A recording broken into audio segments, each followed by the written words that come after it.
Hey, darling.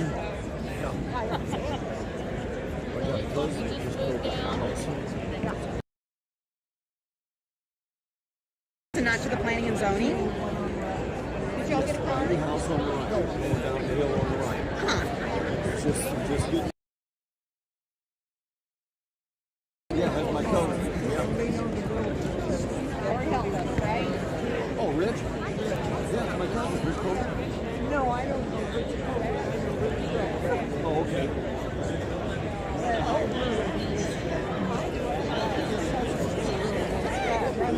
Are there spots? And yeah, Got room?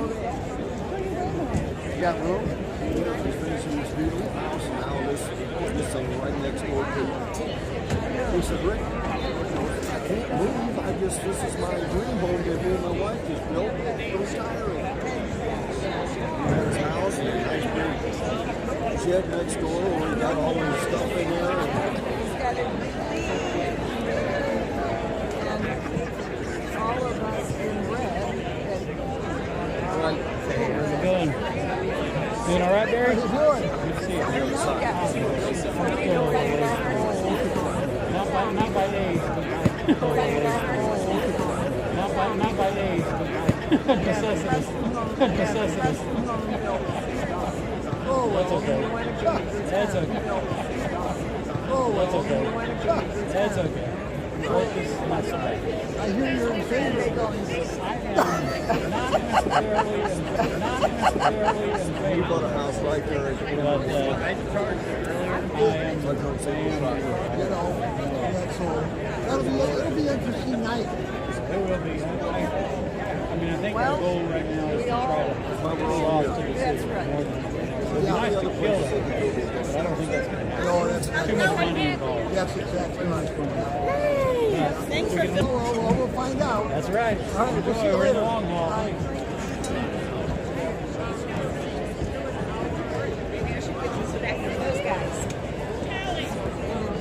Should I go up and give those guys no data center cards? Thank you. Sure. No, No, I know. They told me they've read everything that I own. I researched. Who did? Ryan and Oh, really? And did he agree with it all? he said we've used what you put together.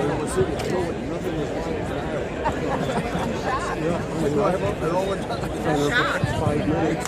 Do what? I was standing there for 5 minutes talking. Oh, wow. Are you ready to go? It's live. Oh, okay. When we were in Texas, and when we first Okay. I grew up in Baldwin. That's where I started. So we just got this field when it was nothing. Gumble flats and nothing Rumble else. Bottoms, I'm not even the Spirit of St. Louis Airport was a runway on the other side of the highway. Where were you guys going? So the police, we went down there, Blue Angels. Facebook to my Just a couple little hands.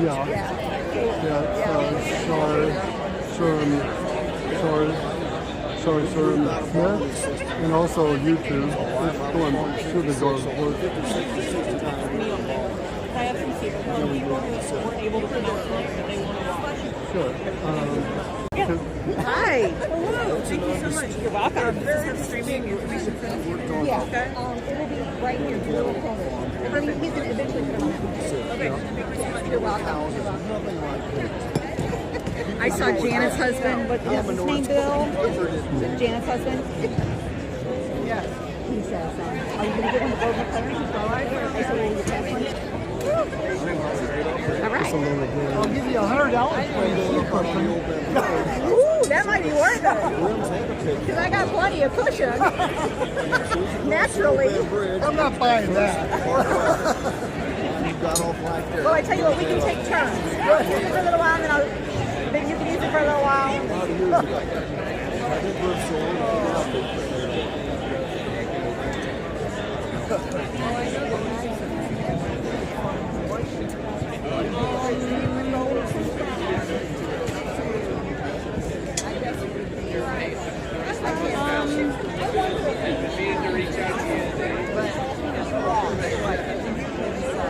Right.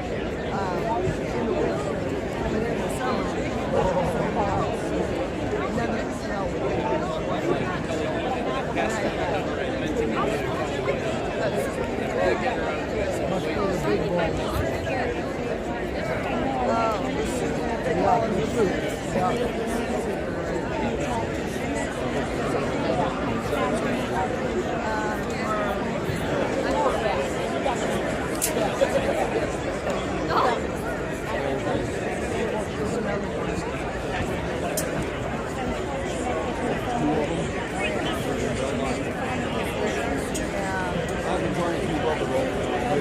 They don't do so much.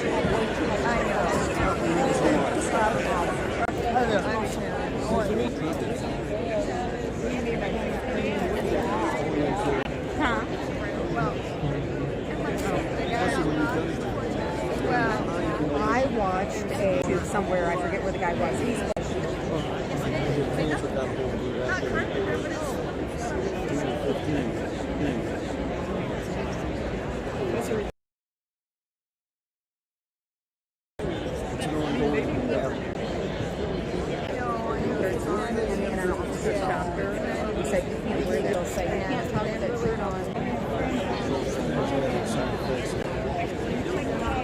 Drive you to drink and I don't drink. To drive you to drink and I don't drink. Hello. whatever they Hello. whatever they say, if we get called. Well, listen, I just feel like they're all in the. Just by way of logistics, the gymnasium. So I want to welcome everybody, say good evening to you. My name is TJ Wiley. Regarding the decorum for this meeting. So we're pretty much all aware that the previous meeting about the data centers was high-spirited and at times contentious. As you can see, the Sheriff's Office, along with the Union Police Department, we have a presence here this evening, not to weigh in on the issue of the data center itself or the rezoning. We don't have a position regarding that, but to just the First Amendment protects everybody's right to speak, to express their views.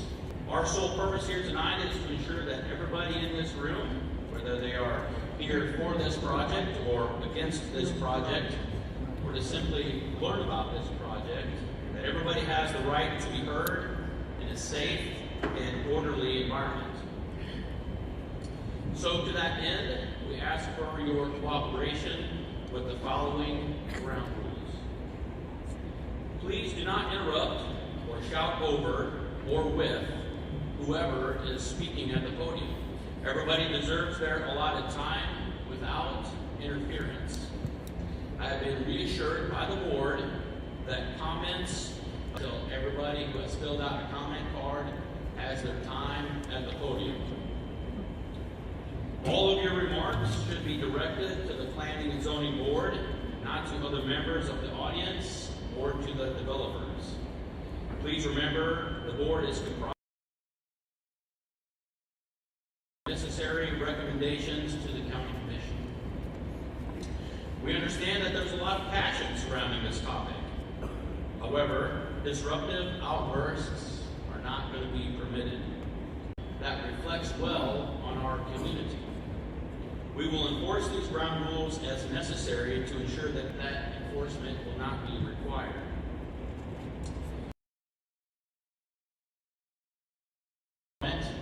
Or the Sheriff's Office have any position on these two issues, so everybody can be informed. This affects our community, but this is our process. So let's make sure I will be here for the evening. Should anybody have questions, I simply will make myself available. Thank you so much.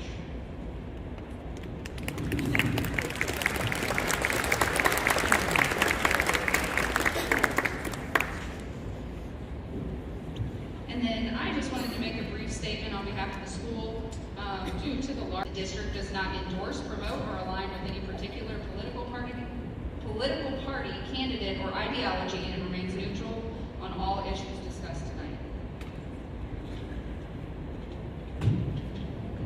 I'd like to call to order the March 17th, 2026 meeting of the Franklin County Planning and Zoning Commission.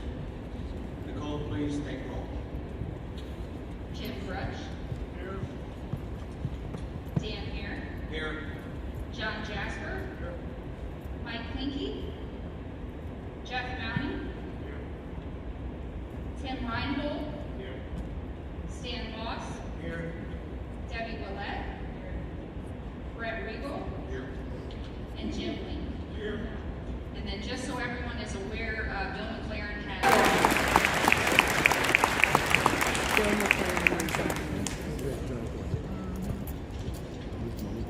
Also, I'd like to thank two new members we have tonight, Commissioner Mr. Regal and Commissioner Mr. Lane. Welcome to our planning commission. Nice first meeting for them. Okay, I think we have a quorum. At this time, I'd like to give the planning and zoning commissioners the opportunity to declare a conflict of communication or relationship that may have influence or may influence their ability to consider today's issues impartially.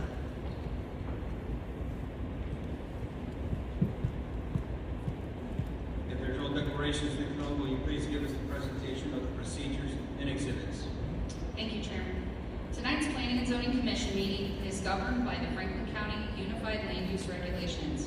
Some matters on the agenda may be, if a matter involves a public hearing, all individuals who desire to testify will be given an opportunity to do so. At this time, I would like to place into the record these regulations as Exhibit A, the official zoning map as Exhibit B, the official master plan as Exhibit C, and the case file for each case as Exhibit D for all of the cases to be heard at this hearing. All unfinished business items on the agenda will be dealt with first.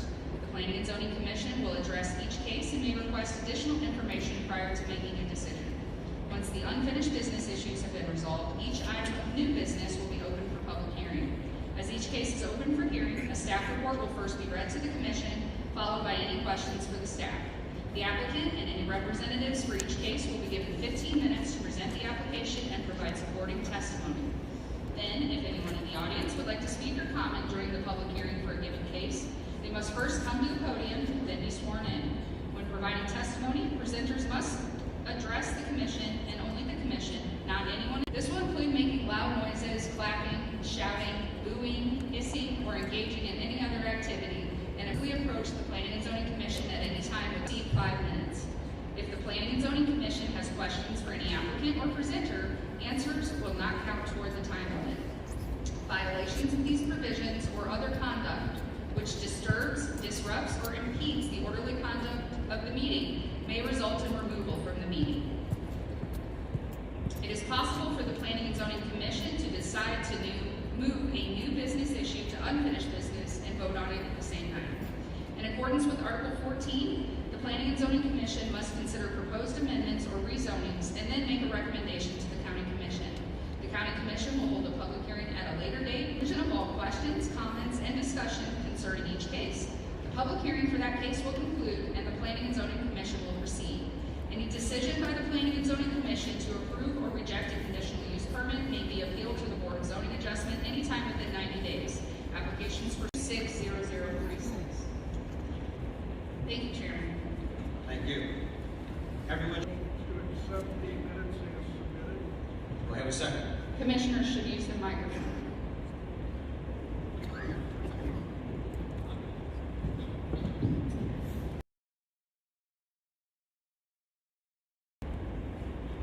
We have a second. All those in favor say aye.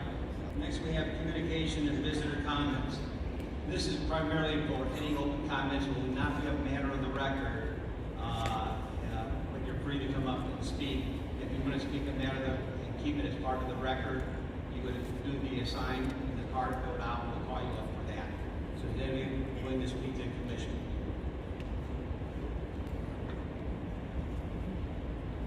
I will accept the, Chairman will expect a motion to move, file 250269. 250269 from table to Thank you. Please say aye. Aye. None? File Township. Facts. The property is approximately 24.9 acres in size. The proposed lot is approximately 2.1 or 10,000 square feet in the Y zoning district. The maximum utility easement on the rear and a 5-foot utility easement along the side. All are done in construction or escrow. The applicant will only need to provide a letter from an engineer. Stating that no State your name and address. stating that no State your name and address and spell your name. Spell your name.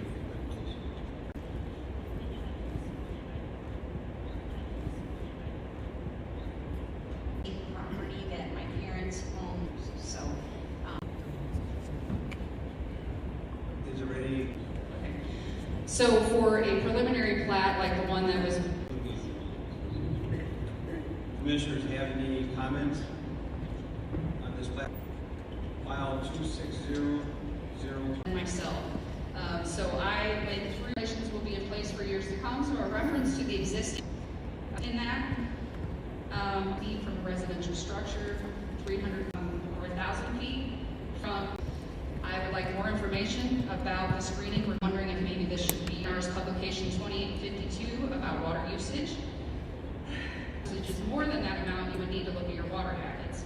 That means for the purpose, according to the Census Bureau, is approximately 3.09 to 3 strategies for the fencing. Under section 238C, sure that isn't used unreasonably, I guess. I talked about various testing measures that could be accomplished, such as that we should also include requirements similar to those found in Article Water District or municipal miles of substations. So I think that should also be talked to the county councilor and said information provided in a site assessment as described by application.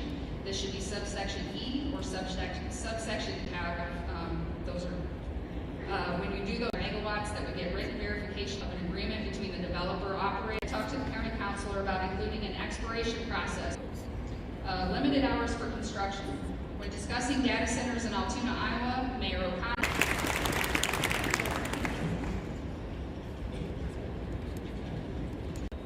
We're going to do individuals or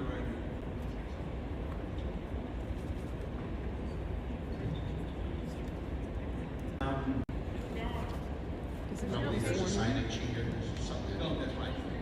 Thank you. Members of the board, my name is Jeff. Developers. These are thousands of union jobs, paying in quality time with both their families. So at the end, He is sworn in. Needed because data centers are vitally important and necessary. I'm a managing partner here to really protect the jobs that pay very well and try are actually the largest I've seen and I've encountered. There are $1.5 million homes putting 200. Like Roman just said, data centers have become the backbone. Clear, responsible frameworks for it will be well positioned. Impacts from residential areas are the largest we've encountered on any of our countries, and with only a slight allowance above ambient for non-residential.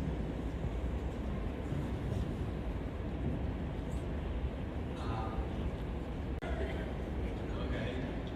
Yes, go.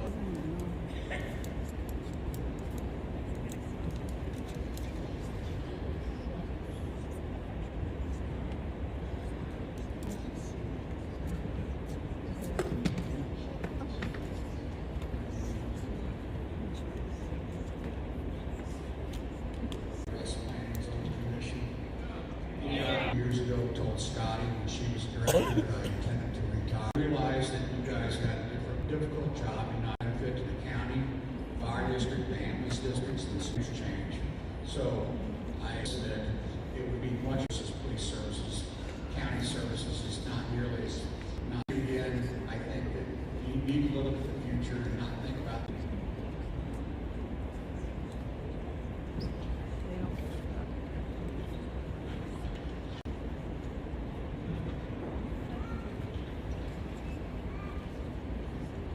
before I start speaking.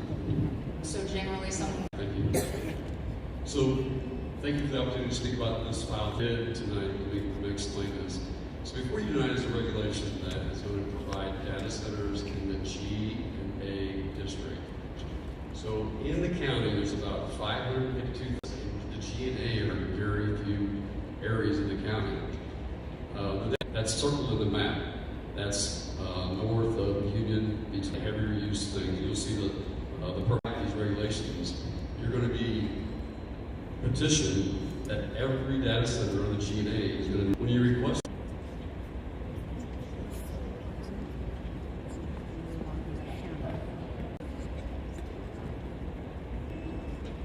My name is Jorge Gonzalez. I'll just be very brief. I'm here in favor of support of ordinance, our country reviewing ordinances, seeing all these. This is a very well-written ordinance, restricted, as restricted as they come. And we're Hello, my name is Ryan Sanders with Belmont Energy. Thank you for allowing me to be here this evening. Can't hear. One note that we would ask you to consider is sound. Scarcity of parcels in Franklin County that are suitable. And so if you adjust the setbacks, you're effectively out of alignment with the comprehensive plan. There's been a real effort by career data center developers to conflate data center rezoning in anticipation of such a project as if it's inevitable. Taking jobs, rich trusts, and abatements for data centers approved by KEGO in 2023. The pendulum talking about actual regulations meant to protect people. We're talking about zoning, rezoning with no relevant protections once that land is being used. To approve zoning for such projects is letting a Trojan spin, not just standards. Power outage backups when stressing.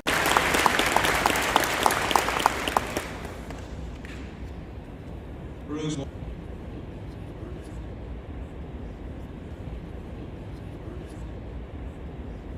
Land use hat, a hat that I wear when I teach land use law. A developer beating on you, teach land use law. A developer beating on you, a county commission beating on you, a county commission beating on you. Fix Franklin County. An ordinance fix Franklin County. An ordinance that makes the proposed areas compatible 5 years. Needs a state and county's legislative body. It falls upon you. Your role is the toughest.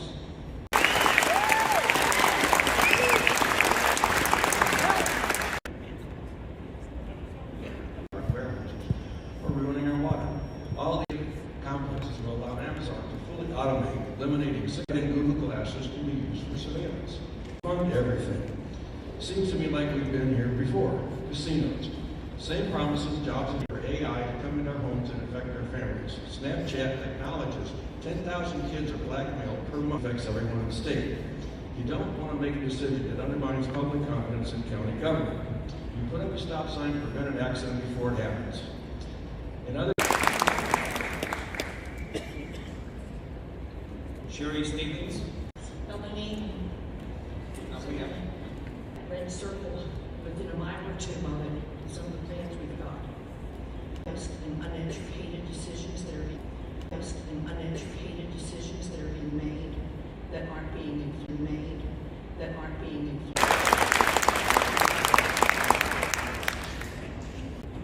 Thank you, members of the commission. My name is Andy Niles. Following this issue, believe we have more time. Now in March version. The public needs adequate time reasons. Data centers should only be allowed in currently zoned when you talk to other developers and they want to build that close to residential areas. The county zoning regulations should not be changed from regulating data centers as a conditional use imposed by data centers. Then you ever hang your head in shame because they died and because you defined beautiful countryside to frolic with the lambs, go fishing, and see eagles and Partner, you're on deck. We'll mark it as an example. Okay, thank you. Needs to be completed on a full endangered species survey of the site and surrounding the county residents on these hyperscale AI, and your family live the rest of your life next to one of these hyperscale facilities. Good evening. My name is Vera Carpenter. Some have been raised already, but I'm repeating. Why should data center? Can you be assured that the construction material to be placed slightly more than a 27th, Ryan Sanders of Beltline, the expertise to evaluate whether these projections are real phase? Have you reviewed the testimony submitted by all is necessary, take whatever time is necessary to make a recommendation to residents, not just the property owners. The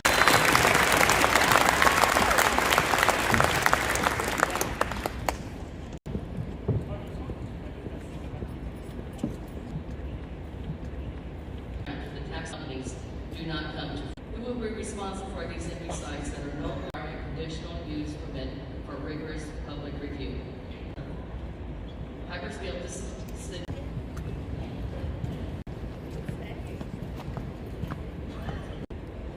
You can go ahead and start.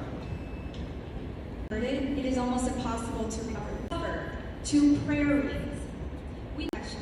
There should be farmland, there should be a farm generated, is put back into the community. But ensuring that the wealth and knowledge generated from this infrastructure pause and not advance. And April Rising Bloomer on deck. Good, all right.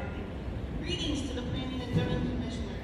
20,000 acres of wildlands in state parks, conservation. I oppose seeking just to read the ones in Franklin County have activities. We're new amendments.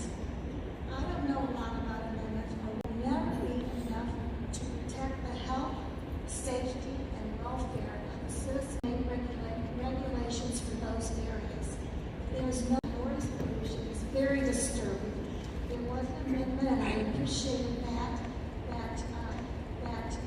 they were going to amend it 3 years, but who's going to be accountable for checking that? Who knows?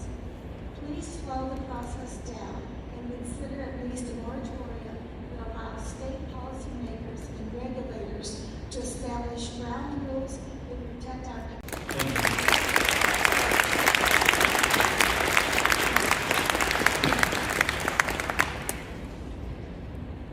Greg Helton and Jeff Hayden on deck.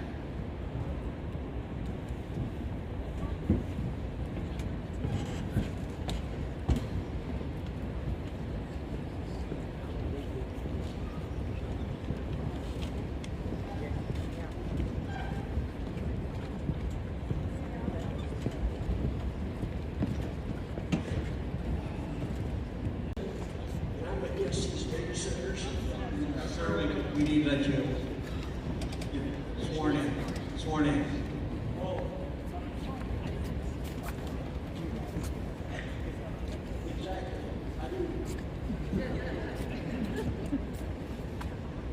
I'd like to read a paragraph that our Governor Keno passed. Senate Bill. The major utility reform signed in April 2025 aims to modernize the state's energy grid, but faces criticism for potentially increasing consumer utility rates, allowing charge for new power plants before completion and on data centers.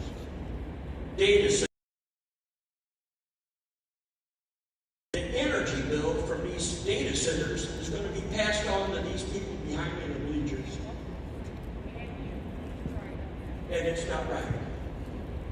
These billionaires could pay for their own electricity. Bill Gates, Microsoft, Google, all them guys can pay for their own energy. And that's what I'd like to say.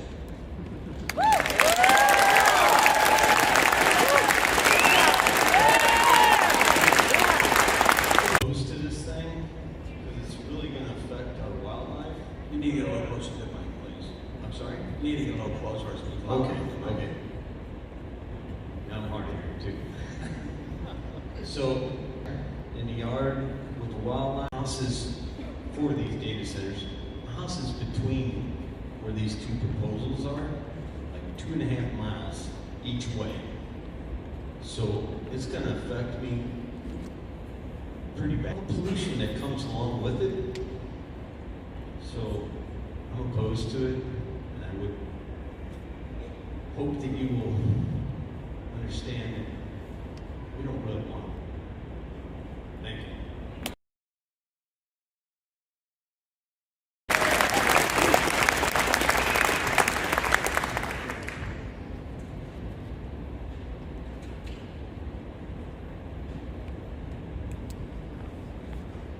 Renee Bollinger.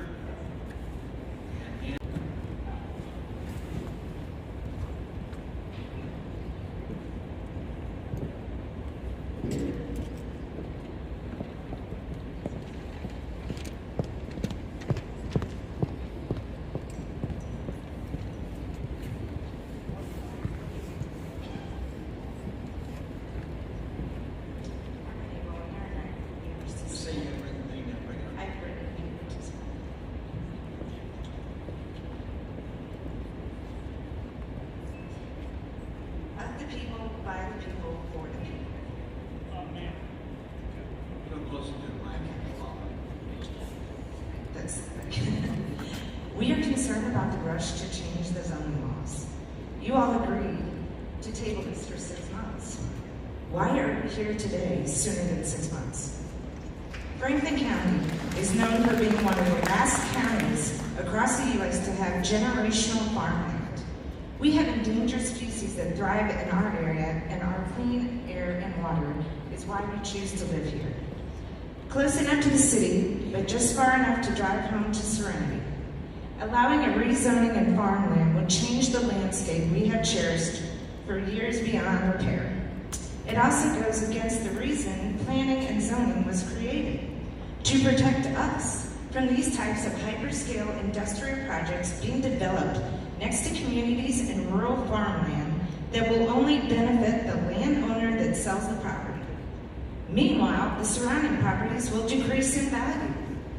Who among you is defending us, the people of Calvary outside of Pacific? The man that held the seat at your table, Bill McLaren, has a conflict of interest in one of the properties up for rezoning. He sat with you for 10 years. He stands to personally make millions, along with some unknown company at the end.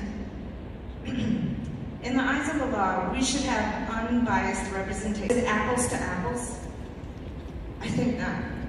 Did you visit a hyperscale data center? Did you talk with the surrounding neighbors? Did you go inside and investigate what was, or was this just a road trip? To cherry pick properties not to be affected along with the environmental and with the environment that we have enjoyed for several generations. On every single property. If we have a tornado, what is promised for fire suppression, chemical containment, and disaster recovery procedures? Where will the discharge of the wastewater go?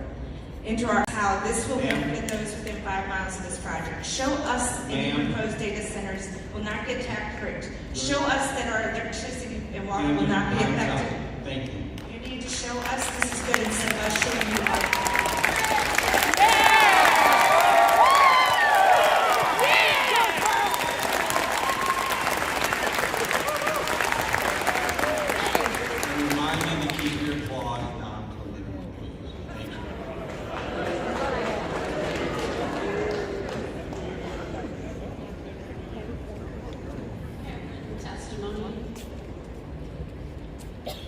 The answer is no, not a permitted use. Our zoning districts are in place to ensure doesn't really jive with the citizens of Franklin County. And in accordance with to plan and prepare for the future, building on an awareness of what has happened in the past, end quote. In the not so distant past, we the people were in the dark about the data center developments. With the NDAs and the behind closed door meetings. We live here because it's rural. We implore you to keep it rural. We the people want you, the Planning and Zoning Commission, to hear us loud about our future, our children, our grandchildren, our legacy. Look at Labadee and Times Beach. Both don't change the zoning. Thank you.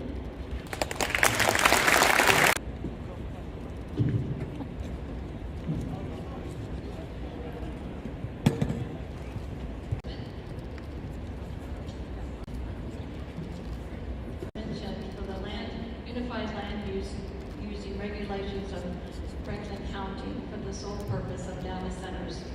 I live within 2 to 3 miles from those sites being considered for data centers. I would please like to recommend that you vote no or for a moratorium for these two projects. It is my understanding that all of Franklin County Commissioners work together for one mission, environments for its residents. As we see currently in our news about the oil, when foreign countries refuse to do trade with the United States within our own borders, the continuing loss of generational farms at the rate that is happening is a national security risk. We cannot eat data or concrete. The United States already has more data centers than most countries in the world. To lose our agricultural land to data centers, solar farms, and wind farms is a travesty. Every resident of Franklin County is depending on you to make the right choice beyond the money factor, because it is. But every county and state handles such catastrophe. That kind of fire can only be put out by special chemicals. How do those chemicals affect the water table? Owners of these data centers, or are they just going to sell the ground to places like Amazon, Meta, Facebook, Google, etc., and the construction?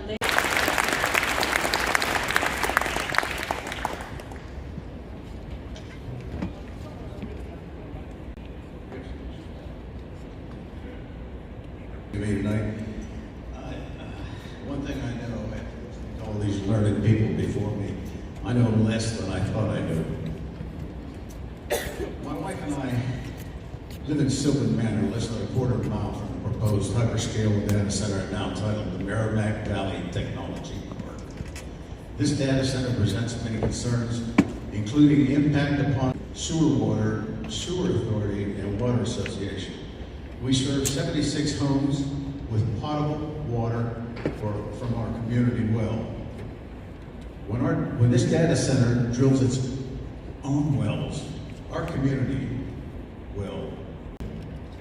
I have personally written to the Pacific City, state legislators, including our governors, state and federal representatives, expressing this and other concerns. I asked the Franklin County officials sitting here, would you do this? Would you have your own home close to this data center?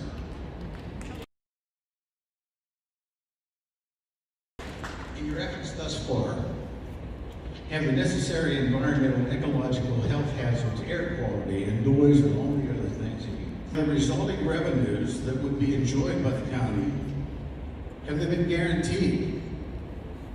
And if so, is there a formal plan for how those revenues will be used?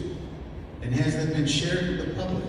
Is it written down somewhere? Of operation, have the developers, owners, and the data center guaranteed that they alone will bear the complete cost of restoration to agricultural property, along with immediate rezoning to that effect, for residents in close proximity to the data centers? In my opinion, Missouri and appointed public officials should have their citizens. Thank you.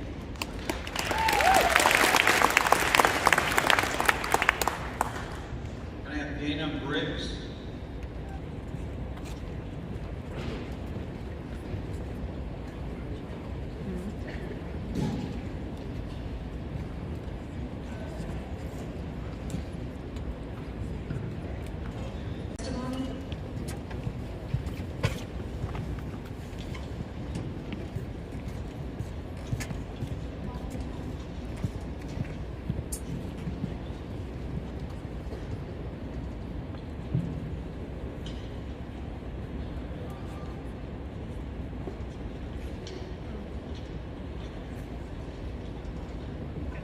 Go ahead and start. Hello, my name is Dana Briggs, and I wasn't born a Missourian, but I bought a home here in Union, and I've made this place my home. I recently graduated with an associate's degree in arts and humanities, and me and people in this room. As members of the Planning and Zoning Commission, I believe you do too, and that's why I'm asking you to not allow the building of data centers in Franklin County, and if you do, to please safeguard us by holding them to strict standards and regulations. I understand that there are proposed benefits to opening data centers, such as bring construction jobs and other employment opportunities to the area. But there's a phrase, when something seems too good to be true, it probably is. And I hope you come to the conclusion that the risk to our community far outweighs any benefit data centers can bring to our area. For example, I hope you consider the small farmer in your decisions. I've taken Introduction to Business, Small Business Management, and Sustainable Agriculture with the plans of buying raw land to build a farm. I'm actively looking for 3 to 10 acres, and to be frank, there isn't many plots of land, many plots on the market that are available for me to purchase. By allowing data centers to purchase large plots of agricultural land, you're removing opportunities for people like me. Once one data center is built, I'm sure more will follow. And I wrote this before I knew about the second proposed data center tonight, so I can already back that up with substantiated evidence. And I want you to think about how this will affect future generations. Reducing the agricultural land in Franklin County will increase the distance for your food to travel to your table, causing food to be less fresh and forever changing the layout of the land. I used to live near Dallas, Texas, and one of the things that struck me about the city was just how much concrete there was. And there was virtually no greenery, and it was incredibly hot. Most of us in here today will not see any benefit from a data center, but each and every one of you could benefit from the fresh food grown on my farm.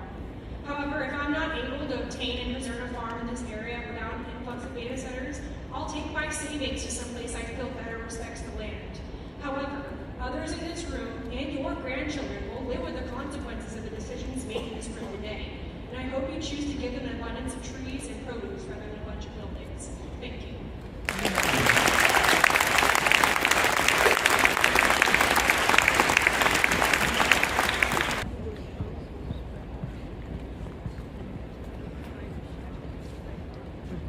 Mr. Chairman, I have a testimony to submit.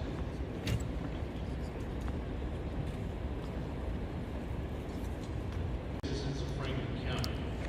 As you know, I'm a resident of Franklin, the USDA, the EPA, the FDA, AI, and the synthetic workforce of today and tomorrow will be built in Franklin. Deliberate decision of today and tomorrow will be built in Franklin. Deliberate decision to table January 20th. Why are we here? What matters? What have you done? What is your role? January 20th. Why are we here? What matters? What have you done? What is your role? January 20th. Second, that you outline how you plan to spend the remaining 4 months that you are. Clearer than we should be. The first is Mr. Kimball. The planning director disputed those claims and someone overruled.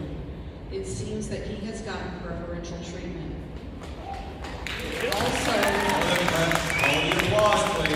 Also, the county attorney stated that there were vacancies. Resigned his position, but he should have done that last summer when he started talking to Beltline.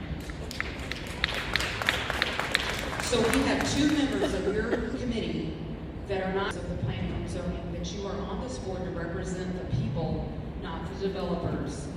I recommend tabling this again so that we can replace the members that have conflicts with people that are willing to serve the people of this county land. According to his website, he states that agriculture is the backbone of Missouri. And the following is a song I will read that my husband put together. Listen carefully to the words, as this could be our future. It's based on America the Beautiful, but it's called America of the Soul. Oh, be remain. America, America, they sold your soul to tech and drowned thy good in silicon wood to leave our land a wreck. Oh, beautiful for poisoned streams where native creatures die, for pulsing smog that breaks our dreams and seizes the fragile eye. America, America, your waters boil and fade to line the purse of something worse through deals the bankers made. Oh, beautiful for Century Farm, rise up and make your stand, defend the soil from toxic spoil, and take back of all evil. Thank you. Yeah.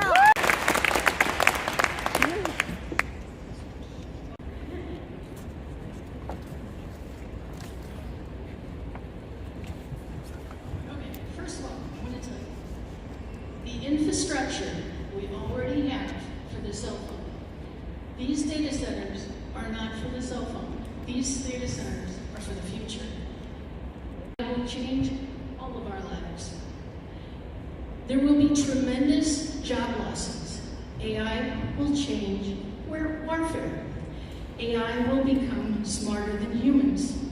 People who public, for example, Dr. Jeffrey Hinton, the godfather of nuclear war with China. Dario at essentially everything. That's what he said. Things. Mr. Solomon said. Things. Mr. Solomon, the CEO of economically valuable work. The goal of these leaders in AI is to replace what happened. Sam Dean and Cassie Kemp on deck.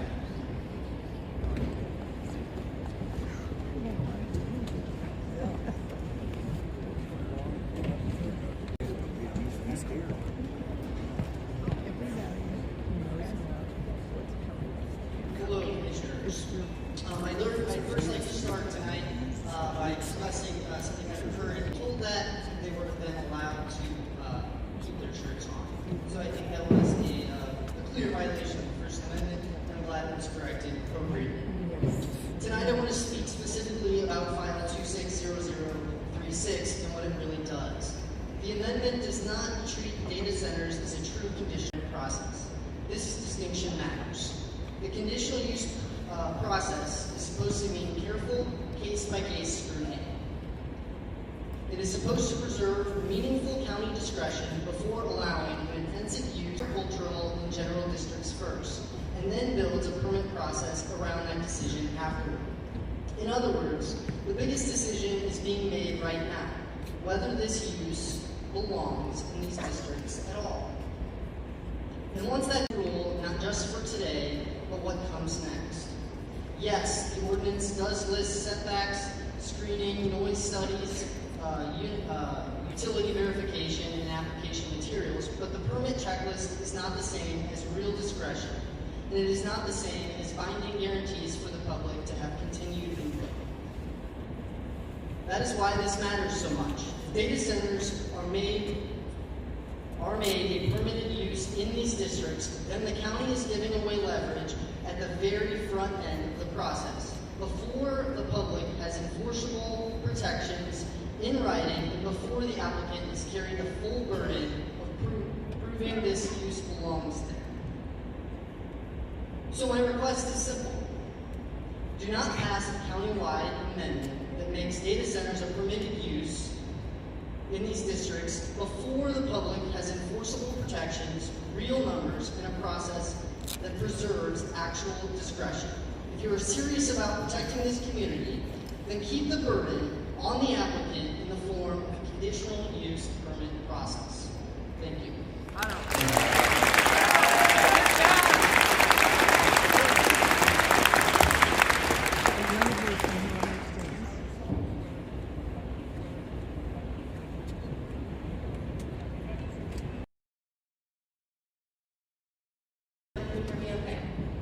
My husband and I both grew up in Franklin County, graduated from Pacific High School, and are business owners in the county today. I would say we both explored and came back to this beautiful place. I do have a question. Would you? Okay, so we established in the hearing procedures that we weren't answering. So what I would, amendment would not require public participation in the way that we are doing now, correct? It would not require reason as we are. With the way that it's proposed, the only public hearing that would be held is if the property is rezoned. So if a property is zoned A or G with the way the regulations are currently written, it would be a Okay. So first, I would ask that the precautionary principle is utilized here, employed. The burden of proof that there will not be harm should be on the protect our precious agricultural land. And there should be an opportunity for human beings to look each other in the eye as we make these decisions. What we are dealing with in addition to permanent change, we've seen what happens when people engage online and there's no face-to-face interaction. And like it or not, we are biological beings. We are social beings. We are community-oriented human beings. And we really can't get around believe in the innovation of human beings. I think that what this seems to be getting rid of in my eyes is the voices of the people and the opportunity for conversation for each project that happens. Each case is different, and that should be respected, and we should hang on to the opportunity 2 years to build a hyperscale data center with 1,000 to maybe 5,000 jobs during that 2 to 3 years, and then 100 employees maximum to operate. Thank you. Thank you so much.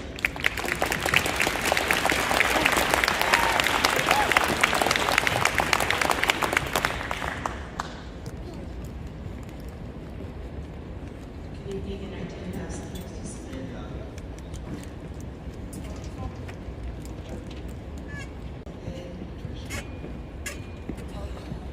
I do have documents to submit. We're going to get a little closer to that, Patricia. Okay, thanks. Surprisingly, I don't speak very loudly.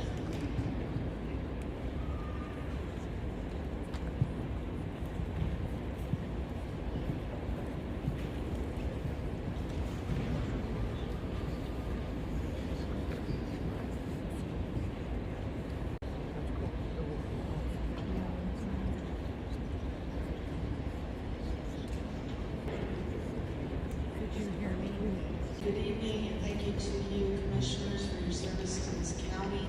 We appreciate the consideration for a potential stay to be able to. My name is Patricia Shiba. I'm a lifelong resident of Franklin County and the 4th generation of my family to live on my family-owned farms in eastern Franklin County. Our generation raises cattle and works off the farm. I worked in healthcare for over 20 years. My degrees are from Vanderbilt, Fontbonne University, and the University of Missouri.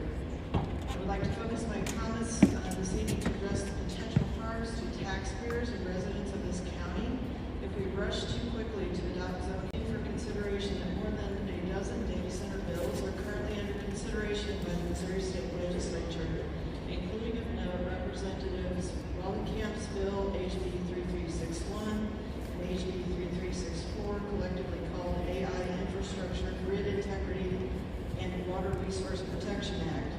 Both are moving and have received second readings, and I've been under good information that will probably receive a hearing.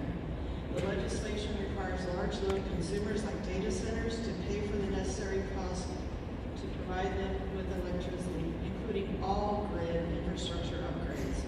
One of the outstanding risks of the large load tariff legislation passed last year, known as SB4, is that it doesn't ensure that the public is protected from the high costs associated with building new power plants that would not need to be built if it was not for the increased electricity demands posed by AI hyperscale data centers.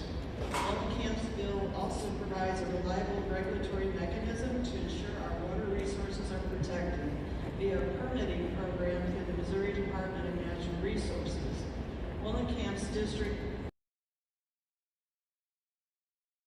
moratorium on data centers was enacted last year. The St. Charles Planning and Zoning Commission, much like you, this group voted for a 1-year moratorium on data centers. It seems they realized the long-term risks of approving data center zoning regulations without state regulatory oversight and protections, yet left the door open for future developments this year and potentially into next year before taking up local zoning action. Patricia, you know, Can I say back up. Okay. It would be prudent that Franklin County consider similar action. Thank you for your time tonight, and I appreciate it.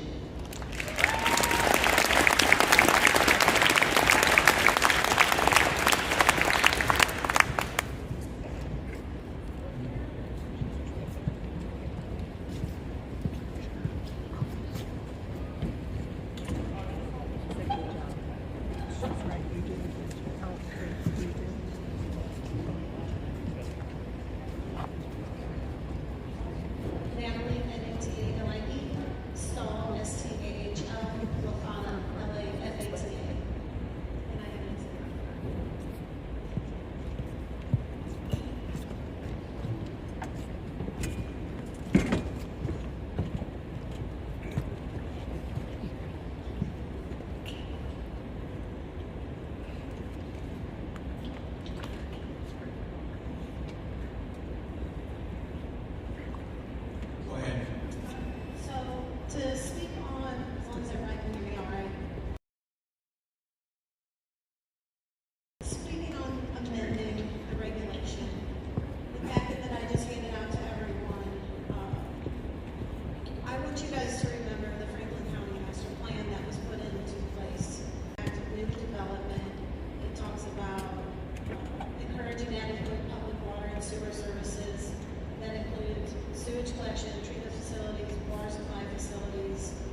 next survey they had was how great of a problem are the following issues. The number one problem was loss of farmland and open space due to development. The second one on that list was the loss of rural character. There it is again, rural, we're in the country. Another survey from this, how do you rate Franklin County in regards to the following issues? The number one, environmental quality, was good. That's what people think about our county, it's good. The scenic beauty was right behind that with 49% of people answering that question. So those are the things that I want you to keep in mind. These were adapted. I believe that the people on this commission were smart, but you're not educated in all the aspects of what these data centers are. I only know one aspect of it, and that's the water and wastewater, and I'm not even fully tuned in on that because there's so many changes and so many things that go on with this stuff. I just think it's too much for everyone here to decide at this time. I think we need to slow it down, and I think that's something that everyone needs to really, really consider. Not saying that these things aren't necessary, just asking to consider where they're going. And the number one question I have is, who's going to protect me and the other non-community water systems that are in our area if our wells go dry? Thank you. That's the biggest thing.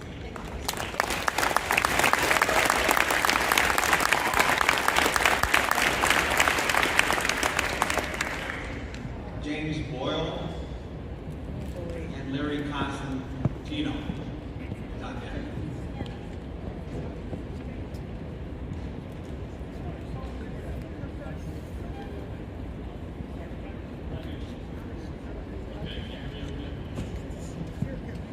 All right, this data center issue brings liberals and conservatives. This data center issue brings liberals and conservatives together. Republican job creation, as all the facilities will likely be staffed with H-1B visas from China and India. Neither developer has once stated that these will be American jobs. This rezoning also goes directly against the stated master plan of Franklin County to preserve agriculture in the following ways. One, it is incompatible land use and loss of agricultural or rural character. Master Plan 153, agricultural goal. Compatible contiguous uses. 2, depletion of and pollution of water resources. Master Plan stormwater streams, wetlands, and floodplains goal. Extreme demand for cooling with no legally binding requirements. 3, overburdening utilities and infrastructure. They're keeping their requirements per building below 75 megawatts so that they can get around the plan of having to fund their own electricity. So that would be infrastructure goals 1 and 2, no legally binding requirements here either.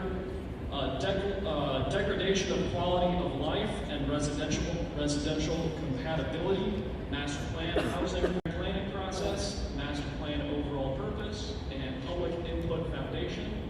Why was the 6-month tabling undone? I'd be curious about that. And then going back to one other issue here. Why are these out-of-town development communities don't want them there?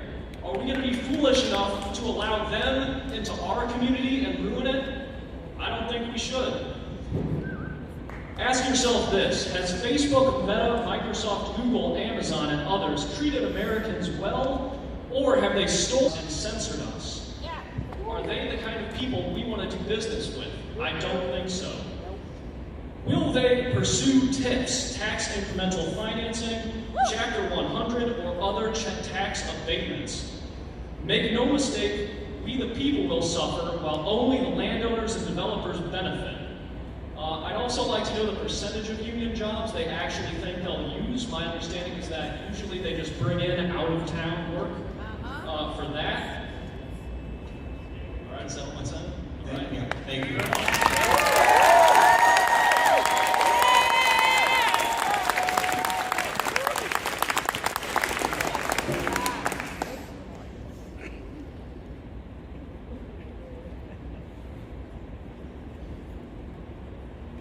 Larry Constantino, still here? Nah.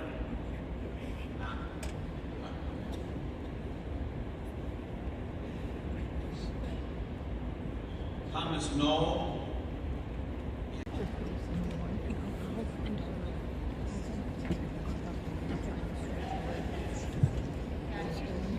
Raise your hand and swear. Just give it out so you can stretch your legs.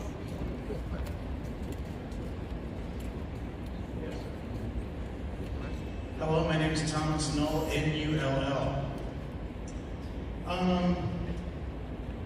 Let's see here.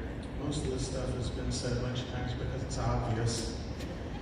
I would like to express my contempt for the Plotting and Scheming Commission for having me here today. I would like to say I'm excited that one of you quit because of conflict of interest, and I hope that the rest of you follow suit. Obviously, anybody who's been out there buying stuff lately knows that for the last 10 years, everything gets more expensive. That does not happen in a bubble. Because of AI data centers, our total utilities here have been raised over $60 billion in 2024 alone. The majority of that is on the backs of AI data centers, of which Missouri already has plenty. I was glad to see the, I phrased Not talk to the audience. yeah. More than one nuclear site. I refuse to have one here. I and everyone in this audience will do that. If they remember Times Beach. That's right. My aunt died of cancer on Quails Run or Noble Manor. The same people who put down the poison at Times Beach also poisoned that trailer court. It goes without saying that I very enjoy the fauna and the flora and our children, our friends' children. Obviously, you guys know that that's wrong. Thank you. Yes, officer, thank you. Thank you. The Plotting and Scheming Commission, thank you for your time.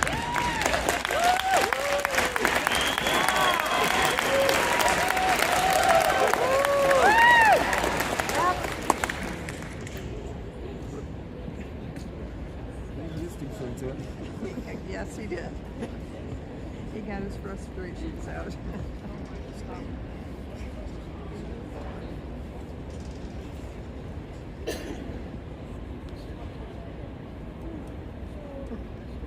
Didn't make any friends though. I just wanted to be on the record that you're submitting testimony, written testimony, in conjunction with your oral testimony, so. Yes, I am submitting written testimony. May I bring it to you now?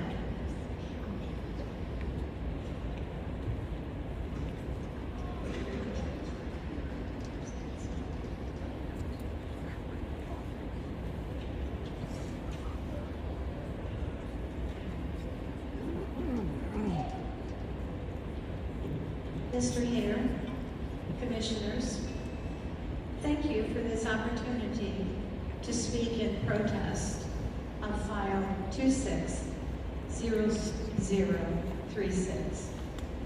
I'm Nancy K. Watson. I live in rural Pacific on property next door to the BLE Land Holdings proposed data center on the McLaren farm. I'm going to read a list of data center issues and side effects as my 3 minutes allow. This list supports my reasons why data centers to be built in Franklin County. Enormous construction sites and traffic, constant noise from construction, loss of property values, ground vibration from natural gas turbines, little or no transparency for full development plans, diesel generator backup systems, immense damage to local roads, destroying agriculture, upgrades to local roads causing congestion and delays to local residents, air pollution, widespread water depletion of aquifers, groundwater management issues like pollution, destruction of wildlife habitats, destroying human habitats,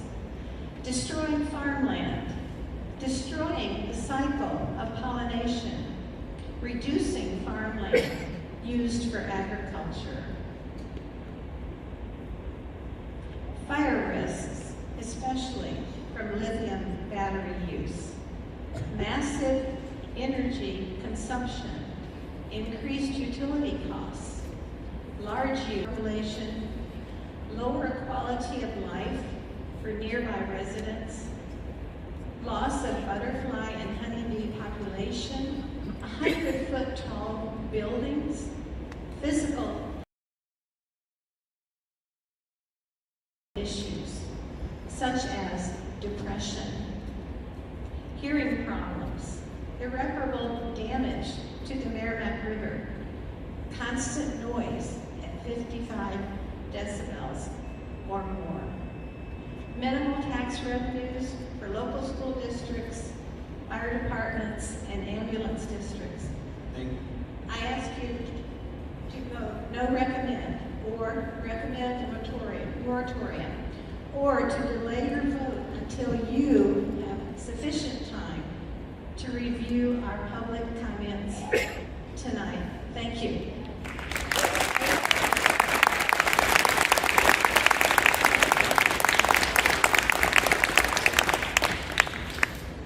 Joyce Weber and Sherman Smith Haddad.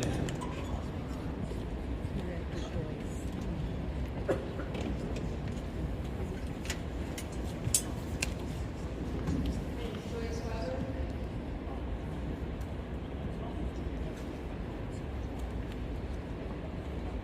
Yes.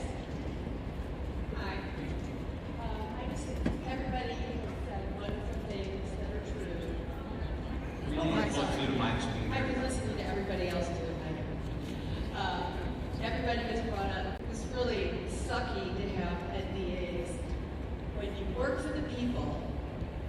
So to hide things from us, that just doesn't seem right. I know it happens, but they're fighting these data centers in every state across the country. So wait a minute, is there something wrong? I think maybe in the United States or more. And actually, in about 3 to 5 years, the data centers will be obsolete. So by the time this one is built, it'll be shut down for something else. So we have a pile of crap.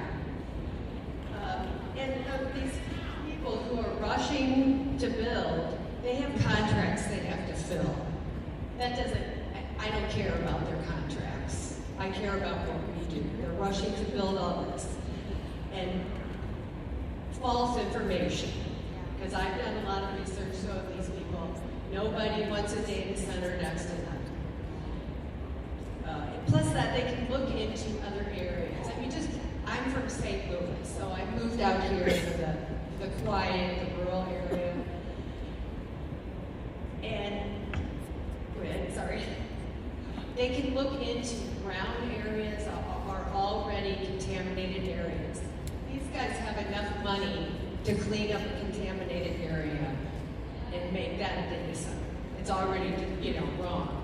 So in the closed loop system, blah, blah, blah, that's not any good. Everything I've read is bad. Enough equipment? We have enough firemen here? No. Health. Everybody's brought up health. It's going to be really bad. Really bad. Animals, it's going to affect their reproductive cycle. We need bees. Well, we're not going to have any for these farmers. And floods, earthquakes, what happens to that? Oh, and just the fact, well, this whole thing about I'm related to this person on this board, but I'm the person that's, going to let a data center buy there, and I own the Bank of Washington or whatever. It's too many people in on it that shouldn't be in on it. Yeah.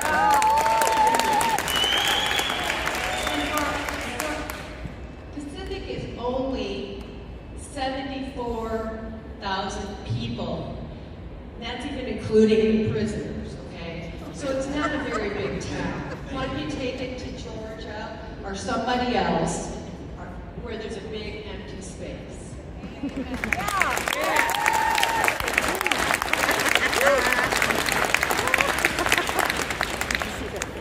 Yes, I did. It was a cutie.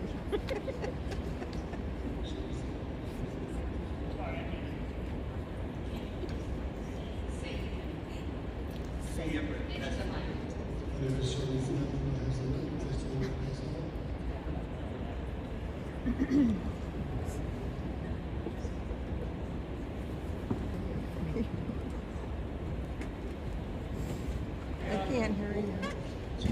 Speak directly into the mic, a little closer. A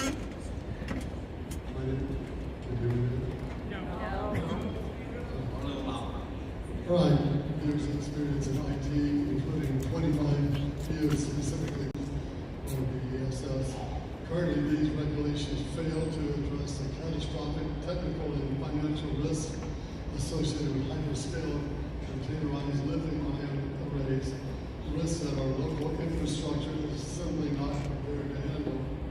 In a hyperscale environment, these batteries are housed in steel ISO containers. When these containers into pressurized ovens. NFPA 855 standards requires water density of 0.3 gallons per minute per square foot for a single 20-foot container that is nearly 3,000 gallons for internal systems alone. However, external defensive cooling is a real burden. To prevent an explosion or a spread, crews must apply heavy streams for hours. A single event can require between 60 to 240,000 gallons of water. Our rural fire districts do not have a hydrant capacity or the tanker shuttles to alone is inefficient. The gold standard is an F500 encapsulator agent, which cools 10 times faster. Yet, there are no provisions in these regulations for the developer to provide these specialized agents or the equipment to deploy them. A F500 bin costs almost $10,000. We must also address the toxic slurry. Once 250,000 gallons of water touches the burning lithium, cobalt, and nickel, it becomes a hazardous waste stream. Without mandatory engineered containment liners and retention pumps, this toxic runoff will leach directly into our groundwater and local ecology. Simultaneously, another issue, we face the infrasound issue. The constant low frequency resonance from cooling fans is a documented long-term health hazard for humans, causing sleep deprivation, neurological stress, and can trigger epilepsy. This acoustic pollution also disrupts the local ecology, specifically our bee, hellbender, and bat population, which rely on vibration for survival. These regulations offer no mitigation. Thank you for your testimony. Disruptions.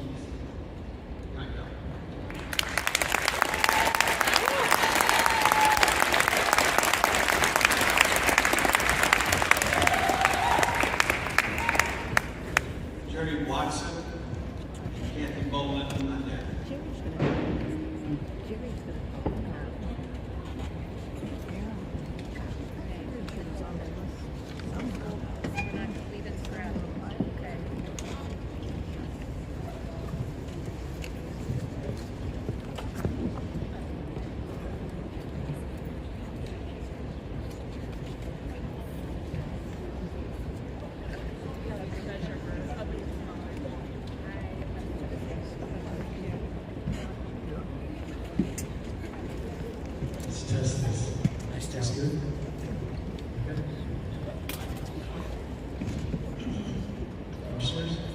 My name is Jerry Watson.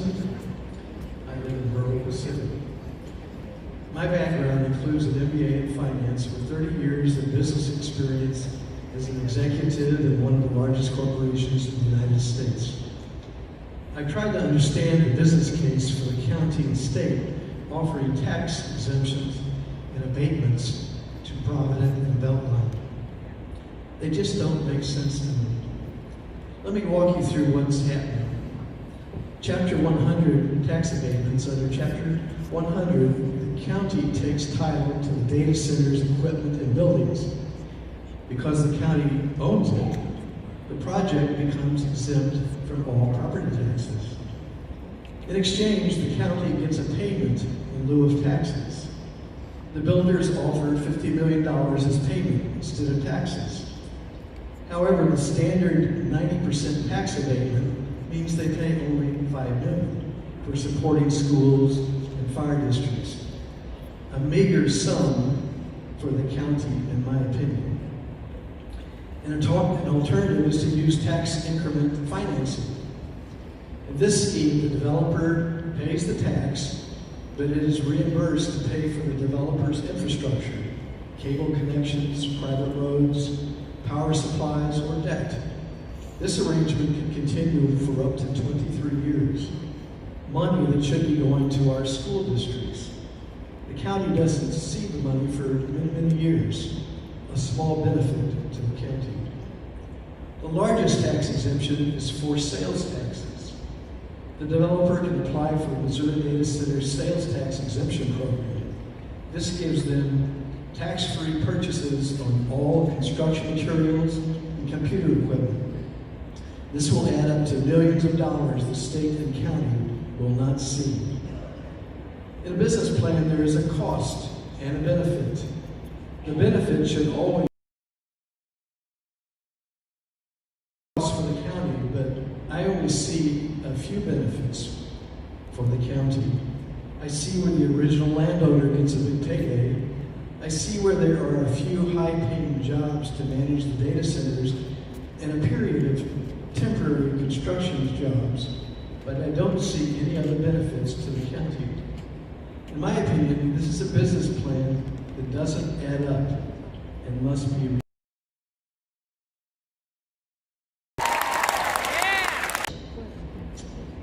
My testimony is in opposition of the proposed regulations as they were proposed.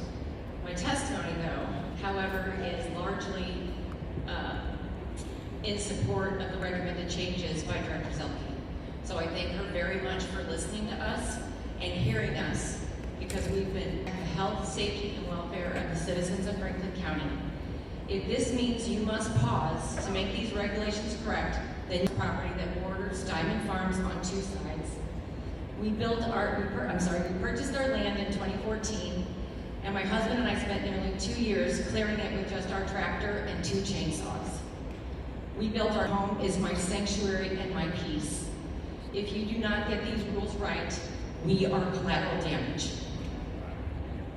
The regulations as proposed do not adequately protect the citizens of Franklin County, allowing developments up to 800 acres. Let's think about 800 acres. You can fit 605 football fields in that large of an area. The footprint of 800 Walmart stores is roughly 800 acres, and I am by no means advocating for 800 Walmart stores. Even the largest meta campus ever built in Altoona is only 600 acres.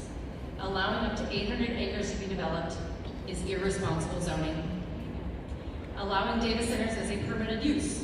According to the current Unified Land Use regulations, in Zone A, an outdoor commercial storage facility is a conditional permit use. An outdoor commercial storage facility is considered an industrial or 100 diesel generators or special cooling equipment. Allowing these as a permitted use is irresponsible zoning. These rules propose no restrictions on how many data centers can be constructed within a specific square mile radius. Opening the door to all developers has a compounding negative effect on the character of our rural community. And if allowing data centers is all about millions of tax dollars that this is going to bring, why wouldn't there be a stipulation on not allowing tax abatements for these developers? If the county doesn't get the tax dollars, all of this is in vain. The only other argument I've heard about proponents is the promising jobs. But in a news article dated March 15, 2026, Amazon cut 16,000 high-paying corporate jobs in January, citing the need to restructure operations amid growing competition with the use of AI. Before you vote, think long and hard about whether your vote will prevent you from going to sleep tonight with a clear conscience. Don't cave to pressures of your peers in the government body. If you don't know, don't vote. Thank you. Thank you.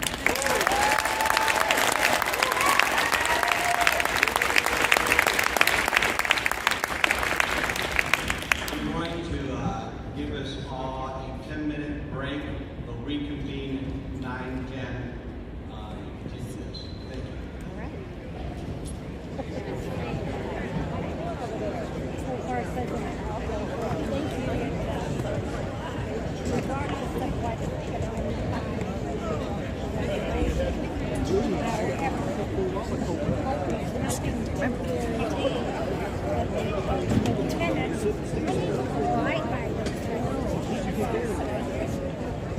I know. She's looking at Mark Baxum was talking about. Yeah, he's a good speaker for us. Yes, he is. Yes. Thank you. It was a wonderful meeting. I will be reading your information.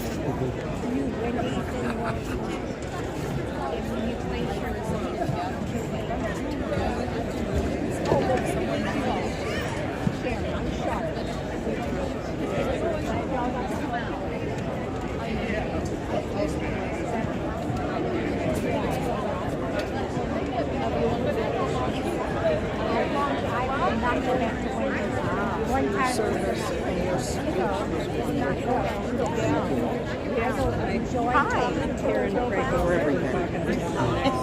Yeah. Well, good to meet you. I'm Charlotte.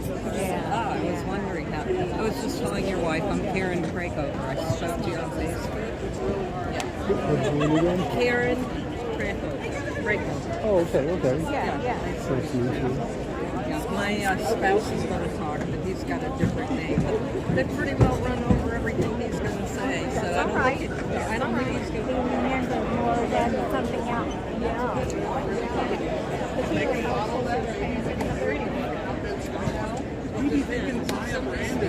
We can hear it.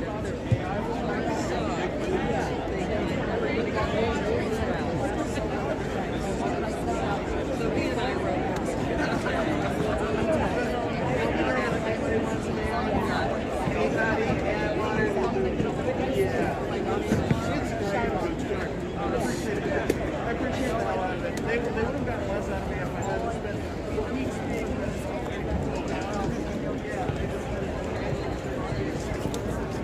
We moved here, I don't know if you knew, but we moved here 2 years ago to get away from St. Louis County. We bought this house and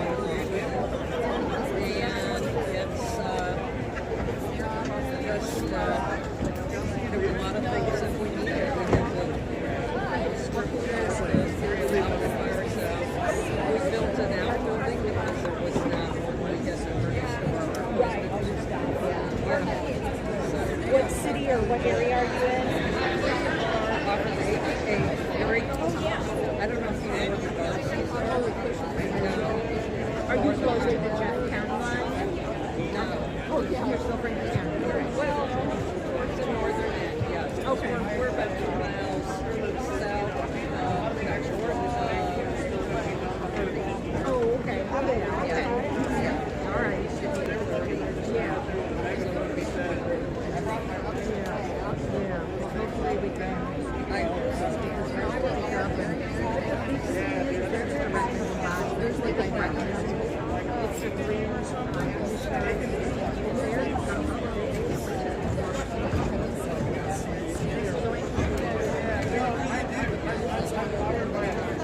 Because if it does go through things south, nobody resolves things.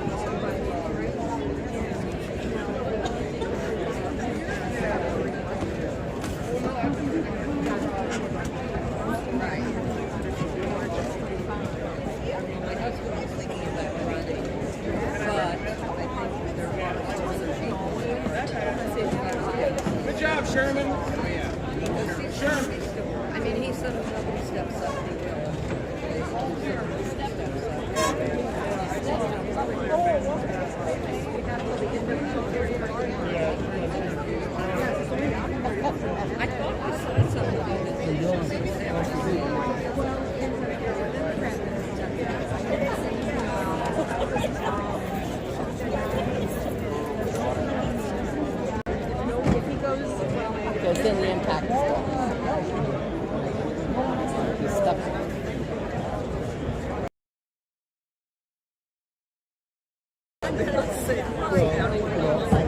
people got kids at home, and people got work from home too. Oh no. Well, I was hoping they'd get to the actual data centers themselves and do the other stuff last. The thing, I don't know if they can really go forward with the rebranding until they get the regulations in place. Gotta get somebody to Because the regulations change the master plan. We need to keep the master plan rules. We don't want to become a city anymore. Wildwood Incorporated took over all of that agricultural area. I just hope that doesn't happen to us. I really do.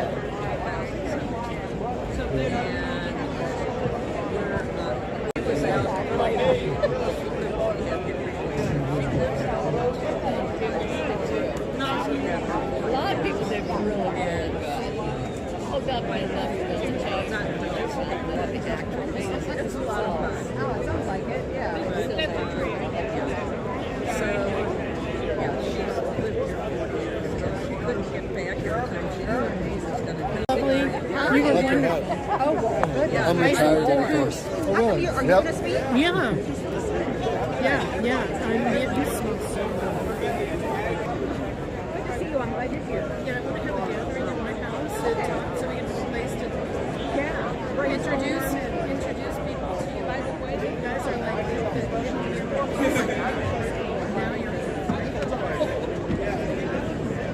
you did a great job on the song. You did. You really did. That was something else. You did a good job. I did a great job. Well, I didn't get done with half of what I wanted to say, but I kind of picked the two that I thought were most important. Hopefully we'll read the rest of it. But you got more you're going to say, right? Yes, I'm going to say it for all of them. Because I'm afraid that a lot of people are going to leave right when we get to the actual data centers. I'm really worried about that. Program plans. I know, and that's I'm afraid that once we get to the actual data centers, Just be diver instead of just yeah, and they won't mess with the other stuff. No, it was outpatient. Everybody would have the Like a endurance. 5-hour surgery. Oh yeah, they have to carve out part of, yeah, see this. No, he's playing This on is I don't think magic. he's playing on Yeah, and there's like a jellyfish thing in there. They have to carve out the skull, and then they have to carve it right there to be able to put it. Another one they ground it to your jaw, like it's for lightning or whatever. Yeah, it's great. It costs like $100,000 per year. Of course, I didn't have to pay for it. But I have insurance that's going to pay for it, but I got to decide whether I want. I'm having to get the good and bad. the thing is that you have, it takes about 3-4 months before you can actually hear speech that sounds even normal. It sounds very robotic. And they start out really low. You go back every week and you have to keep tweaking it. So it's a long process. So it's not instant on.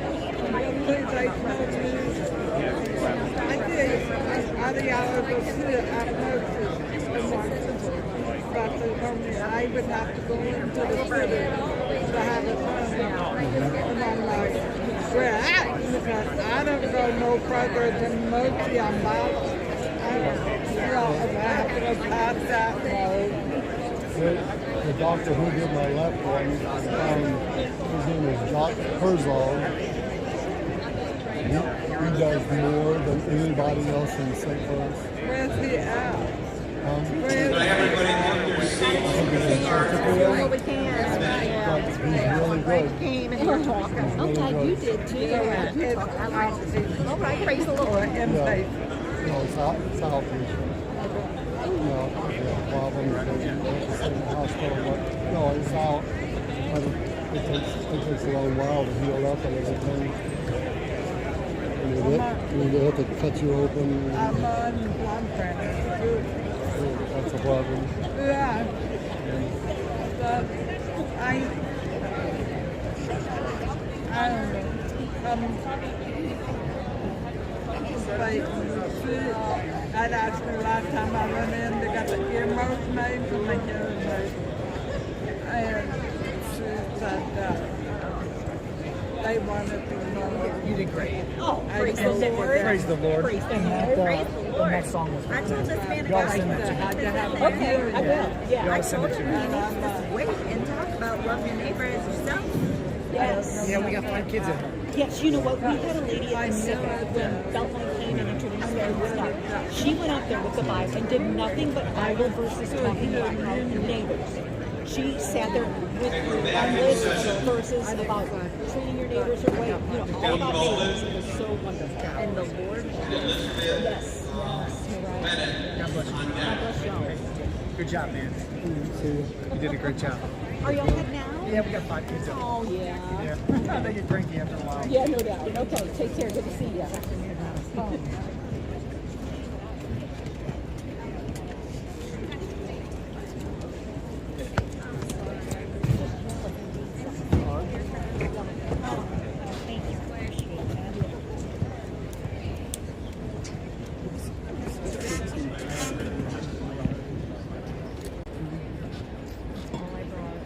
Go ahead, sir. We developed, it is on the southern border of the Diamond property. And in the package that I just gave you, most all of the buildings that they have.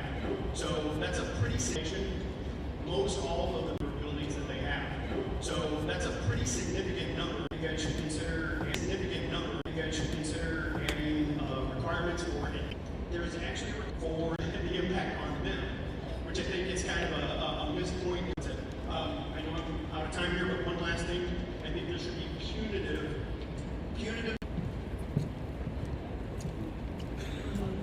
Plus to call this area Franklin County. While I recognize the economic interest in such oxides emitted by these facilities, which make it dangerous to children, ranging from immediate safety threats to long-term. These centers create lasting risks to a child's digital identity that can affect the right to an open future. Structure costs can become a burden to the local community, and jobs offer minimal long-term employment opportunities for local youth. And if and when the AI goes slow, they're safe to breathe, and their school and homes are free from industrial disruption. The choices we make today are what we leave behind.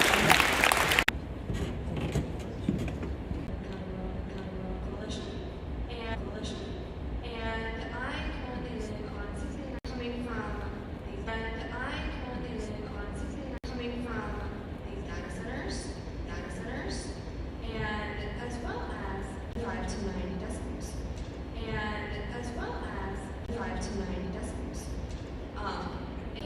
or weekly or whenever they decide to do that. Those decibels and it's not just decibels. Decibels are put into 2 different parts. Sounds can increase depression and anxiety, physical issues like your heart, your arteries, your blood pressure, and the constant noise. I had an ABM, which has caused me to be epileptic. My trigger for epilepsy is stress. And the EBCs, and make sure that they are measured with their specialized tools. All right.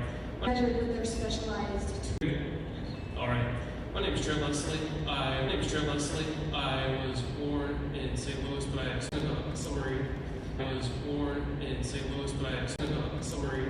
The water use for these things have been built, but we're already paying for these.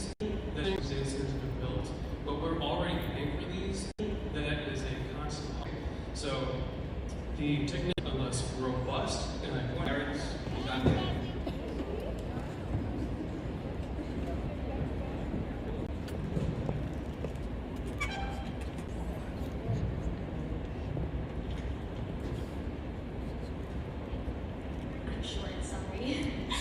Good evening, I am Jessie Lee.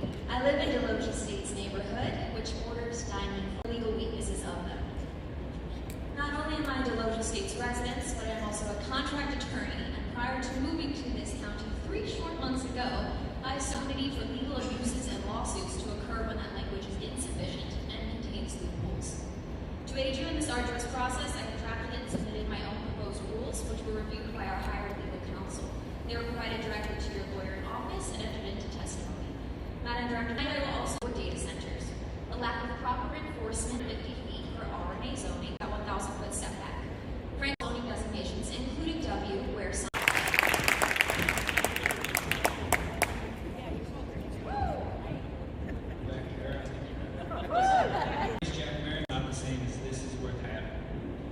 To measure worthiness, it has to be decided by you. Ask if you can't do that. Loebner. Named Michael Loebner, L-O-E. In your package. Okay, I can't. Okay, I have a lot of different specialties. Lines. There were lines come out of Labadie. There's a lot of us to see these files. Typically not make that public information. It is people do want to see the thing. Some of the things that I heard Nicole say. If you guys, you put it as permitted use, you're taking the power. So I didn't even realize that. I don't want a permitted use going in a W and going up next to my 60 acres without having any say on it. Who's going to operate these things? Is that something that, is that an NDA or we can't know? And can something be written in there to make the operators of the facility? I know there was a gentleman's jobs come from out of town, and there was our man that runs the facilities aren't necessarily on site. Thank you for your time. Thank you.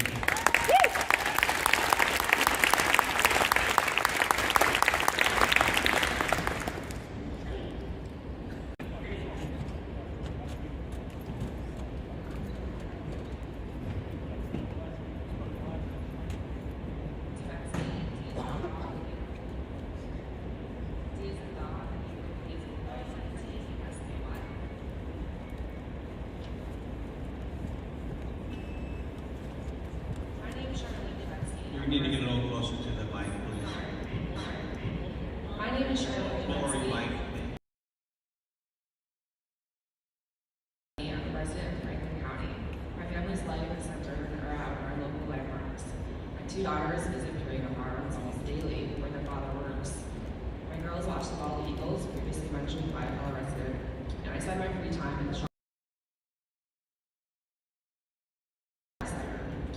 Is a direct threat to the animals, residents, and ongoing research conducted by Shaw Reserve, Purina, and Land Lakes.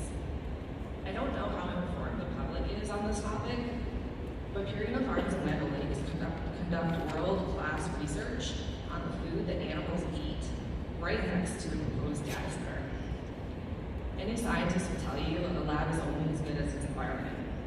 The massive electrical shifts, air pollution, and constant vibrations of our data center will compromise the integrity of this research.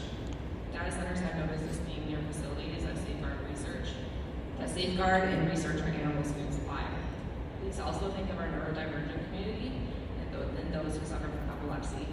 You are proposing to take the Shaw Reserve, the one place where a neurodivergent child should be submerged in sounds and energy of nature, and submerging them instead with high frequency electrical hum and no wall to block this.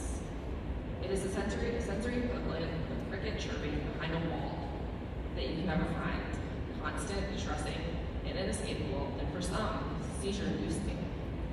Did you know the Shaw Reserve offers forest bathing and yoga?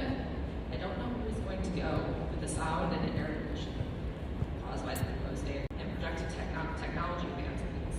You need to understand that it's estimated that in as soon as 5 to 10 years, major data centers will be obsolete,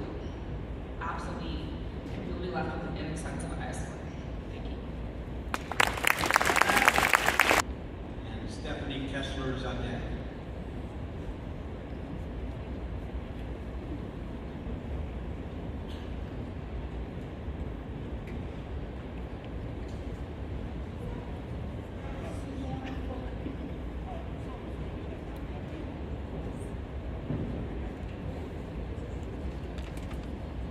Hello. Are you as worried about this? Are you as worried about this as we are? Some of you. My name is Susanna Bullock. I live on a family acreage. We farm a little, and my farmer, I don't call myself a farmer, the farmer farms the land. He works much harder than I've ever worked. Doesn't make much money, neither do I. Usually pays for taxes, sometimes insurance. And he and I talk the last dozen years. drought, weather's changing, the rain, the snow, July. I'm worried about water. That's what I'm worried about. And so my concern is that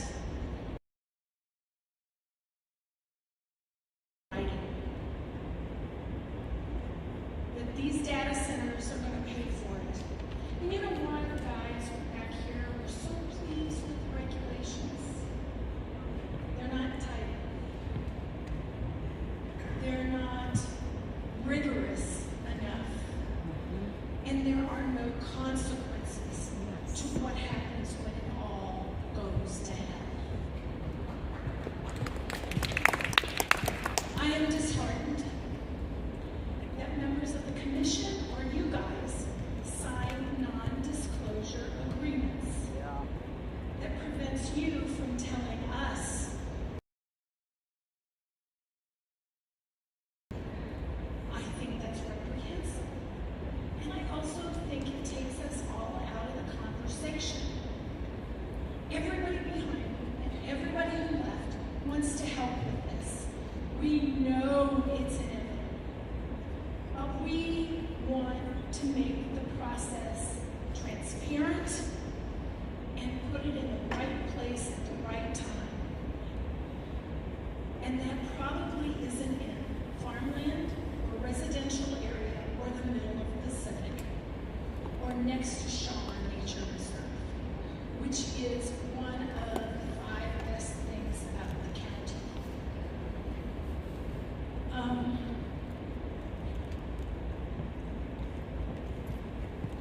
Most of us get water from wells. Do you get water from wells? Or you're on public water. The aquifer beneath our feet down there is losing. It's finite. And we have to be very conscious of that, and you guys have to do research. Thank you, ma'am. Dr.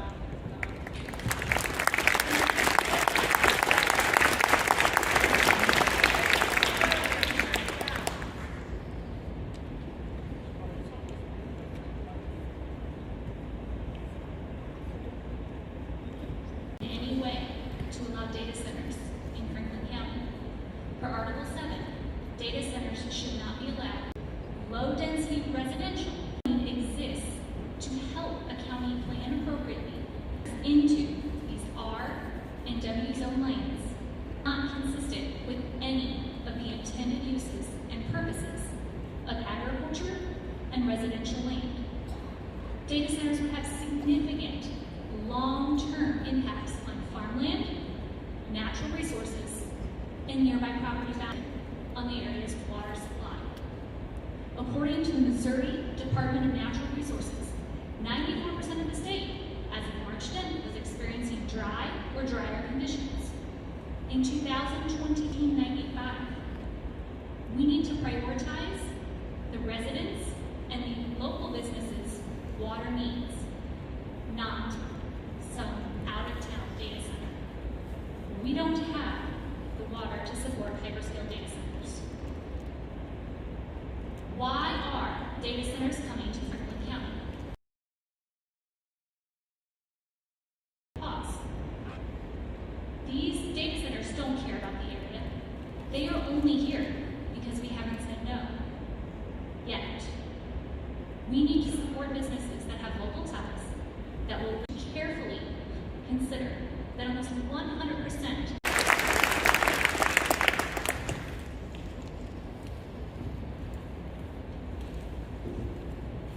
And Austin is on deck. Centers are the infrastructure of the smart cities. And I'm totally against data centers. I've been against data centers for several years to assist in they're going to be connected, and they're going to be connected to the cars. To take pictures of her face. Data centers will be connected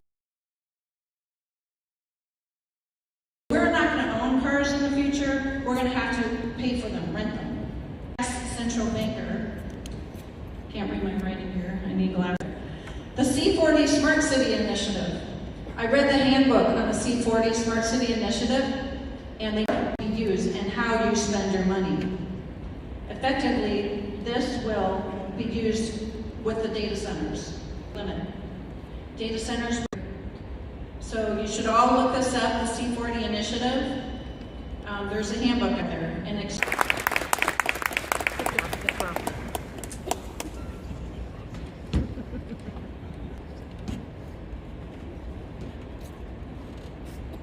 secrets here in Franklin County.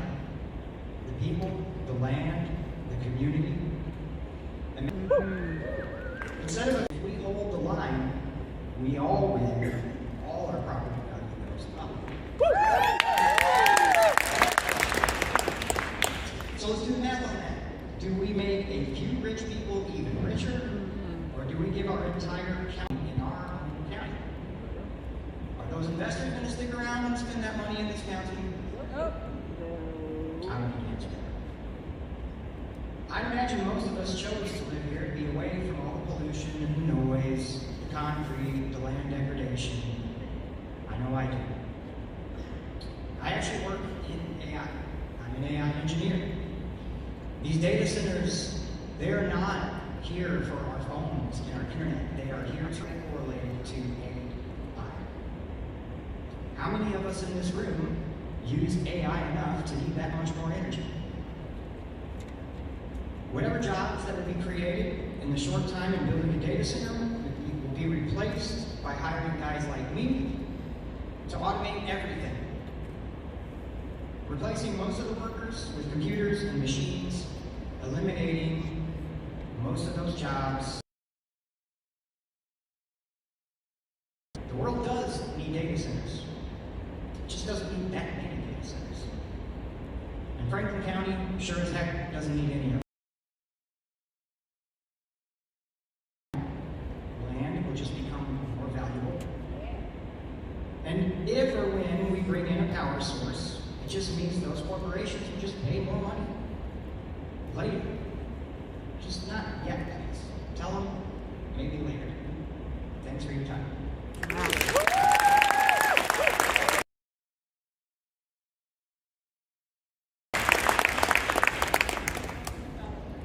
Rich Watson and Claire Mueller is on deck.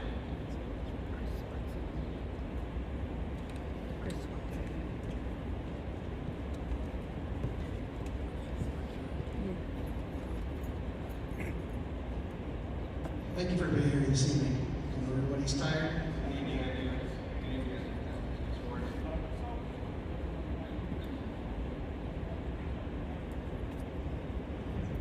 My name is Chris Watson. I've read this speech 10 times. This evening, though, I think our citizens have covered most of it very effectively and efficiently. Thank you. I'd like to basically go back and state that I am against the proposed campus.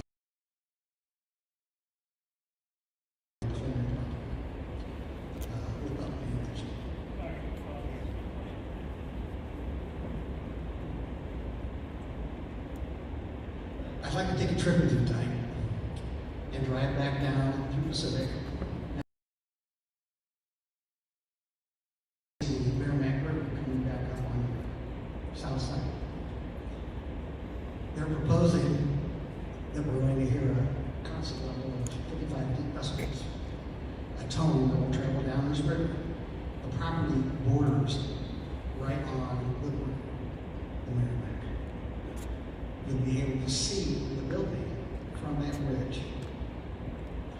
If you continue on driving down Highway OF, you'll continue past Camp Solidarity and look at the sunset. You will see a building 85 to 65 feet tall. It goes for a quarter mile to a half a mile down the road. Each of these buildings a little bit less than a quarter mile. Go around the corner at Highway NN and continue back up, and you'll see two more 90-degree turns. These turns basically go to a hill that are basically 75 feet, and these buildings will be on top of the hill another 75 to 85 feet. Just imagine this. You'll continue on last final curve to Beacon Springs Crest, we hit Catawissa. They have line turning. Planning and zoning worked with developing Highway O to remove all the accidents we had many years ago. How can people plan and design a structure this big and not understand how to build a road or an entrance facility for construction? Let's continue our travel back through Catawissa, but we're also going to jump on a canoe and take a rafting ride down the Merrimack. Once you basically come around and turn, you're going to see a building that's basically posted in your element work, less than 300 feet from the riverside. This building, again, will have a 65 to 85 foot tall building. Each of these buildings have at least 2 diesel generators to power backup. And these are, of course, tractor trailer size type entities. Decibel levels on any type of industrial generator is around 100 to 125 decibels. These have to be tested weekly. And of course, if you have 8 to 16 years, I'm already out of time. Yes, you are. Thanks for the tour. And remember, this is that area there is a railroad town, and we're also a river town. So respect that. Yeah!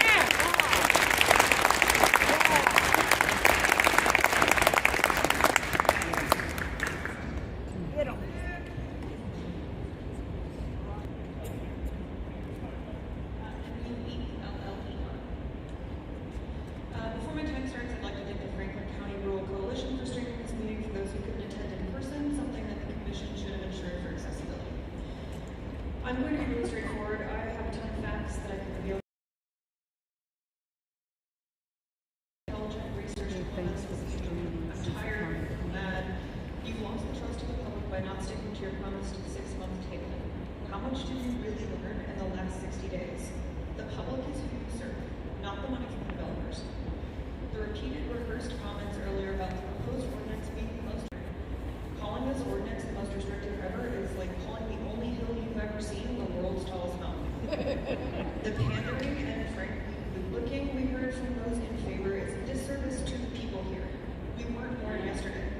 The community's protection and well-being is not a priority here, money is. These meetings are beginning. They're also used for unlawful, targeted surveillance, military systems and weapons, crypto mining, AI that will take jobs, and more. Governor. The governor who was paid $400,000 by Ameren during his campaign. And the PSC has never, to my knowledge, said no to a raise stages of grief. This feels inevitable, and this is not what the people want. And though we've been resoundingly clear, we're still here. This continues to move ahead against the wishes of your constituents that you serve as an elected body. We, the public, need to start thinking about what course of action we'll collectively take if this happens. Because even if you pass this, we're not going to stop appealing. We're not going to stop fighting. I'll give you a quick anecdote. I stepped out earlier and heard a little girl asking her mom, "Where do we live?" and pointing to the maps I'm sure you've seen floating about with concentric circles, and the red circle was pointed to.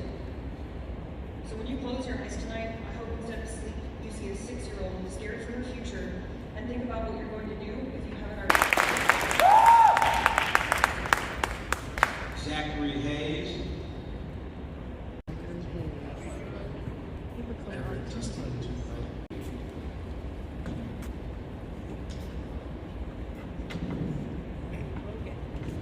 Zachary Hayes.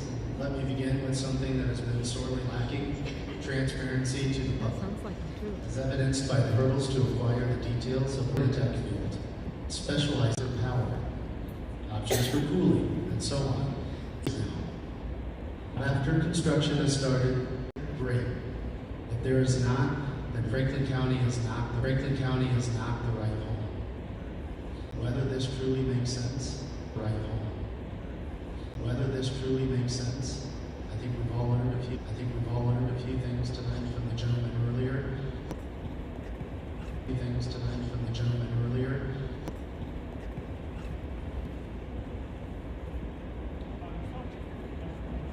Hi, my name is Melissa, and I stand before you on behalf of our family of 6 residents of Deloach Estates who shares properties with me that you simply code no and allowing data centers in our county. Have placed on you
Mostly these measures not have considered where master plan or the planning and development. Iowa is run by about 60%. In Article 20, Objective 4, increase tourism in Franklin County. Yes, you betcha. I'm bringing them to the rivers. I'm bringing them to Shaw. Those are my two folks, the Lorax. Martha Scuggs on deck. Scuggs? Sheila. There. Sheila? Sheila.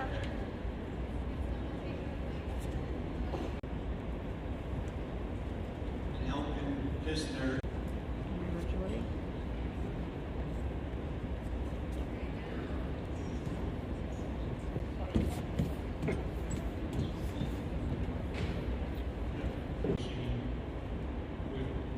Conditions that impact moving pretty quick.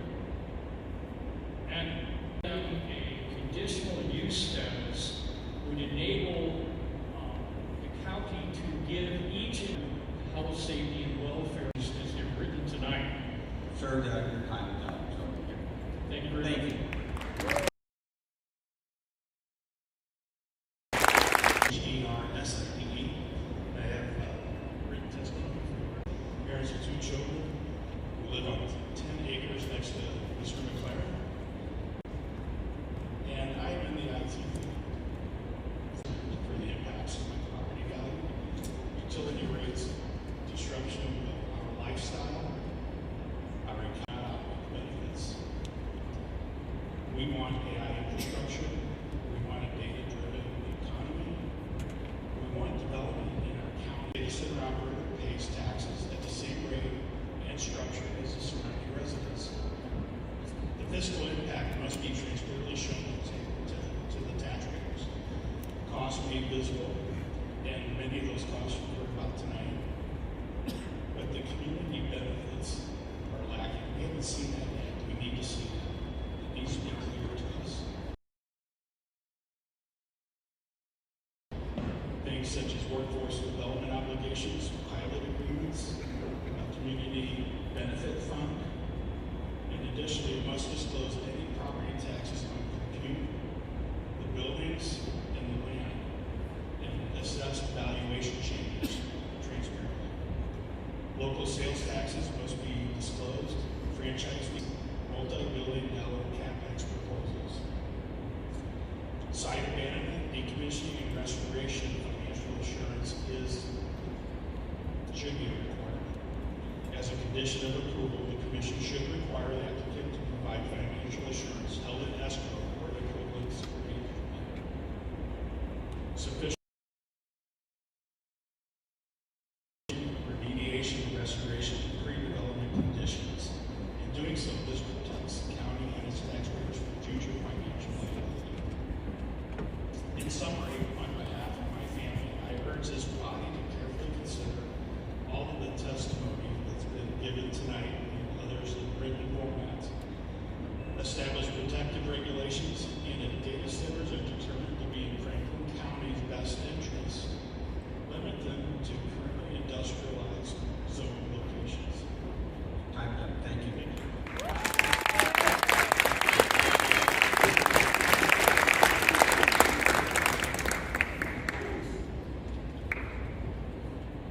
Go Wallace.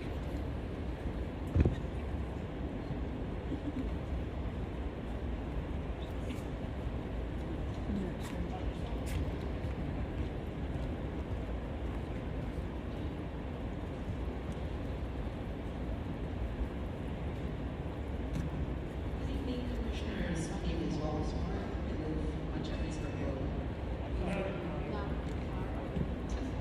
A little louder, closer to the mic.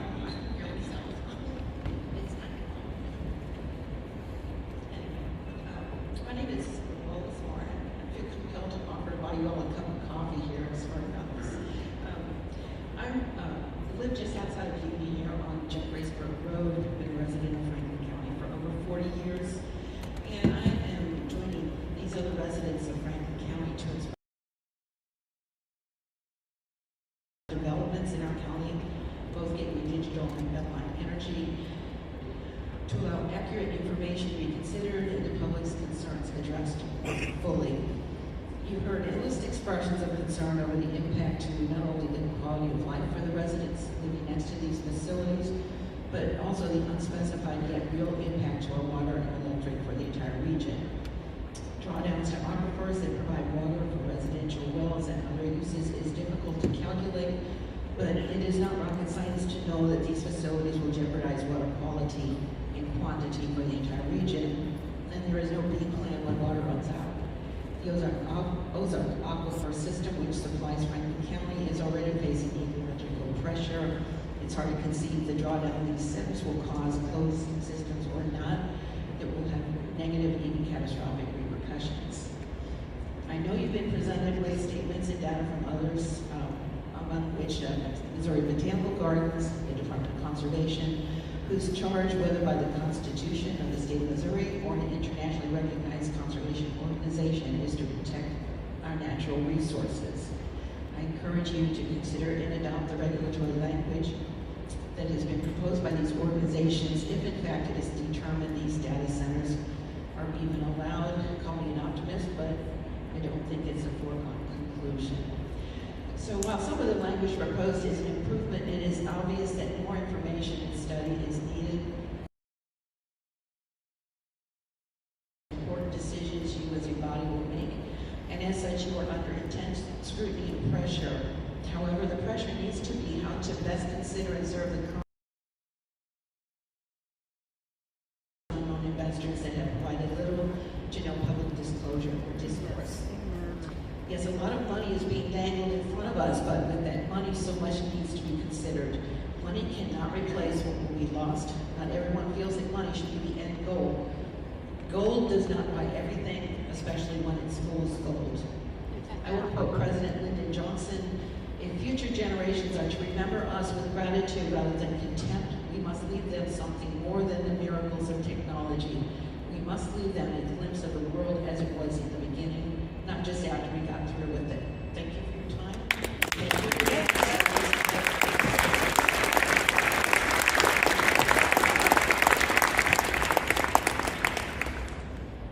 Laura Hanna? Laura Hanna? Okay. And then Dana Bowers on deck.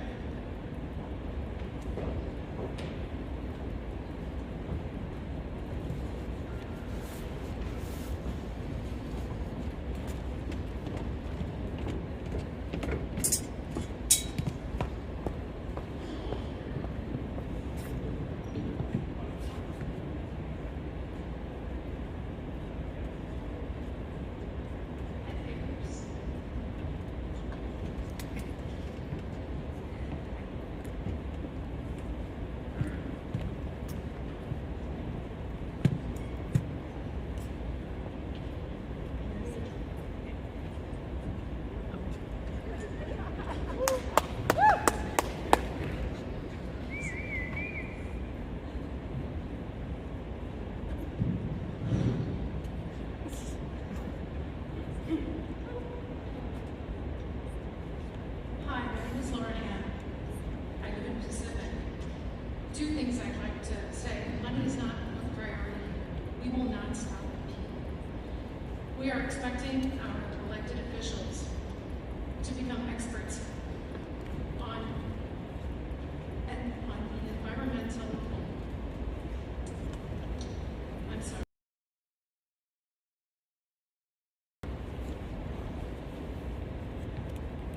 Ramifications of the installation and process of the data centers proposed. We need empirical evidence to prove what the effects are short-term and long-term of this unprecedented consumption of our natural resources. Remember Ironton, Missouri, the cost after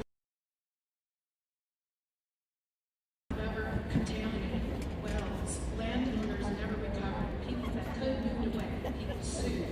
Rezoning of valuable farmland to industrial use is a dangerous negative use of land that I feel will be necessary for food production in the near future due to the alarming decrease of Franklin County farmland. These buildings are projected to forever contaminate our land, air, and adversely affect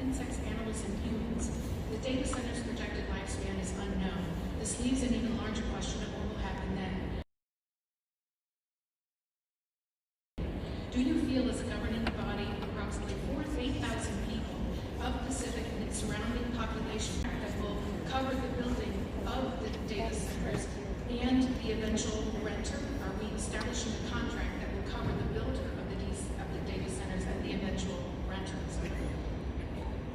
Do you feel Franklin County is legally represented to sufficiently negotiate a contract with the data center federally approved by regulations off the table administration to be effective? As of this week, President Trump has decided to push a permit for data centers to create their own power. Can you tell me who is thinking that that will be okay? The emissions of that power is and will be devastating to all of us in Pacific and surrounding areas. Most of you live in Washington, and you are deciding the future of my town, the town you do not live in, and some of you have conflicts of interest and do not hold land. But you say the money coming in will benefit Franklin County. I pay taxes, and I'm wondering, why are we in such a mess that we need to destroy our farmland for money? I think we need to look at how our taxes are being misspent. I've researched many states and data centers and the effects of that no town is happy with data centers. The underhanded bait and switch that has transpired between the city officials. Dang it! Again, so I just want to say, may I? How long is it?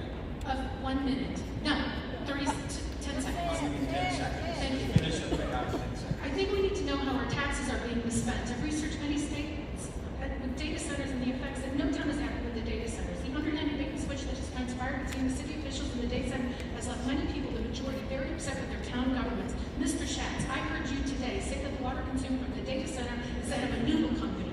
Well, let me see you drink that expelled data center water. How's that going to feel in your Time's up. Thank you.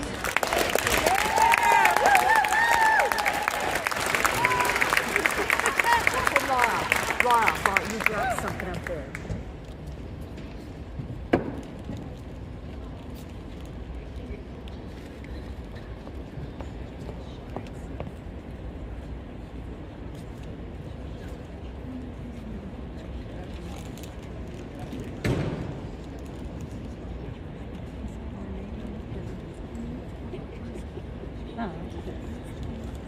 Tired as we are. Born and raised in Villa Ridge almost 50 years ago, my grandson is a fifth-generation Franklin County resident. My parents actually still reside in my childhood home right near the proposed site of Diamond Farms.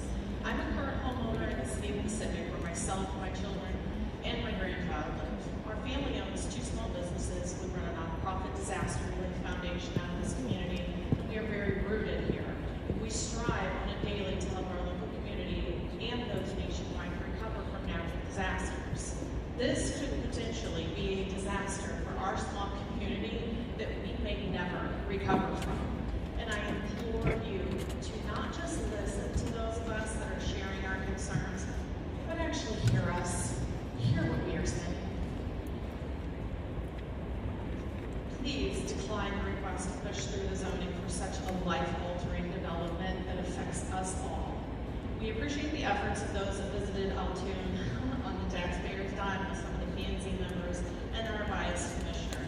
Unfortunately, no people that could potentially be negatively impacted by this or any licensed specialists concerning the uncertain promises were asked to join you on this trip. Only eyes and ears of unqualified individuals who have nothing to lose but stand to gain financially came back comparing apples to oranges with the difference in their current center versus the 2 that are being proposed here in this county, and then published unsubstantiated opinions with the good old boy guarantees instead of truths and facts from professionals. Nor did you guys provide any legal contracts for us. So I ask, what legal binding contracts have these investors, developers, contractors, long-term leases provided for the people of us here in Franklin County to ensure that these hyperscale data centers will not have a negative impact on our daily life, health, wildlife, or environment? And where are the legal contractual documents that cause them to pay consequences that they have signed to protect the residents from long-term financial costs to us as individuals or families from any negative impacts that may be incurred from these developments? There are no guardrails or protection in this currently proposed regulation change. So before rezoning for something this massive, the P&Z committee, I implore you, you guys need to be accountable to all of us as residents. You don't buy a car without looking under the hood, check the transmission, test drive before investing in buying. Nor do you drive the car without insurance for protection. We're asking for you to insure us. This project is way more massive than just buying a car, though. In 2025, Amazon, HP, Microsoft laid over 51,000 employees. Last thing I'll say real quick is that please be compassionate of everything that everyone has said here tonight. We're not hysterical. We are all showing up to be heard as a community. Thank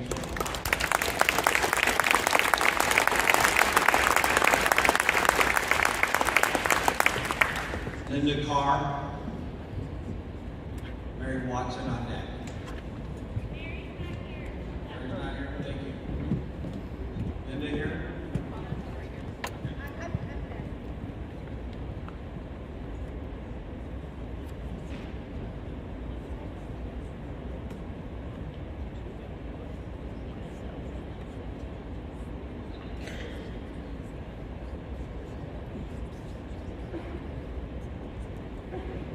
Bless you.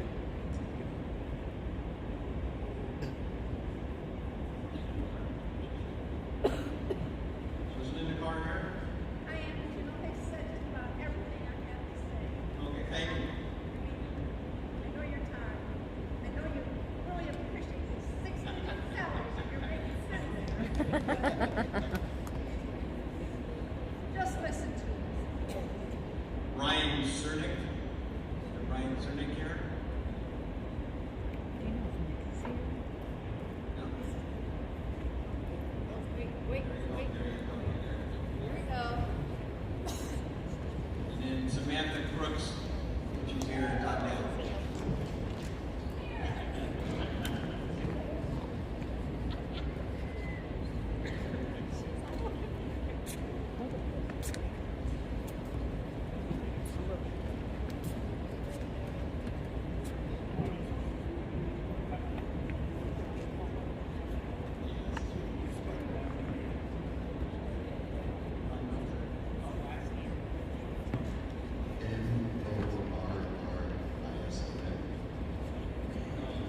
I'll try to keep this brief because some of us have actual jobs going to. So I was just wondering, why was this meeting moved from 6 months to just like not 6 months at all? Very kind of seems a little not transparent in my opinion, and a lot of these people obviously have concerns about this data center. And is there going to be an official response on why this meeting was moved last minute? We're not answering questions. Go ahead and make your testimony. Okay. Well, there were some answers answered earlier today. And is it just answers you do not want to answer? Or is that also what we're looking for an NDA? You're using your time up. Go ahead, please. Give us what you want. I have 2 more minutes, which I would be willing to give to you to answer that one very simple question. Why this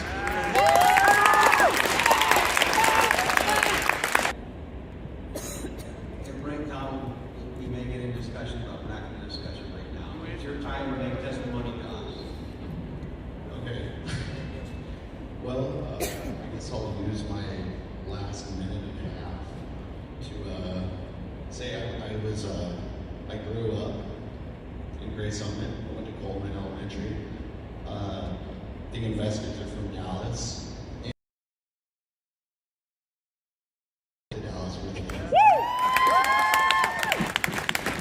and also, I think some of you should consider stepping down, especially you. Oh yeah. And sorry for leaving 1 minute on the clock. I wasn't quite prepared.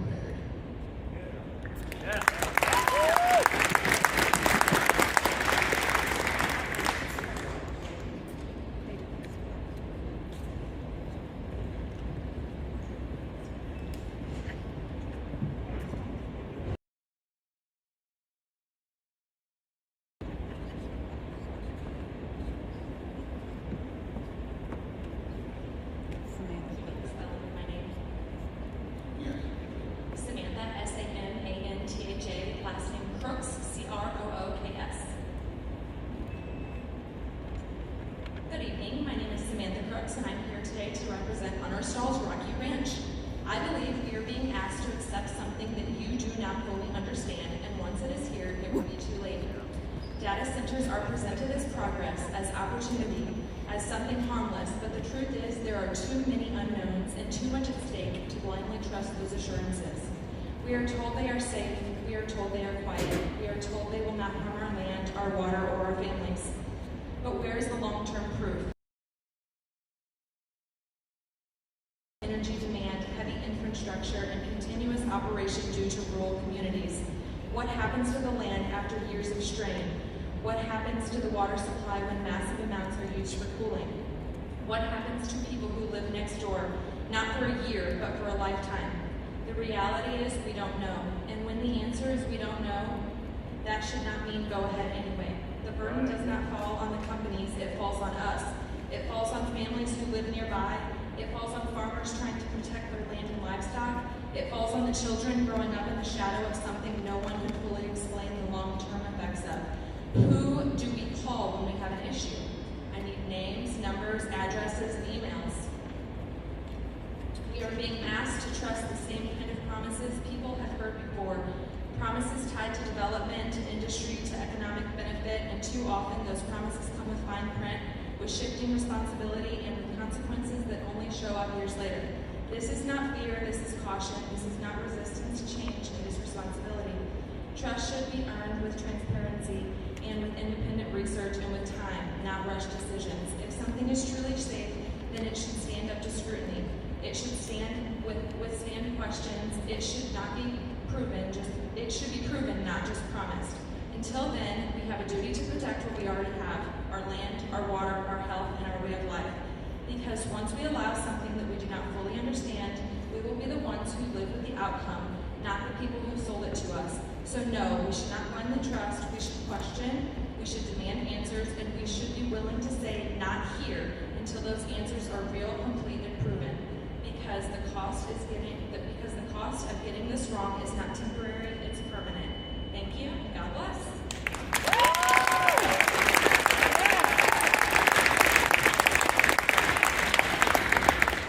Mary Chapman, here.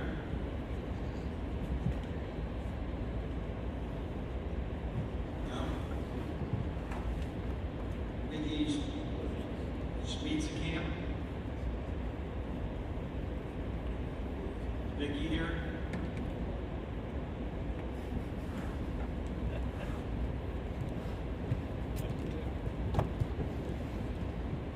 Sandy Vaughn.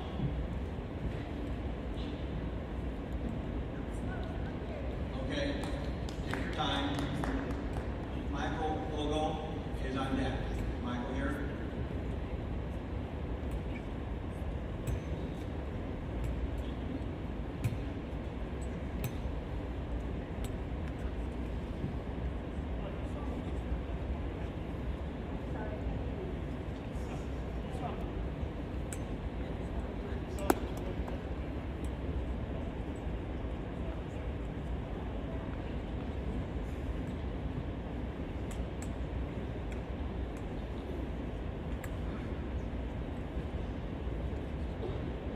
Hi, my name's Sandy Vaughn. I live right outside of Pacific on Highway NN. I'm right across the street from Summer Manor and about a quarter mile from the proposed data center. I think everybody's pretty well covered everything I had to say in opposition to it. I will say, though, that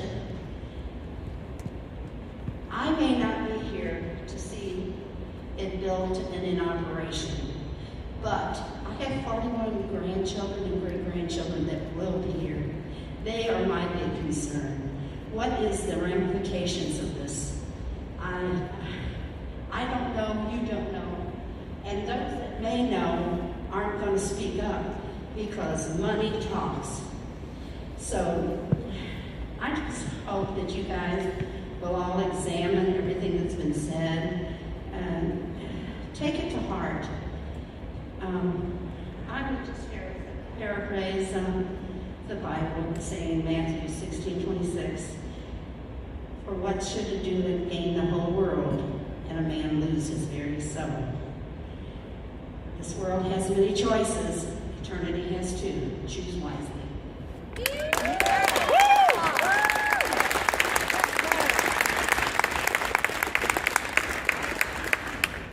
Was my goal.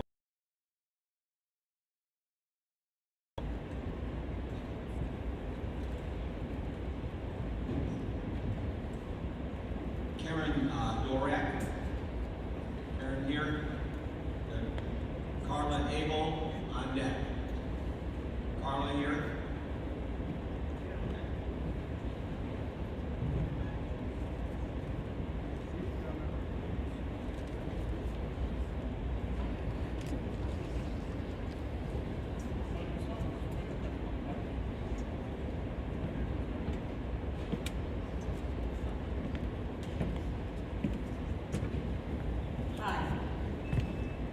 My name is Karen Dorak. I live in Labadee, Franklin County, pretty much my whole life. I moved away from Labadee and moved back.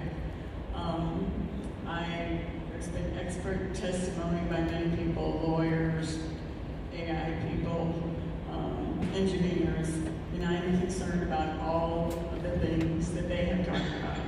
I'm concerned about the environmental effects on wildlife, the noise, the energy.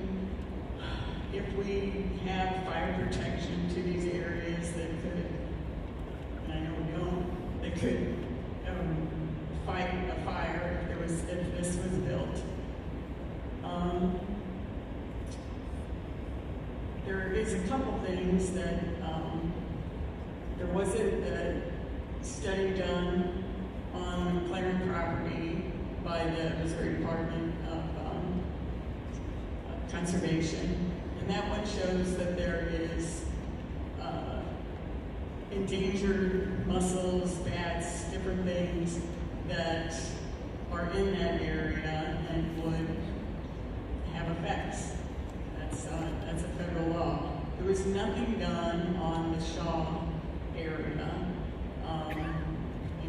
Shaw moved out here over 100 years ago, 101 I think, to get away from the pollution in St. Louis, and so now it's going to be right across the street. In the one case, that is. The other thing that I know that they've talked about is the creation of jobs. And there will be some construction jobs, I'm sure, but if you're building a hyperscale data center, they are going to bring expert people in for some of that are not actually from here, I think. You may have concrete people, some electricians, you'll have people to run the fiber line that may be from here, but they will bring expert people in from other areas that the jobs aren't coming from here. And then when it's built, and AI will take over eventually. I know that many of you are Bill McLaren, your co-workers, your friends, your business partners. Many people have probably gotten loans from the bank. And so you have that connection with these people. But you're getting pressure from these people too, because money and politics talk. And you're on this commission to fight for the people of Franklin County. Discussion, the vote for tonight. Thank you for your testimony. Thank you.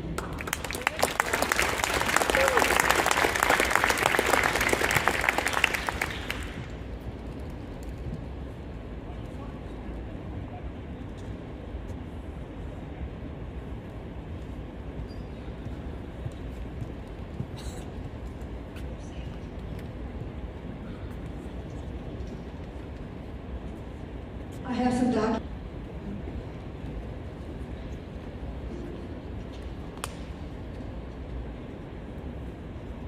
My name is Carla Abel. I'm a biologist. I have a degree in fish and wildlife and a master gardener. And I'm a longtime resident of the area, and I would like to discuss my reasons for the denial of these permits for the Diamond and the McLaren properties. If I had a crystal ball, I would present scientific reasons why this is not a good fit for Franklin County. One thing I wanted to say before I get into a couple of things, I wanted to talk about my nephew. He worked at a data center downtown, and during the time that he was working, there was only 10 people working there in this data center, that they had a flood. Then some of the piping broke, and it flooded. Now downtown they have several stories, and it flooded down, and they had to do a lot of repairs to fix the building. Now, what are we going to do if that occurs out here? And then I would like to talk about, in the packet I also included the 2/17 of this year, the specific. Shaw Nature Reserve is located across the road from the Diamond property, as you are aware. Brush Creek flows from the Diamond property to Shaw Nature Reserve. Any type of pollutions, airborne, nitrogen oxide, sulfur dioxide, particle matters, carbon monoxide from the diesel generators, backup diesel generator units, or waterborne contaminants from the treatments for bacterial growth and mineral buildup could flow into the Shaw Nature Reserve. It's a designated prairie restoration project area. Also, the stormwater, when you got concrete, the water just rushes right off into the streams. It doesn't go into the ground. Then there's several. The prairie restoration project is extremely important to this area. In Missouri, there's only about 99% of the prairies that are gone due to crop, urban development, livestock farming, and mining. Only 1% is here that's left. The restored areas currently is home to 17 species of plants of high conservation concern. Among these are the queen of the prairies.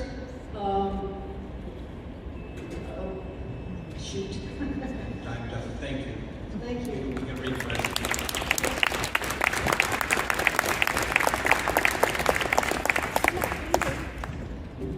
Corbin Shannon. Corbin here. Okay. Sean Casey's on deck. Sean here.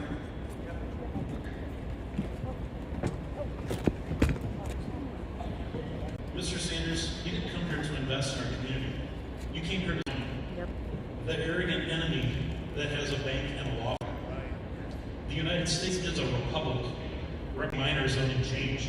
It is a decision that will reshape this county forever. It will be enforced somewhere else. Commissioners, you, fellow commissioners, you don't work for these economic predators. You work for us. And tonight, we're asking you in here from Beltline Energy, checking their cell.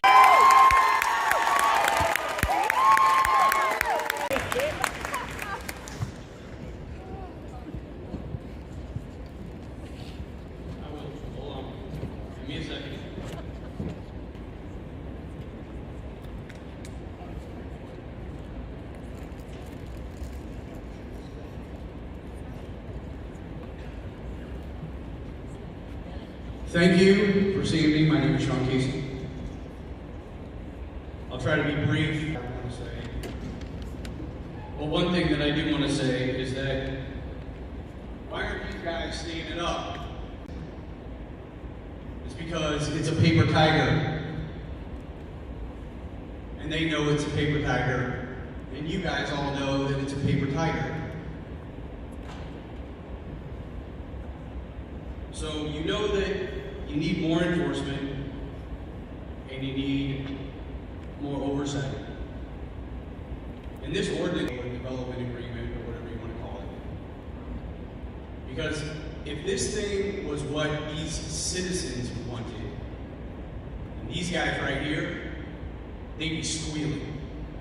They'd be up here squealing about this thing. So that's the type of ordinance that you need to do. You need to make an ordinance. They squeal about it, that they don't like it, that they're up here saying, wait a minute, we aren't going to be able to do this, or we don't like that, or we don't like that. Because the only ones that are saying this right now are the citizens. They're the people that have come here tonight to talk to you. And it's kind of ridiculous that they have to beg you for this. I mean, look at all these people. Look at all those cards. I know the lawyer, I can't remember his name, but he was up here, and he said, all of you have probably never seen anything like this before. I know you have too.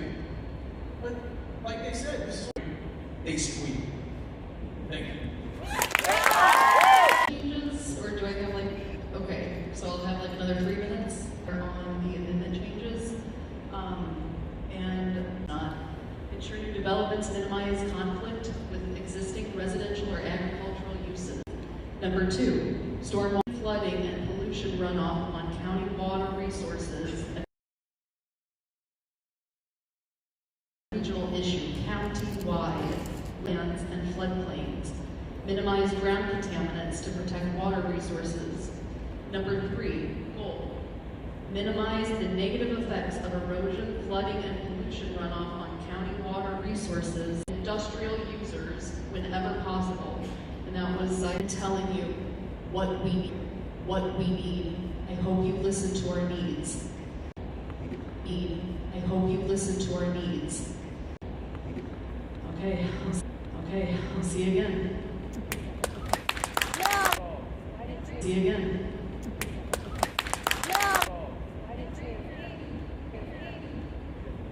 I signed up. Some of the confusion might be because some people did not.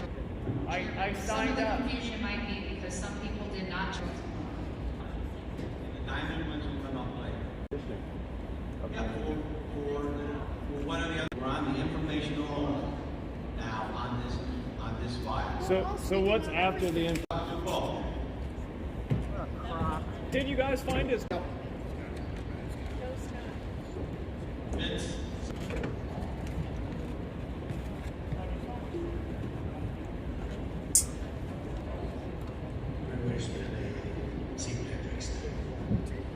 Good evening, Chair and members of the Commission. My name is Scott Matthews. I'm speaking as a trustee and on behalf of Northwood Estates Property Owners Association, representing 17 adjacent property owners near the Phelan Road, McCarran, 036, 260037, 2502698, 25270. And we respectfully request that the written testimony that was submitted on March 6 and this oral statement be incorporated into the official proceedings. Let me begin clearly. Many of us do not oppose reasonable and responsible economic development in Franklin County. We also strongly believe in the protection of individual property rights, all individuals, and all property rights, not just large ones. The cumulative long-term impacts and whether these impacts receive public review proportional to their scale. Franklin County's own zoning language states that the purpose of zoning regulation is to protect the health, safety, and welfare of its citizens. Yet the changes under consideration would allow hyperscale data centers as a permitted use within agricultural zoning. It removes one of the county's most important protections, discretionary public review, replacing it with administrative compliance and authority. This is not a minor land use adjustment. This is a structural change in the land use policy. The files seek to rezone 500 acres area as a level 3 review site, the highest level of environmental concern in governments. We respectfully recommend maintaining conditional use classification properties for hyper data centers. All coordinated consideration of these filings before any final recommendation should be made.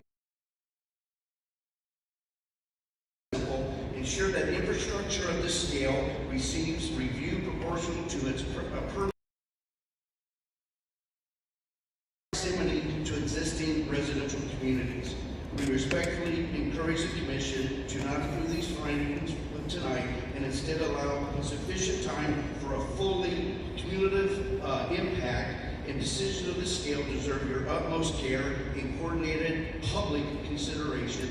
Thank you for your time and thank you for your service. This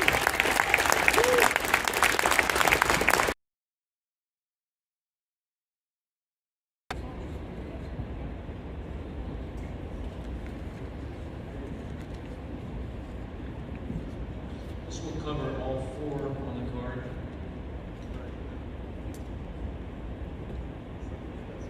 Go ahead. Good evening. My name is Vince Saporito.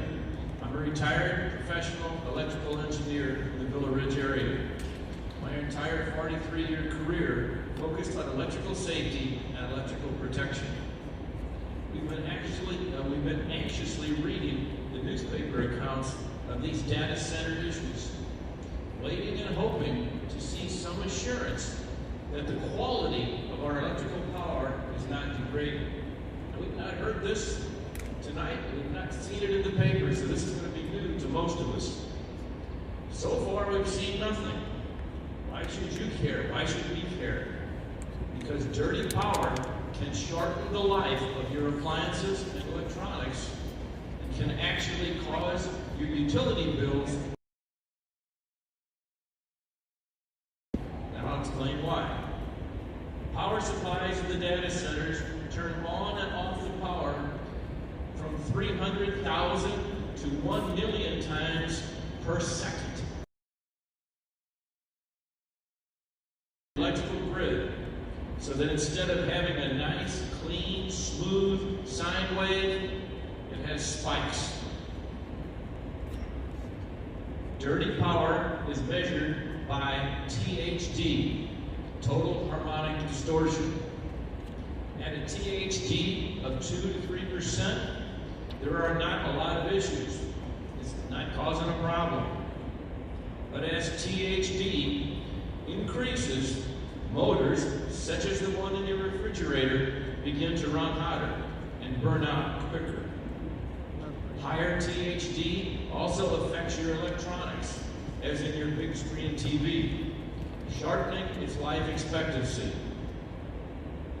Now, thinking that you live in Washington, Union, or St. Clair, so that it's not your problem? Think again. Dirty power from data centers can produce harmful effects for 20 miles or more. I'll bet most of us in this room are within 20 miles of these proposed data centers. And now for utility bills. Dirty power can cause utility smart meters to incorrectly compute your actual consumption, so you can be charged more than you've used. I don't know what kind of meters Ameren uses in this area. My suggestion is that you hire a consulting engineering firm, not me, I'm retired, to actually measure total harmonic distortion throughout the county, and then put some limits in place in the requirements for the zoning so that the data centers are within those limits. Thank you.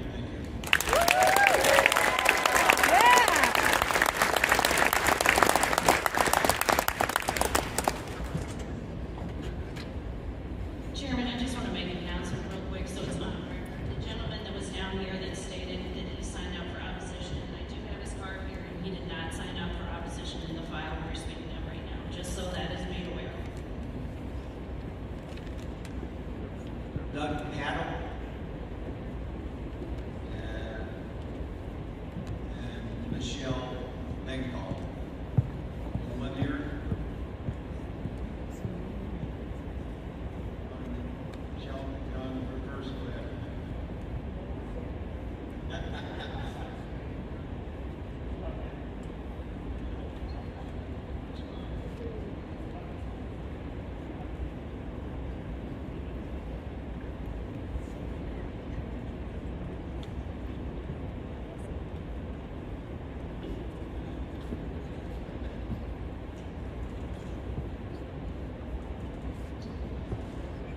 Are we all awake? Yep. My name is Michelle, and I live in Union. I'm speaking tonight as a constituent, a resident, and a member of the Sierra Club of Missouri. I have been a member of the Missouri Botanical Garden for most of the 40 years that I have lived in Missouri.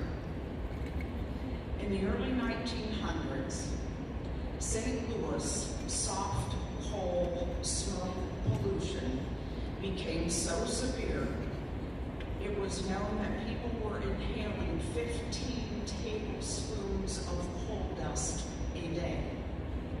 The orchids at Missouri Botanical Garden were threatened, prompting land purchase and a move to Shaw County in the 1920s. After World War II, St. Louis, through conservation efforts, had reduced its pollution by 75%, and the rest of the plants remained at Missouri Botanical Garden, leaving Shaw's Arboretum as a showcase for native plants and wildlife of eastern Missouri.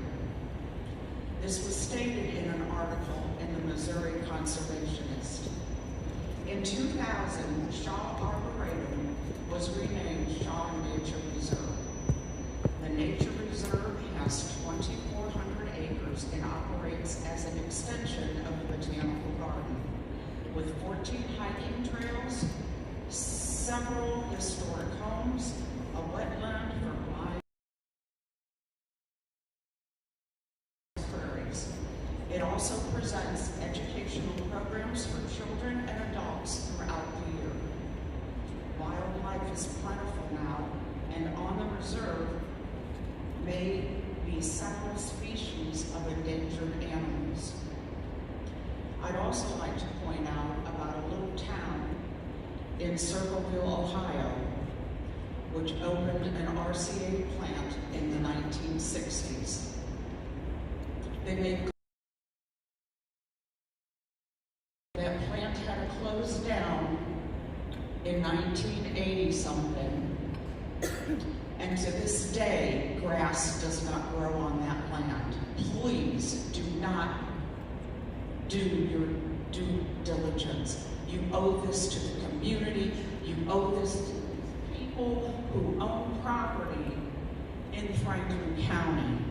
The severity of mistakes made in the past should not be repeated. Thank you.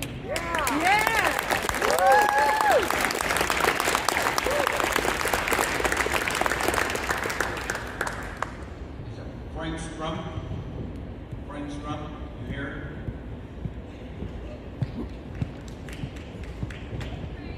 And John Gephardt are on deck. John here? Yeah.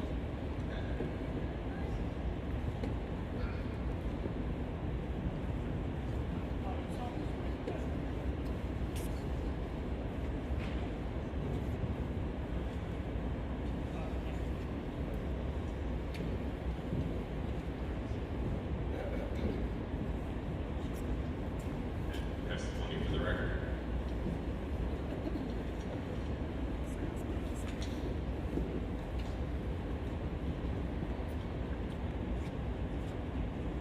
I gave you testimony, but I'm not going to follow that because you've heard many of the issues over and over again. So I'll just speak to some observations that I noticed this evening. One, at the beginning of the meeting and before me, of some of the small making yet. So it seems like thin blocks. I also observed the developers who had very little oppositions to the regulations.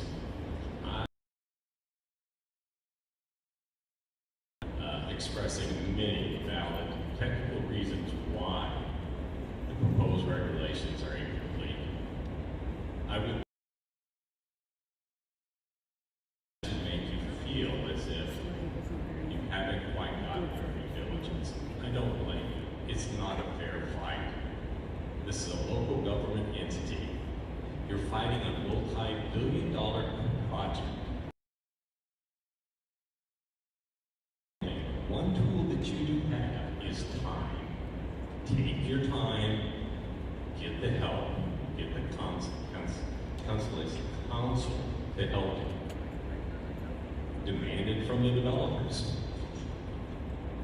I can't, I just thought it was kind of what you could call an expression or whatever, but heard the developers basically saying, oh, the regulatories are good to go. That's kind of like the fox telling the farmer that the house is secure. So beware. And then I'll finish up with just kind of an anecdote, but many stories that others have shared. I've been a Franklin County resident for like a little over 10 years. I moved on a parcel of land with my wife, and we were going to make a retirement community, for ourselves and our kids. We've done it. I am blessed. I have my 3 children. I have 11 of my grandchildren. We're all within walking distance.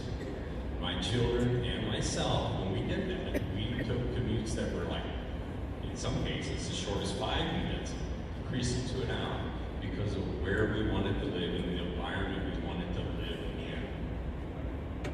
So, I'll finish this by urging you. Think of your children, your grandchildren. Do you think these set of regulations are good enough to protect them by being the neighbor next door to a hyperscale data center? I don't think we're there yet. And then actually, my personal preference is this is not the environment that the citizens of this county want. They want what they have. Small communities, rural environment. I moved here for it. I grew up on what we wish. Thank you for your time. I don't envy your position.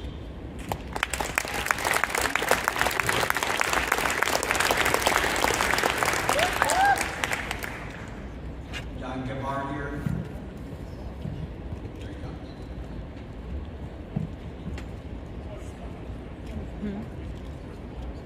Is it really? Holy cow.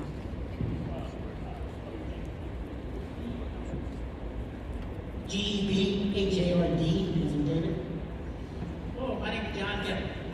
My grandfather took over in 1341. Said what I said is different. My dad was born on a little log cabin right where on Highway 1 there, FB, he's still there. I've got grandkids, and all my kids have went to Merrimack Valley School District. One thing I know from living here my whole life,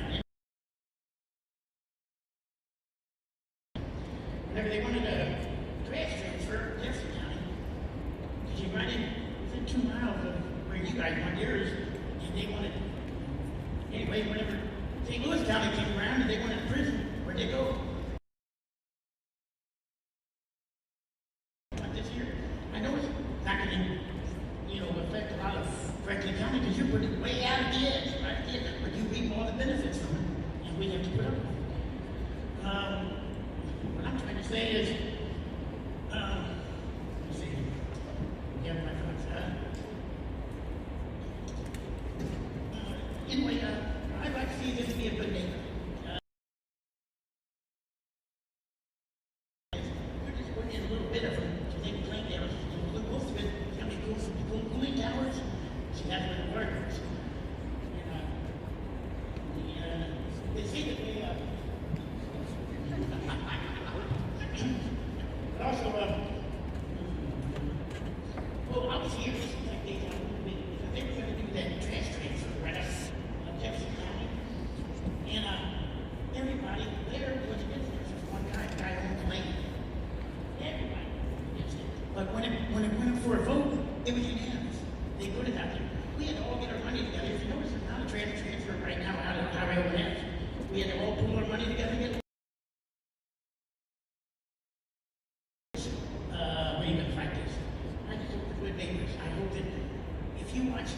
President Trump, when he was doing his State of the Nation, he said from now on, all of you are going to have a power plant that's not to tax our grid. Now, is that all these after you guys build theirs? I mean, from now on, you're going to do that? Or you're going to be a good neighbor for us? The president said you were going to do that, and he surely wouldn't lie to the red state, would he?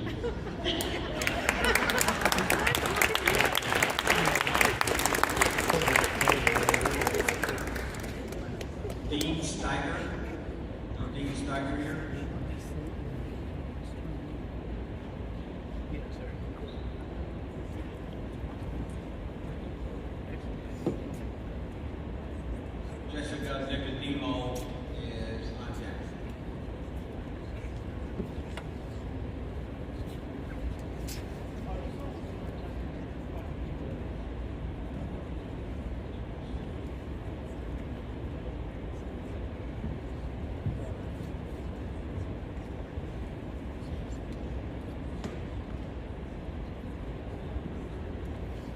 I'm speaking on behalf of clean air, clean water, and clean power. I just spoke with a company. It's in 125 different countries with over 110,000 employees. And I spoke with the global person in charge.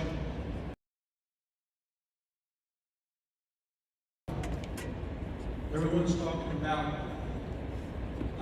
and they should be concerned, whether it be a cistern, or well, or groundwater, or creek. There is technology available that uses other methods to cool these data centers. The other thing that's critical is the fact that they're quieter. When you look at data centers that are in outside of Washington, D.C., in Pennsylvania, in Virginia, different areas, New Jersey, etc. One of the biggest problems they have is sound. The other thing is the fact that they're very quiet because they don't use the chillers, they don't use evaporation towers. They also, with the new technology and engineering available, they're able to secure that sound so the neighboring community, especially if you have children, can sleep at night. Because data centers require power around the clock.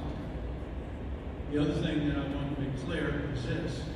There is technology available to provide that power 24/7, 365 days a year for a decade. It does not shut down. And the other thing that is the fact that it's renewable and it's the only carbon zero producer of electricity in the world. The neat thing about it is that it's from ethanol, which is made from plants. In the United States, it's primarily from corn, but in other areas of the world, it can be switchgrass, it can be sugarcane, etc. This power is renewable year after year after year. Now, when you talk about gigawatts, 1.2 that we're looking at is those with 38 seconds left. Those are with natural gas. And I will read you, get to it real quick. There's a bill going through Congress right now that addresses to this. And there's a similar one going in California. And what they state is this: when they use natural gas and they dose it with hydrogen, it's much cleaner. And I wouldn't bet that anyone here, if it's clean enough for California, it's clean enough for here. Thank you.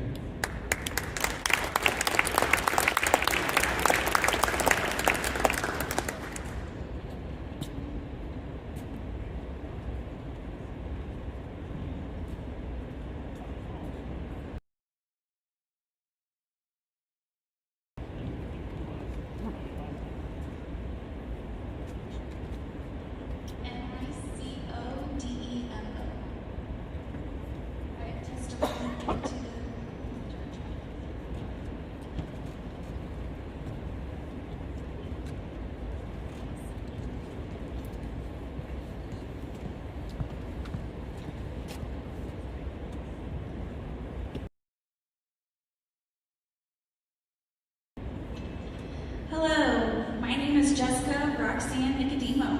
I live in Pacific.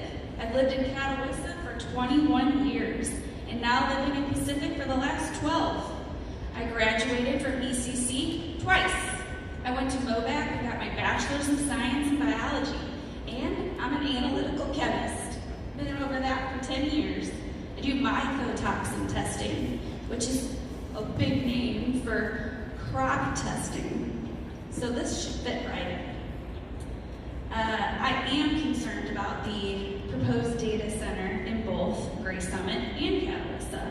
This will affect our environment negatively. This will create pollution. No lies will cover that up. Science is science. We know that our environment will change due to these data centers. The weather will change its patterns. The summer will be hotter than ever.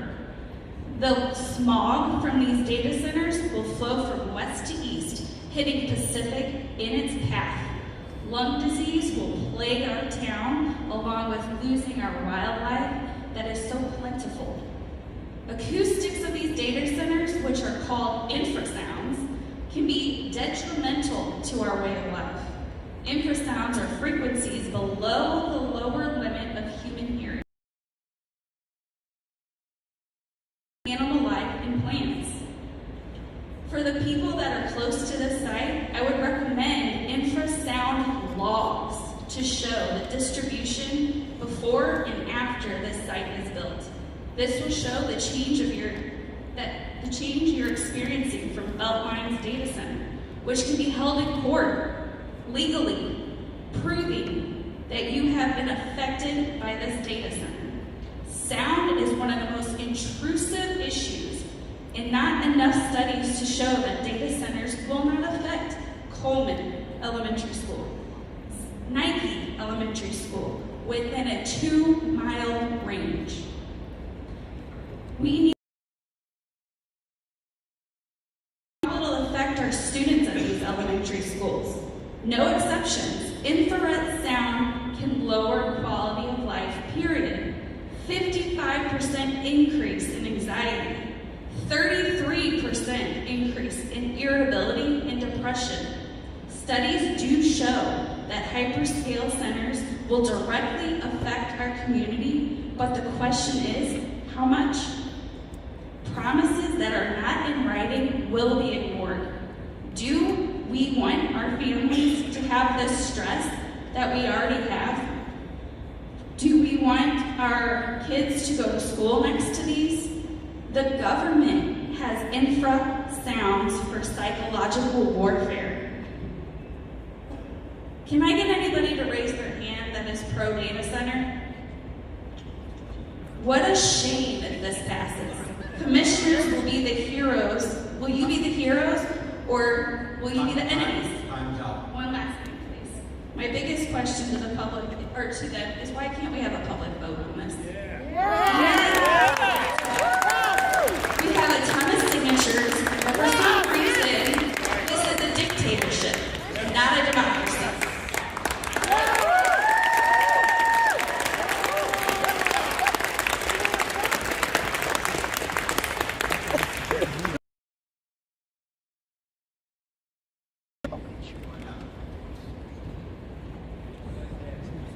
And Karen Foss, Karen here, you'll be on deck.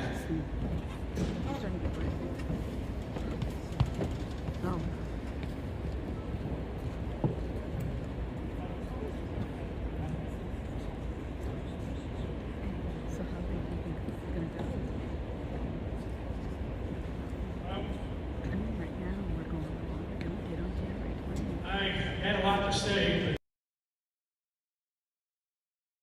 but I don't understand why we're even here discussing this. You guys went behind our backs. That's not good. And I know you're not elected. Thank God, because you would be out of the job tomorrow. Yep. There's a few things I do want to touch on. I know I can't ask questions, but how many of you on the board here, children go to Coleman School? How about Nike? How about Robertsville? No? Well, my kids do, my grandkids do. I don't think they ought to be able to grow up with that noise and crap. And this man sitting behind me here, he already said that they can deal with the low amount of decibels. They already want to change it. I say ship him back wherever the hell he came from and the boat he rode in on. Hey,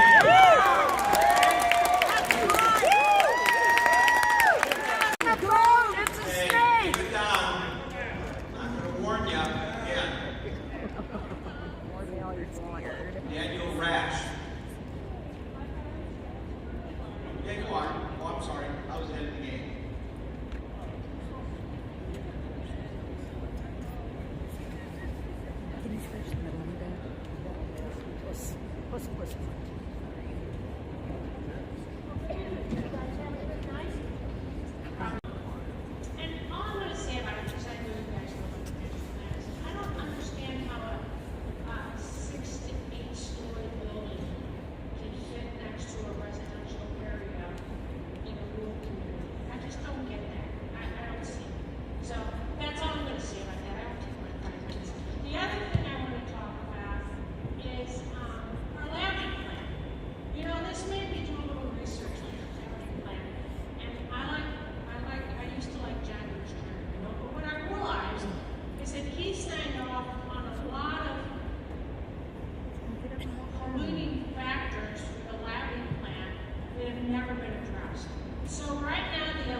damage to the environment. And that's all I have to say. Have a good evening.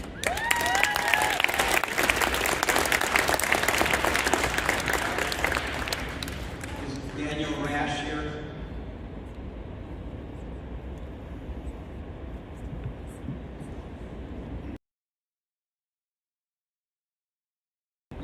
Scott Ramshaw? Not here.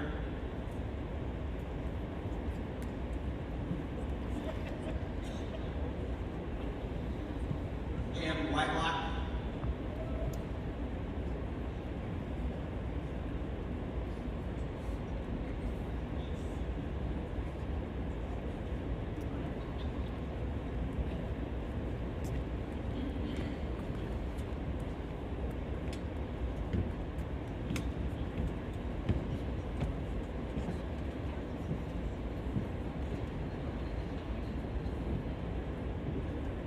That ends the, oh, she's coming? Oh, okay, I'm sorry. Swear yourself in.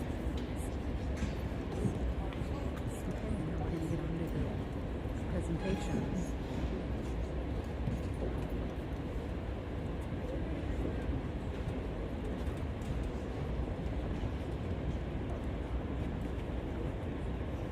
Members of Planning and Zoning.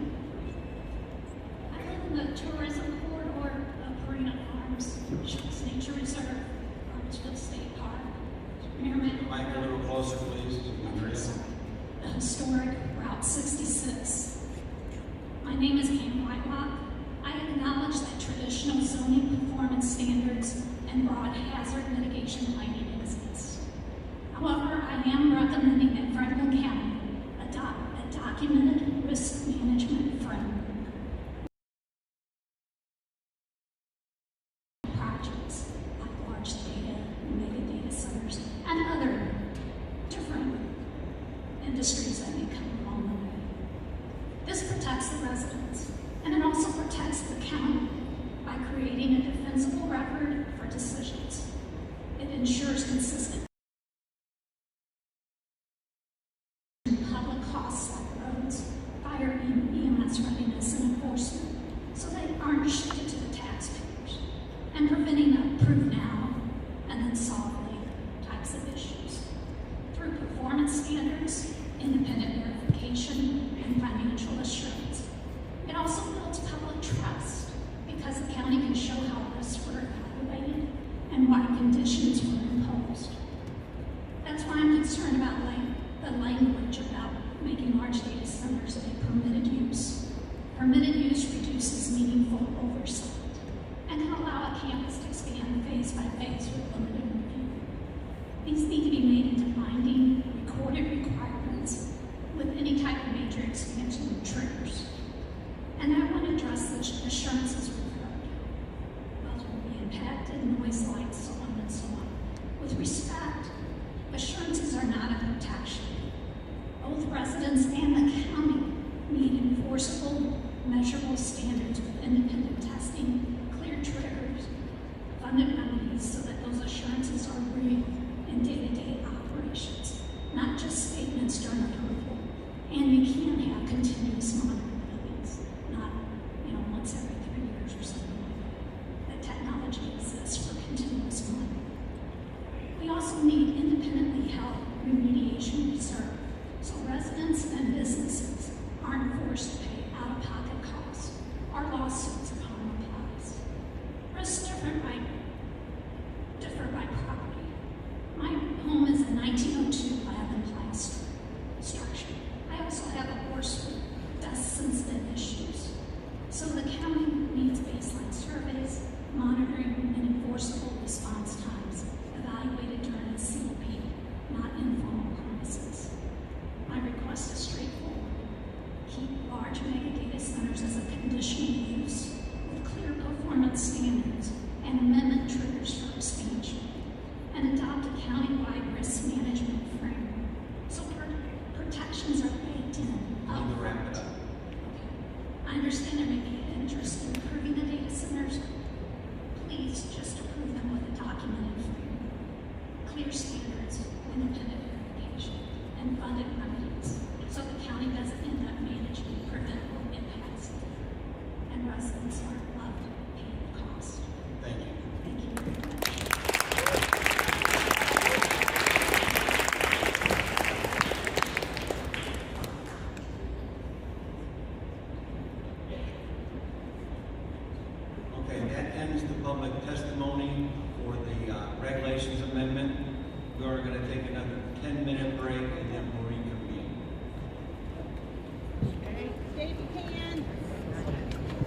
Yes, definitely.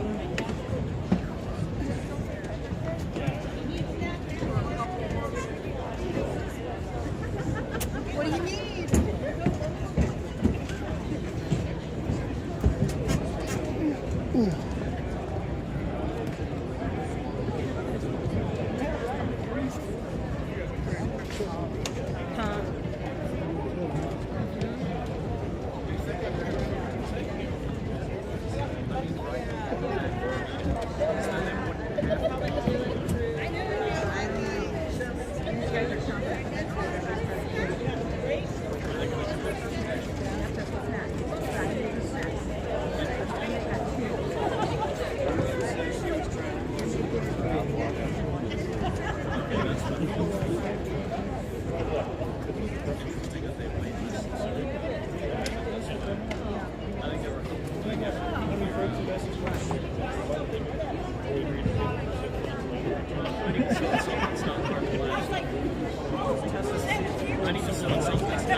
That's the Cadillac it sees right now.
But they may end up changing the policy.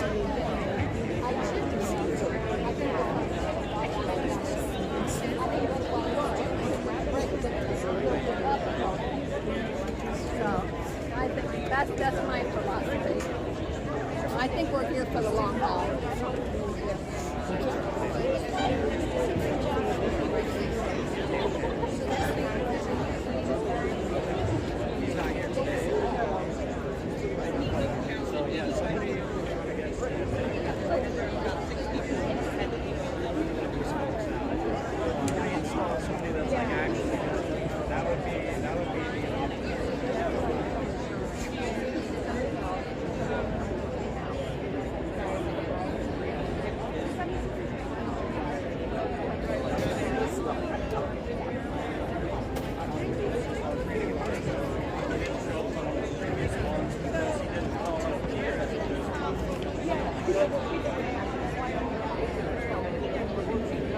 It's like, everybody already knows the cat's out of the bag, and it's like, you can see, if you're like this, how about you just have, just keep your customers, right? So you're just selling them down, what seems to be closing their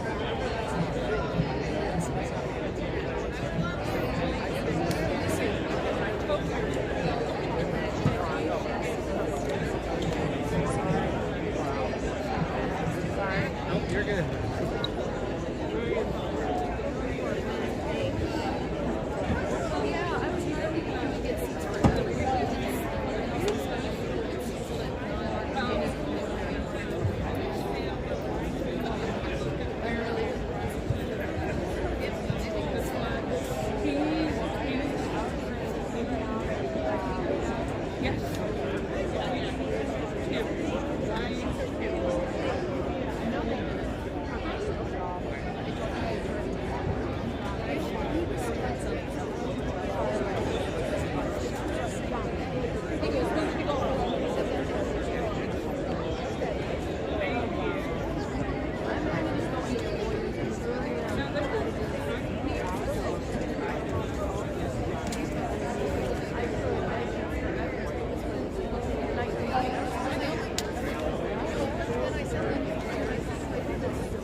Good.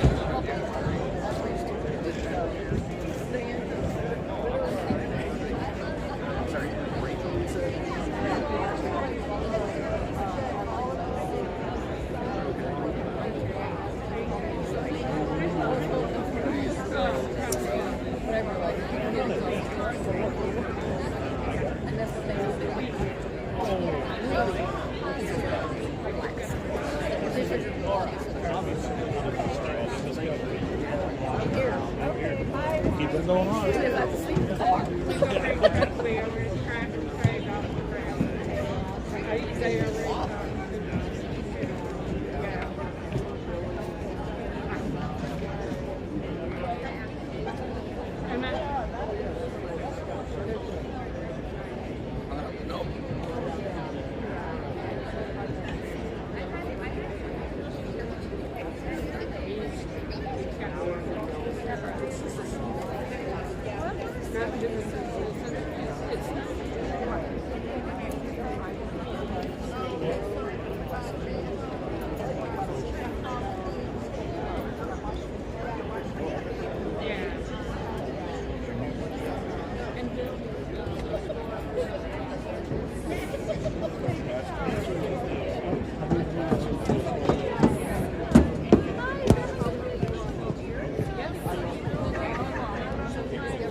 It's Nora.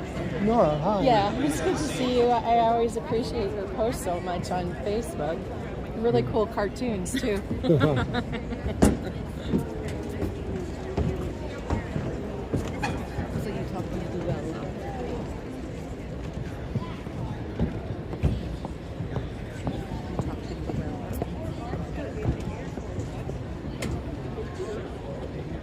Okay, that ended the public testimony for file.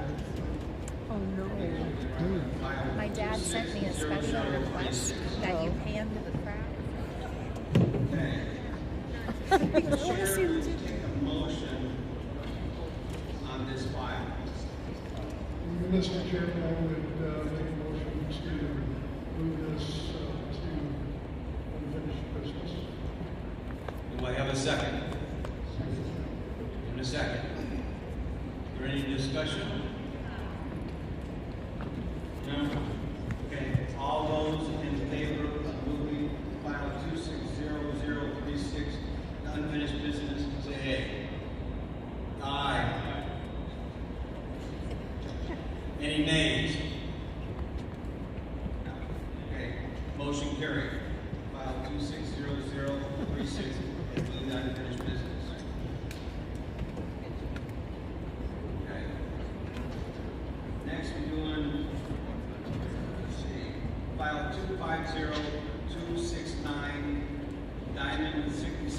LLC. Remember, we combined these two for public testimony, file 250270, Diamond Farms LLC. We'll allow 3 minutes and for the people who signed up.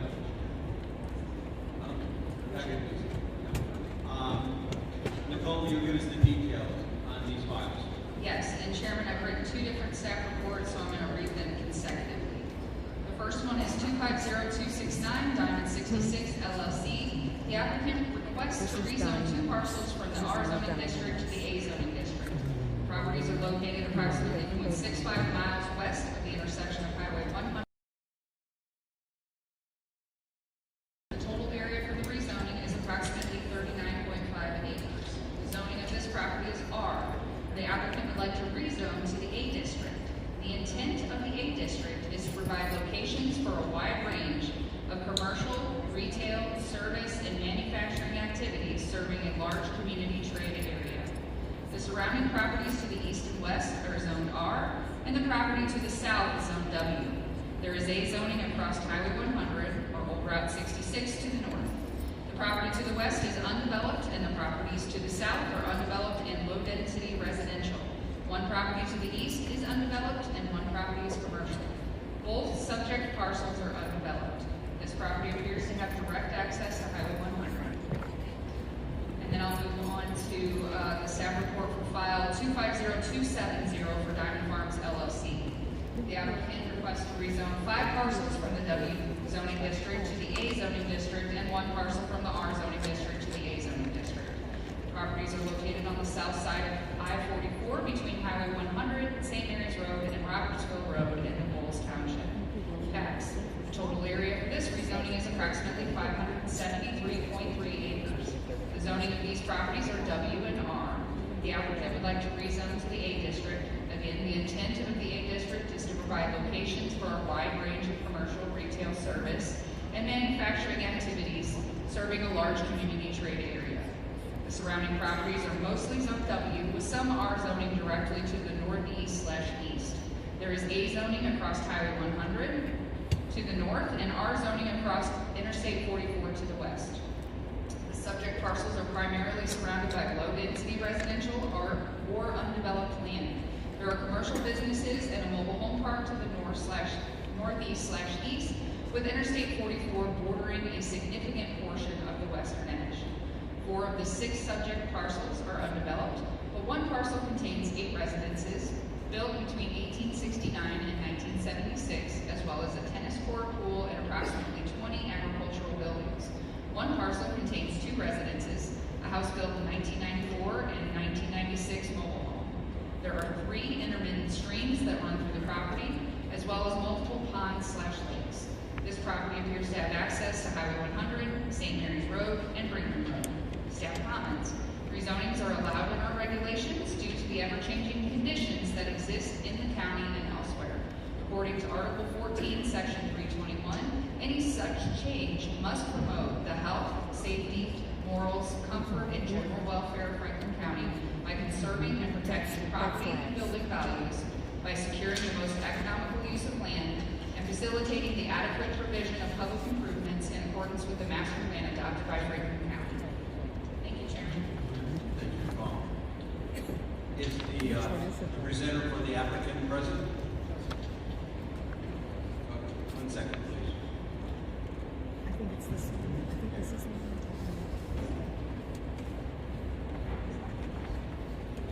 Let me look.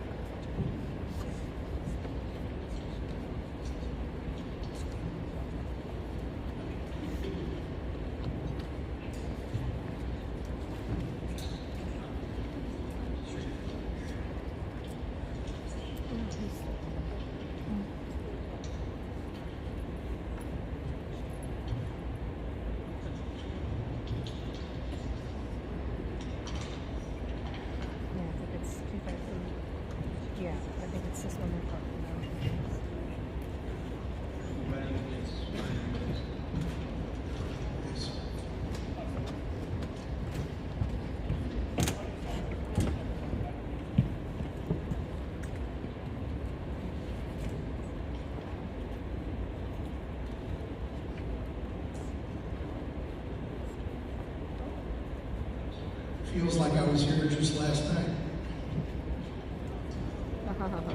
I'm Dave Baylor. I'm an attorney for the proponents of those two rezonings that have just been read. The requested rezoning is for the use of the property as a data center. The rezoning requested is consistent with and a natural extension of the master plan. Will be explained shortly. The present zoning of the parcels are W and R. If you look at what is permitted uses under W and R, as opposed to what we are seeking to do tonight, the W and R will allow for multifamily dwellings, modular homes, single-wide mobile homes, and double-wide mobile homes. It allows as a permitted use a boarding house, a convenience store with or without the sale of fuel, a hotel and motel, a shooting range, medical marijuana dispensary facility, and medical marijuana testing facility, a skateboard park, a crematorium, self-storage units, a utility waste landfill, and finally, warehouse distribution center. Now, those are the present permitted uses, and there are many more of that in the W and R zoning districts. So what we're hoping to do is go to A and put in a data center. We've handed out Group Exhibit 2 for you to look at. I'm not going to go through each one of those slides, but that does encompass our presentation. This is a transformative moment for Franklin County. If the rezoning we are seeking is approved, the data center will be a $40 billion investment with a B, not million with an M. It will be a $40 billion investment in Franklin County that will not only generate jobs, but also generate millions of dollars in tax revenue for our schools and our police and fire departments. A conservative estimate of the taxes generated from this site is $50 million annually, which I'm sure that the governmental agencies I just mentioned, ordinance that you just considered, is there language regarding tax abatement. The ordinance itself contains many, many restrictions and has gone through many different versions of it.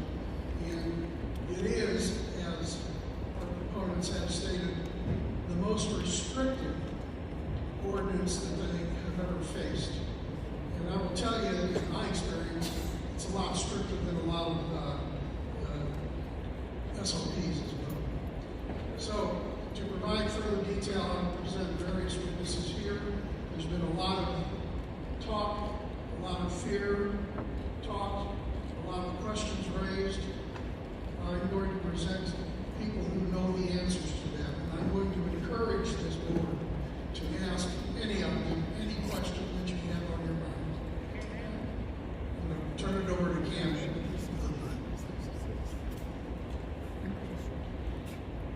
Good evening, my name is Cameron Lucan. Jordan, just to flip to sheet 10, please.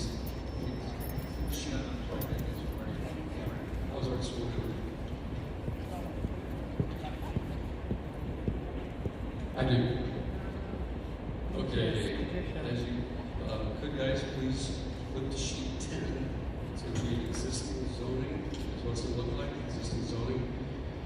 So on the existing zoning, you can see that the tract that we are petitioning is current zoning is R and W. And I want you to be aware of all the R and A zoning along the highway frontage of 44. So basically the zoning, when you look at rezoning, what guides you there is the master plan. There's a lot of discussion about the master plan. So what goes in guiding what the master plan says? Tax. So if you flip to sheet 11, in the very next sheet, you'll see some facts there regarding the east-west gateway functional class.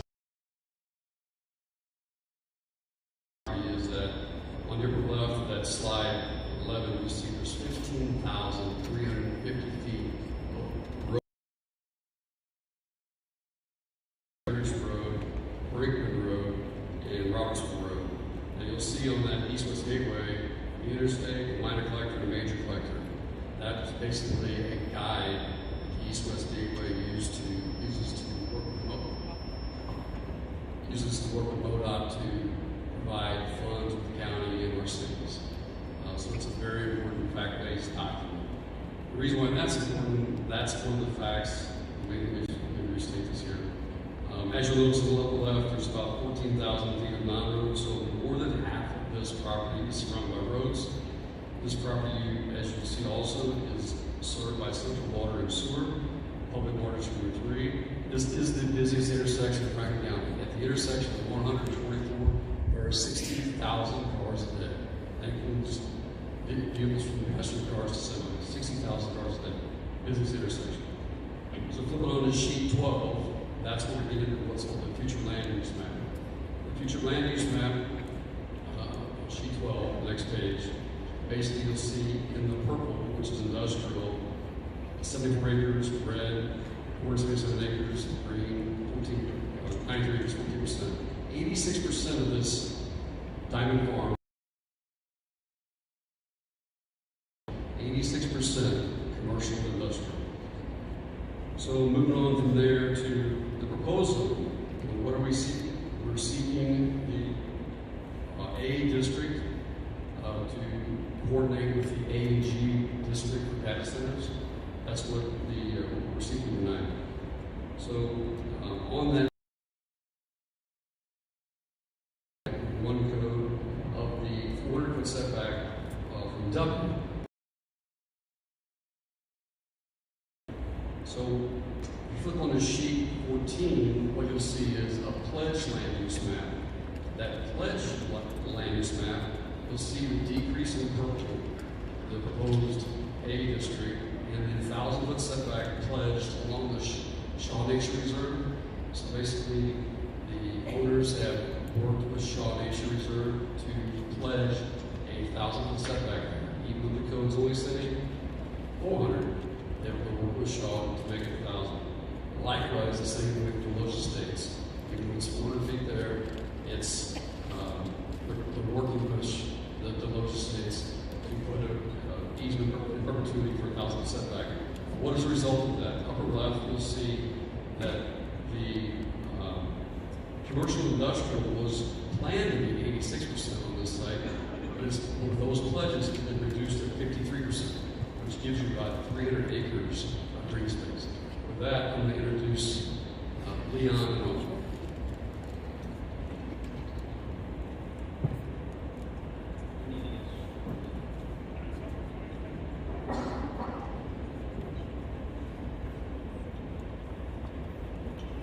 Thank you, Commissioners, for being here this late. Long night. Good evening. My name is Leon Backus. I'm here representing the Gateway Data Center Project. I'm here tonight to respond to concerns raised tonight and at the January 20th public hearing and give the Commission the facts that it needs to evaluate this project accurately. Our plan for the site. Before addressing specific concerns, I want to describe what and where we are actually planning to build, because the physical layout of this. Like Cameron just said, our plan is to develop less than 50% of the Diamond Farms property. The remainder, over 300 acres, will be placed under a permanent open space easement. That land does not get developed, it stays as it is. The entire building footprint will be concentrated at the northwest corner of the property, the area furthest from Shaw Nature Reserve and the Deloge Estates. The building paths will be cut into the hillside to reduce their visual profile. We are not placing a flat industrial campus on top of the land. We are working with natural topography to keep the campus as low and discreet as possible. Along the Deloge Estates Robertsville Road, we are providing 1,000-foot setbacks.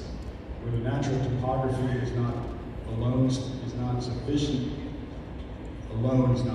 screening, we will conduct berms and landscape buffers to provide additional visual barriers for the Deloge Estate residents and other adjacent areas. Access to the campus will be only from Route 66. Robertsville Road access will be restricted to emergency vehicles only. No construction traffic, no employment traffic, no employee traffic. The road that Deloge Estates residents use every day will not be impacted by this project. As you drive down Deloge Estates, it's maybe a little hard to imagine from a flat piece of paper, but there's a hillside, and we are building on the other side of the crest of the hill. So from Deloge Estates, you'll see the 1,000-foot setback, and we'll keep that as it is today. The practical results of these decisions are straightforward. After this campus is built and operational, driving along Robertsville Road, you'll primarily see what you see today. The natural terrain, existing vegetation, setbacks, and berms are committed to ensure that. Now, addressing the specific concerns we heard from January and here again today, water usage. The residents warned that the project will consume millions of gallons of water and cause surrounding wells to run dry. That is not accurate for this project. A closed-loop system, a sealed mixture of water and glycol recirculates continuously, kind of like the radiator. It does not evaporate, it does not discharge into the public sewer, and it does not draw from groundwater. When the system needs to be recharged, it will be trucked off-site by a professional disposal company to be treated. The net water consumption of our system is equivalent to approximately 54 single-family homes.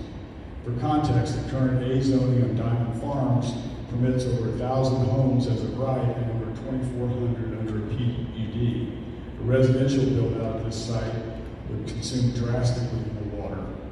Our facility, by comparison, uses less than 10% of what current permitted uses would allow. We will not use on-site wells. We will connect to public utilities and pay for all required infrastructure upgrades at zero cost to the utility district. Missouri DNR monitors aquifer levels and requires annual water use reporting. That obligation will apply to our project. Utility rates. The concern that our project would increase residents' electric bills is understandable, but is addressed directly by state law. Missouri Senate Bill 4 and the November 25 PSC order legally require data center operators to contractually commit to pay enough for electricity to cover all new generation costs they create. The utility, Ameren, cannot pass these costs on to the existing rate base. We will pay our own way. We are committed to zero increase in ambient noise at the boundaries with both Shaw Nature Reserve and Deloge Estates. The current ambient level is the ceiling, and we will not exceed it. On the other two sides of the property, along I-44 and the industrial corridor, we will commit to a maximum increase of 10 decibels above current ambient, consistent with standard ordinance practice. We will provide a licensed sound engineer's modeling study as part of the building permit package, and we will deliver annual monitoring reports during operation to confirm ongoing compliance. Generator testing will be restricted to business hours Monday through Friday. Light pollution, we will install fully downcast dark shadow fixtures with a maximum mounting height of 20 feet and warm-colored LEDs consistent with what Shaw Nature Reserve has requested and what the draft ordinance requires. Light spillover into additional residential properties will be held at no more than 0.5-foot candles measured at 3 feet above grade. Shaw Nature Reserve. We are in active dialogue with Shaw. We've talked with them several times. We have committed to a permanent open space covenant providing more than 1,000 feet of undisturbed farm and tree buffer between our building area and the reserve boundary. We expect to have a mutual agreement with Shaw finalized before the end of March. We support the zero noise increase requirement at that boundary in the ordinance. The Tyler Cemetery. We're aware of the cemetery. We identified it during our own due diligence and designed our site plan specifically to avoid any impact on it.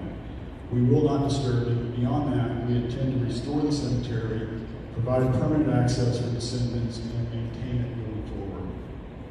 Site disturbance and tree loss. Residents expressed concern that the project would clear the entire Diamond Farms tract. Under current zoning, a residential developer could realistically disturb 90% or more of that site.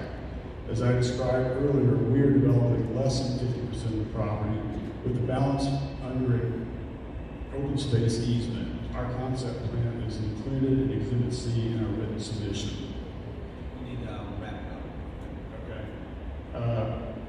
Economic, I've got more to go, but economic impact at full build out, the Gateway project will deliver over $50 million in annual tax revenue to the county and its various tax districts. This is the largest economic development project in the history of Franklin County.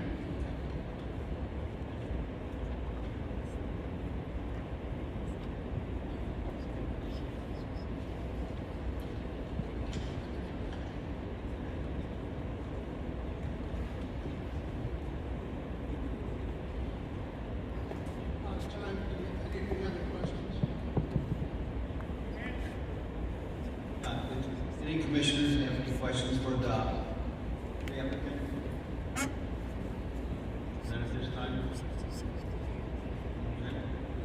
Yes.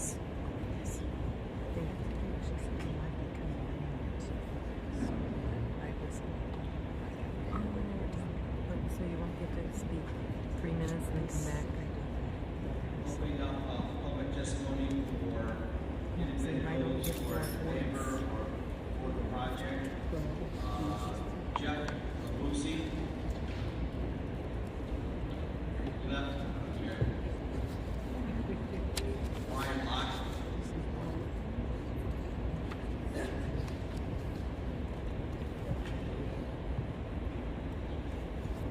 Tell me if you wait.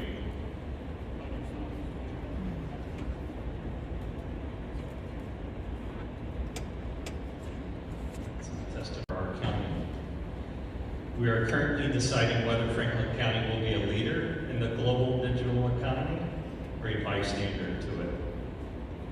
I am here to express my strong support for the responsible development of these data center projects. We've all seen the headlines about the scale of these investments, billions of dollars in private capital. In an era where local budgets are often stretched thin, these developments represent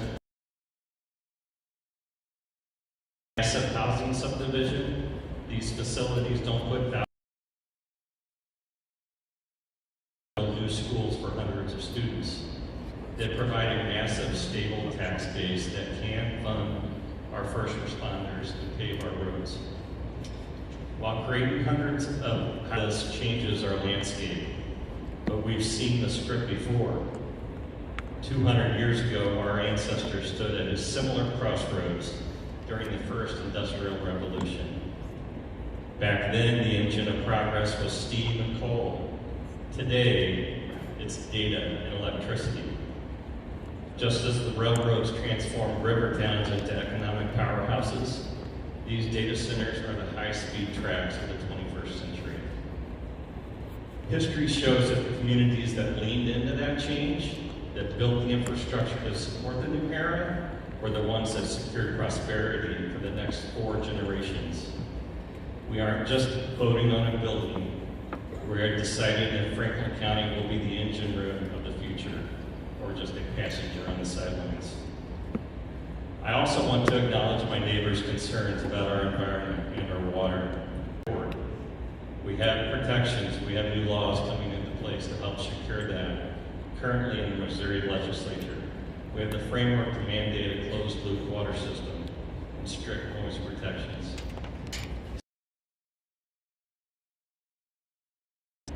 It means partnering and working with these developers who meet our high standards for conservation and grid reliability. Let's not fear for the future, let's build it. Let's choose growth that pays for our schools and protects our way of life through smart, high-tech investment. I urge the Commission to move forward with these projects. Thank you.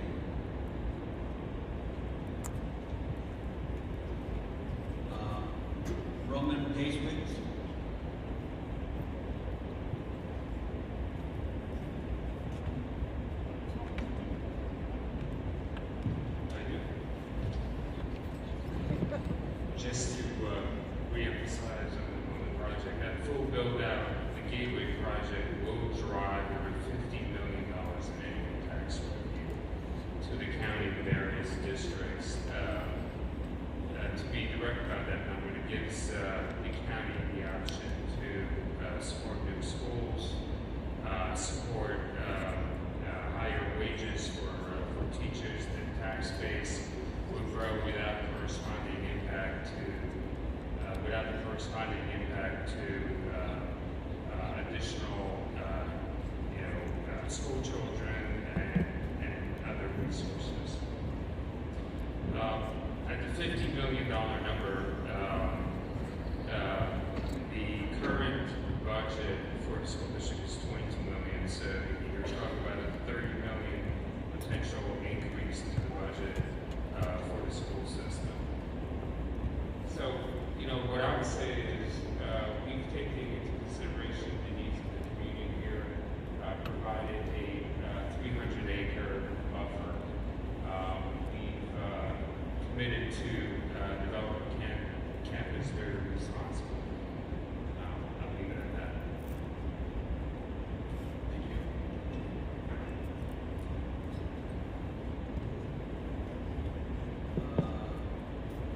Jose Gonzalez.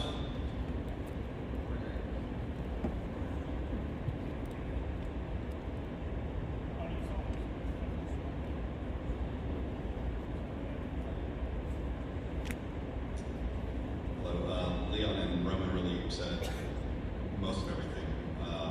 Just here in favor, I can add that we really worked exhaustively to get a project that we feel that the county could be proud of, that could benefit the county, and really has the least amount of impacts.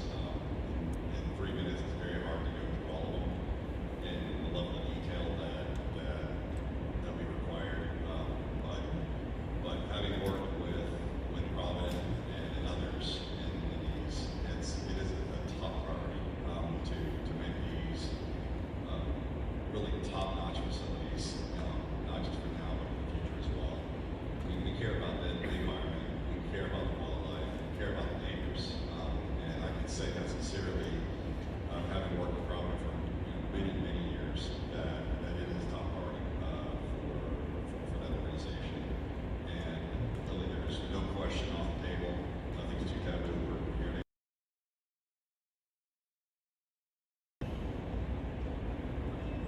Yes, sir. These renderings that are in our booklet here, are them the real remnants of the buildings that you're building? Those are options of the real buildings that we would be building. Yes, sir.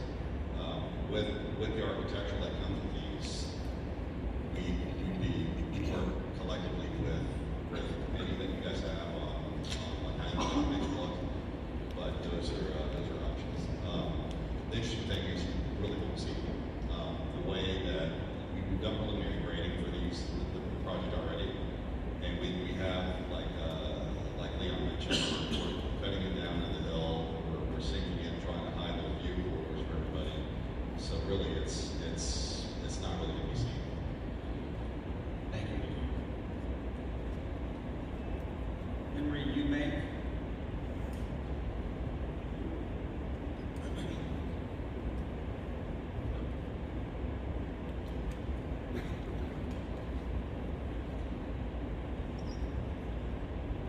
Now we'll be hearing public testimony in opposition or the two files.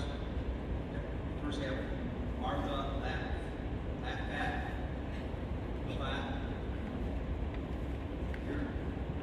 Sorry, Mike. And then Zachary Hayes is on deck. Lafont, I'm sorry.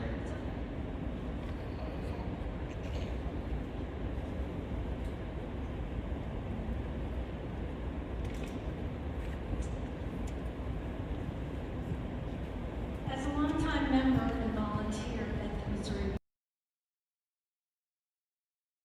effect of these projects on Shawn H. Reserve and on the community at large. As you all well know, Shawn H. Reserve is a real gem, and it draws people from all around to come visit this area. And I know someone spoke earlier about the history of the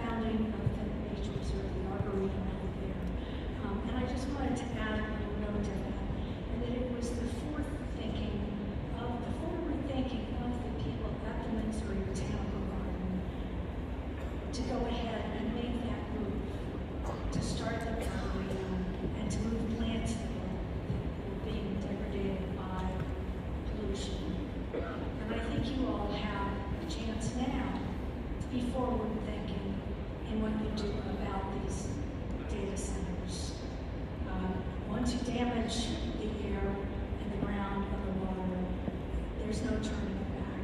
And I know that they're working with Shaw Nature Reserve, and I think that's a very good thing. But I think an even better thing would be to locate these data centers much farther away from Shaw Nature Reserve. Thank you for your time. Thank you.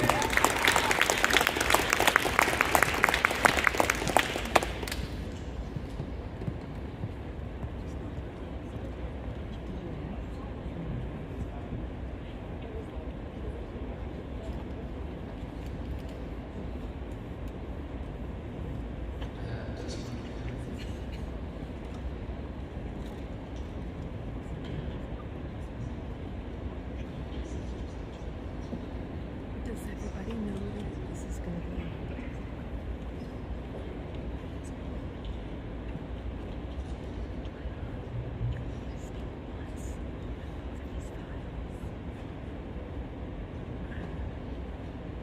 Go ahead, Scott.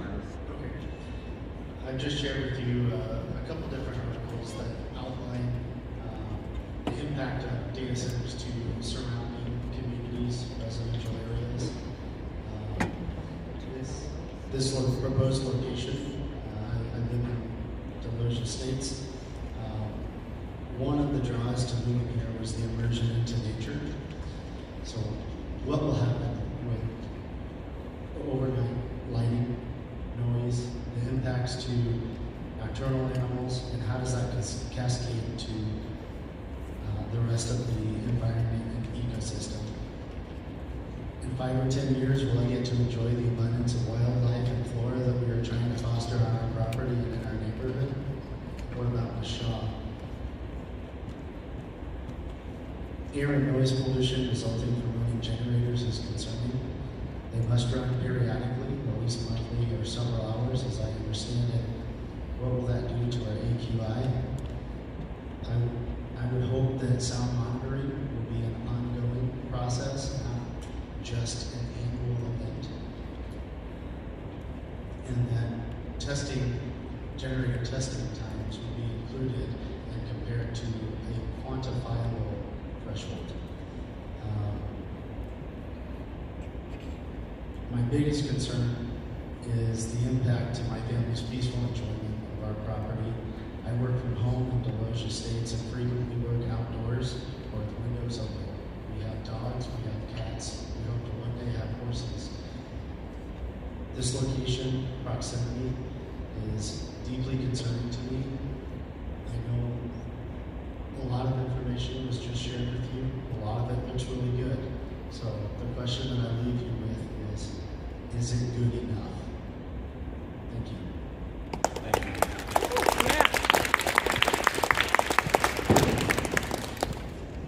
Gary White.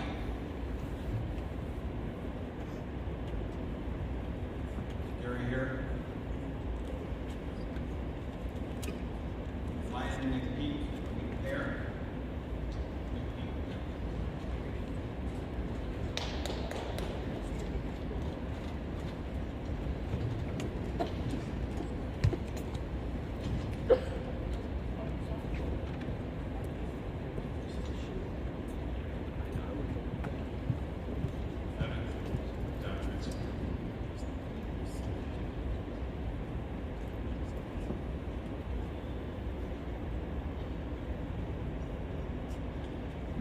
My name is Ryan McPeak. I'm in Franklin County. Missouri Revised Statutes, Chapter 89.040. Purpose of regulations absolutely comes into play when the county considers a rezoning request. It is one of the core statutory guardrails courts look at when evaluating whether a rezoning decision is lawful. Rezoning must be in accordance with master plan and studied it, and it does not fall in line with Franklin County's master plan. Goal 1, plans supportable growth. Data centers can overwhelm local power and water. How is this rezoning in line with the light use and non-developed infrastructure areas? Goal 2, variety of land use. This project converts a large area into one dominant industrial use. Goal 3, compatibility. Industrial use next to agricultural and rural areas risk conflict and agricultural goal to encourage agriculture. How is this rezoning encouraging agriculture? It's taking thousands of acres of agriculture away, so it does not align with that goal. Goal, to minimize ground contaminants to protect water resources. Data centers can encourage ground contamination, pollute local water, primarily through the management of water use and cooling, in some cases through improper disposal of electronic waste. While they are not intentional polluters, the immense volume of water means that even small amounts of chemical additives can cause significant permanent environmental impacts when discharged into surrounding environment. How does this align with the goal? Rezoning must be designed to promote public health, safety, and general welfare. There is growing peer-reviewed evidence showing that environmental exposures associated with data centers, like air pollution, which was not addressed by either developer, showing that environmental exposures associated with diesel backup, we've already talked about that, noise, pollution, all that stuff, are well-established risk factors for premature mortality in general populations. There is peer-reviewed evidence of this that you can find. Harmony, it must also be in harmony with surrounding land uses. How is this harmonious when the overwhelming majority is opposed? That the change serves local public welfare. Again, I've already covered this. How does this rezoning request and sequential data centers serve the local public welfare? And finally, the rezoning does not undermine the existing character of the district. This land is agriculture in character. It does not fall in line with the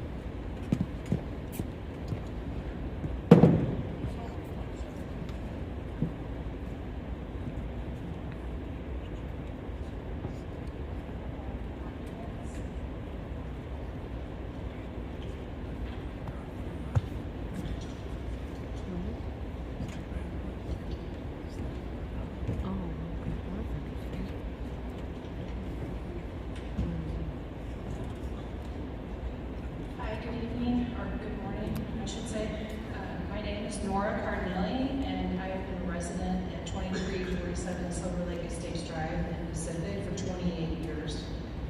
My home is located 2.6 miles east of the Diamond Farms and 2.6 miles north of the Crooked Creek Farm. I stand before you tonight as a steward of our community's future. I am asking you, sincerely and urgently, to deny the request to rezone this agricultural land to industrial. Rezoning is a privilege, not a right. You have the full legal authority to say no based on the health, safety, and general welfare of your constituents. You are the gatekeepers of Franklin County, and your duty is to us, not a developer's bottom line. And the people are resoundingly saying no, they do not want this. Our current master plan explicitly mandates that you ensure contiguous land uses are compatible. Placing a massive windowless industrial bunker next to homes and active farms is the very definition of incompatibility. We are not just losing dirt, we are losing our food security and the rural character that makes Franklin County our home. Once the century-old trees are stripped and the land is encased in millions of tons of concrete, it is dead forever.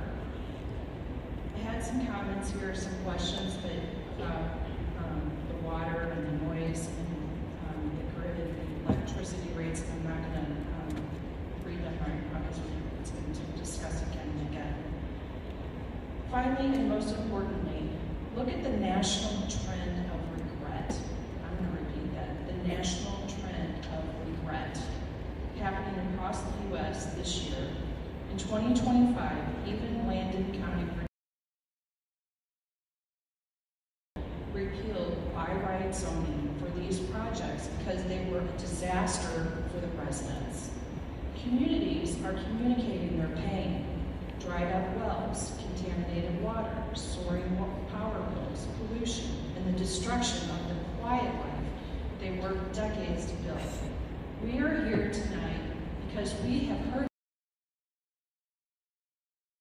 Do not let our county be the cautionary tale in next year's news. Let us follow the lead of the communities that have realized too late that these are not clean neighbors. They are resource-heavy industrial plants that do not belong in our backyards. Please protect our homes, our farms, our health, and the environment. Exercise your authority and vote no. And if God forbid you move forward, please hire experts to perform hydrological and acoustic studies, as well as lawyers with expertise in contracts, so provisions are made and in writing to protect the community.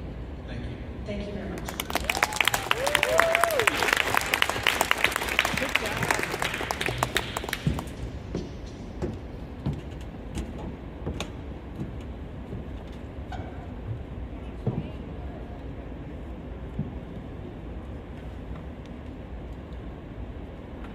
Testimony to submit.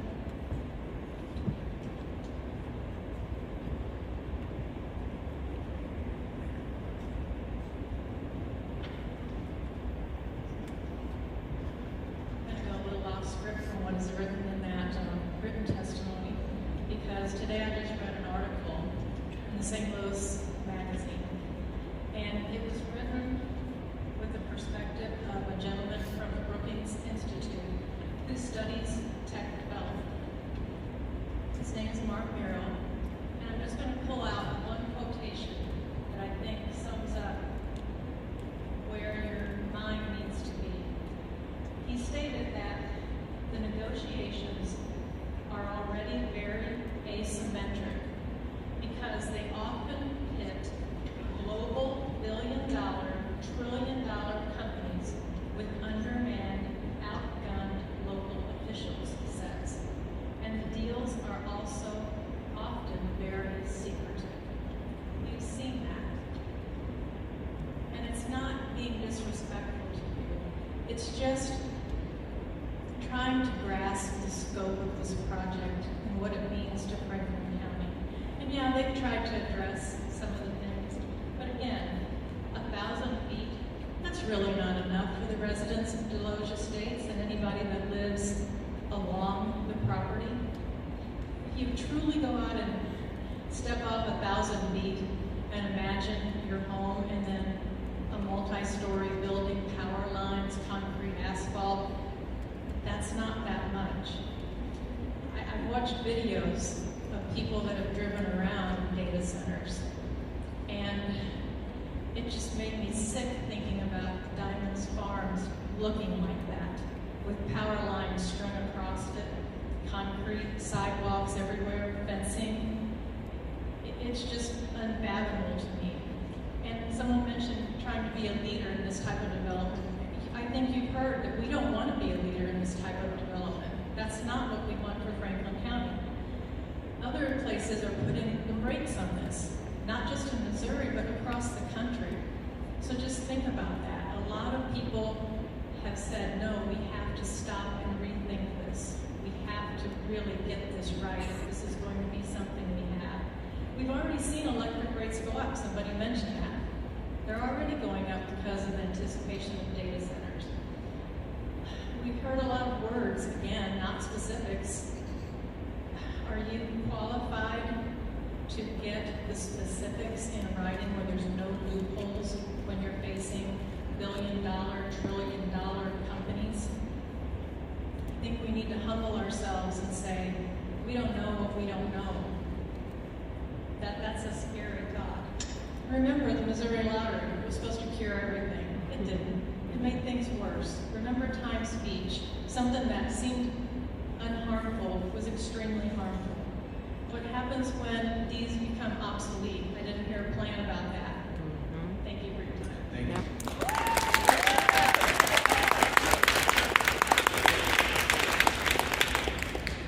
Michael Smith. Michael Smith here.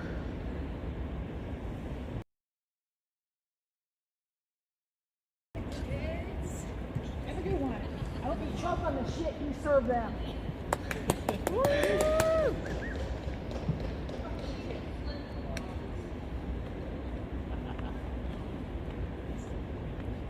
Mike McFactrick.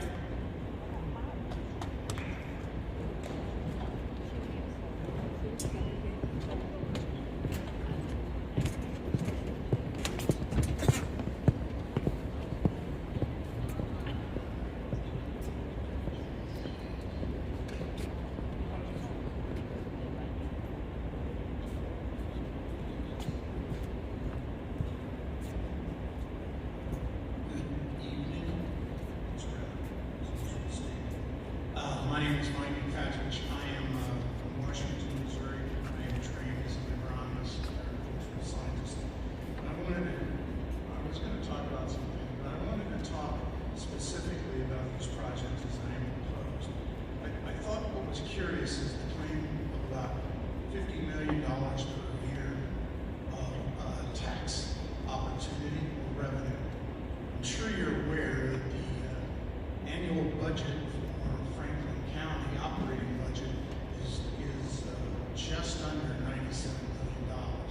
It seems rather fantastical that this would generate that kind of revenue, which would conceivably be half of what is currently used in terms of operating budget. And I find that hard to believe. I also find it hard to believe that someone would relocate here to pay that kind of revenue without some sort of incentive. And that's I can't seem to locate any kind of documentation associated with any kind of tax considerations, which were mentioned earlier this evening. Also, another point that was brought forward was the notion of the closed system cooling for these data banks. It would be closed system. Obviously that's what's been stated. But how are they going to be cooled? You're only, if indeed it is a radiator type concept with glycol and water, how are those systems going to be, how is it going to be cooled so that it can continue to provide cooling to the towers, to the data equipment that's in these buildings? It was also mentioned that there are laws currently in Missouri that should be address some of these concerns. There are two laws before the Missouri House that have been brought forward and have had a second reading and are hopefully going to be brought forward to the full House, but wouldn't necessarily have to move to the Senate, and we're halfway through the legislative period that would put certain constraints with water and in terms of electricity. And I don't think that do you really think that that's going to happen? So I think it's up to you to make these decisions that can greatly impact not only the ecology, the environment, but certain expenses associated with the county. So I would hope that you take that into consideration and decline these permits. Thank you very much.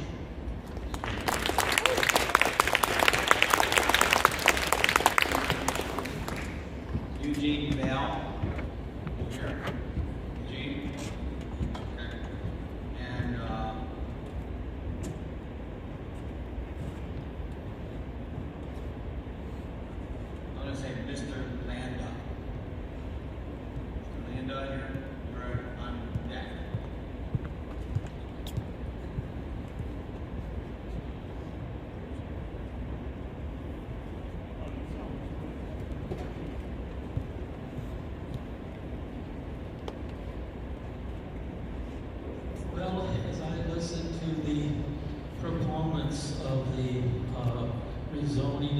project.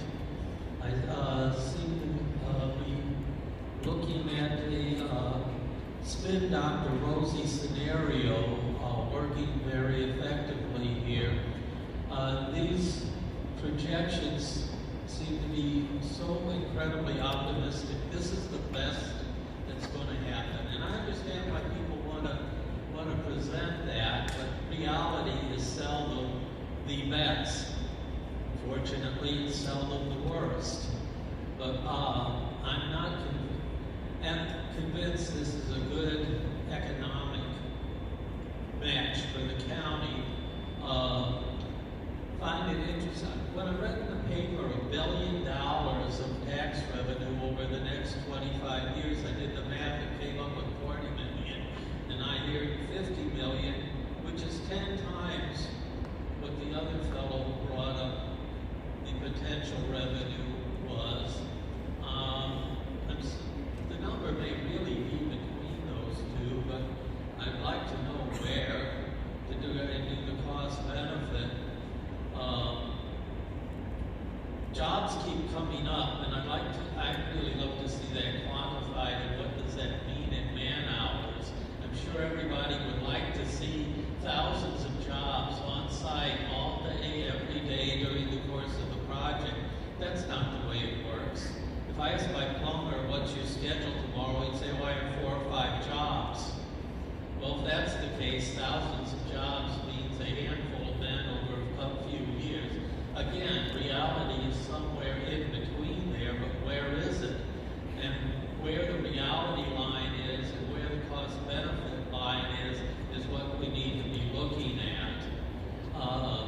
One other thing, they told me you have to be a leader in the new tech economy, provided you go where I tell you. I think a leader needs to make their own decisions and based on the facts. And I'm just really, I'm from Pacific, so I'm a skeptic. We've had a lot of developers come in, make a lot of promises that didn't happen. And in some cases, we've been left with a hole. So I come back to 2 things. The fellow in Altoona that said, we don't have to provide any people services.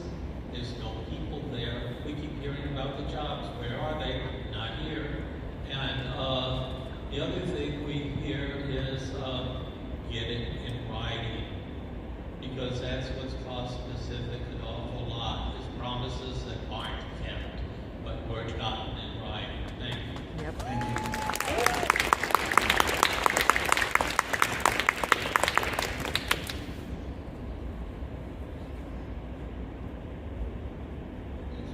Is Mr. Landa here?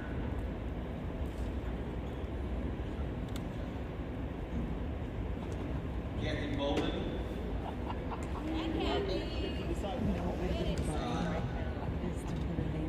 Rolla Ashworth here.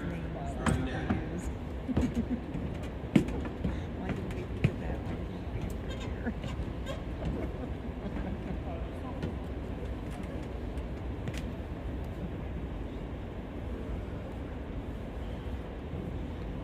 Hi again. So I wrote this testimony when I was really mad. So I'm probably going to modify it a little bit because some of it's probably a little pointless. I do appreciate the plans that Provident has outlined in protecting the members of Deloge Estates. My property borders Deloge Estates on Diamond property on 2 sides. We are directly impacted by the rezoning of this property and a data center. And we will look right at it. My husband provided pictures from the back of our property. A report based on data from the 2022 U.S. Census of Agriculture reveals that farmland in the United States has shrunk by 75 million acres, or 8%, between 1997 and 2022. This decline is primarily attributed to the reduction in pasture land, which accounts for 88% of that total loss, with a decrease of 65 million acres. The report highlights that cropland and woodland also experienced declines of 2% and 6% respectively. Farmland is precious, and once it's gone, and it will never be the same again. This is the character of Franklin County, and the character that you are appointed to preserve and to protect. Promises of financial gain should never be valued over health, safety, and happiness of the residents that call this land our home. When my husband and I purchased our property, we thought we were building our forever home next to generational farms that value nature and a quiet lifestyle like we do. Little did we know, we moved next to an investment property, and the minute the Golden Goose landed, we were sold out. The rezoning application states that the applicant believes rezoning to A conforms with the contiguous parcels across the street that are A, which consists of a cemetery, a trailer repair business, and 3 residences, and is the best use of this land. It continues on with pointing out that the nearest intersection is one of the busiest in Franklin County. However, there's a 26-acre property right down the street that could be developed for the benefit of the community with easy access to the interstate. It was abandoned, and all that remains is a sign for a gas station and a motel that no longer exists. Does the seller have the right to rezone and sell his land? Yes. But it is your responsibility to ensure that the rezoning fits with the Franklin County Master Plan and preserves the character of our beautiful county. If you do decide to rezone this property, my name is Twyla Ashworth. As I said earlier, hyper centers are heavy industrial sites, and they should not be homes. I am against all of these hyper centers. Bills and the massive amounts of water they use, and also the site between Pacific and Grayside and Willow Ridge, very near to this site. I do not believe that anyone moving to this area would buy at that development because it's too close to a hyper center. Also, have any environment impact studies been done on the Diamond Bars project? What will be the environmental impact on Shaw Nature Reserve? I've been there. It's a very beautiful place, and this is going to have an impact on them. I don't care what they say. It will impact their flora and fauna. It will also impact the wildlife. Shaw Nature Reserves bring in tourism. As the tourists line up, there's a hyper center there, tourism will slap off and completely be gone. It's also covered walking and hiking trail for local residents. Those with health issues will no longer go there. They will not be able to. Also, it's probably going to get state sales tax exemptions, industrial development bonds, TIP funding, or other tax incentives. Pacific did that and Walmart did. When Walmart's TIP went,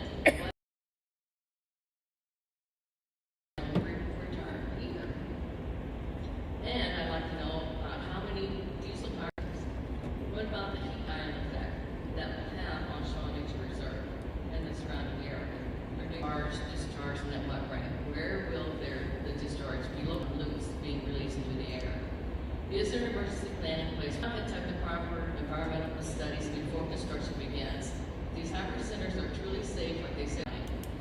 What I really want to end with is, we've already with the new regulations, serious consideration needs to be done before any of these hyper centers are approved. Thank you.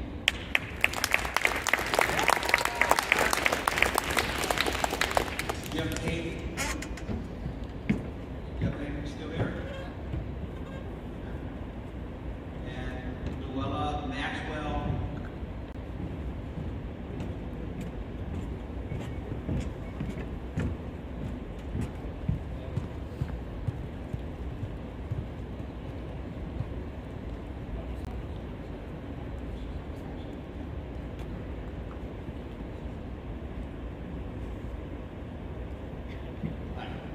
Here again, tell you about gardening. Love it. Spend a lot of time outside. For me, my property backs up to Shaw Nature Reserve. Man, it's quiet. So if they're running fans to cool these data centers, it's gonna make a lot of noise. It's really peaceful for a minute. river get contaminated by the runoff more than anything. And so I do live on a well, you know, most of us get water from the well. It doesn't look good to me, and most of these people. So we should consider that and not allow this to happen. Thank you. Thank you.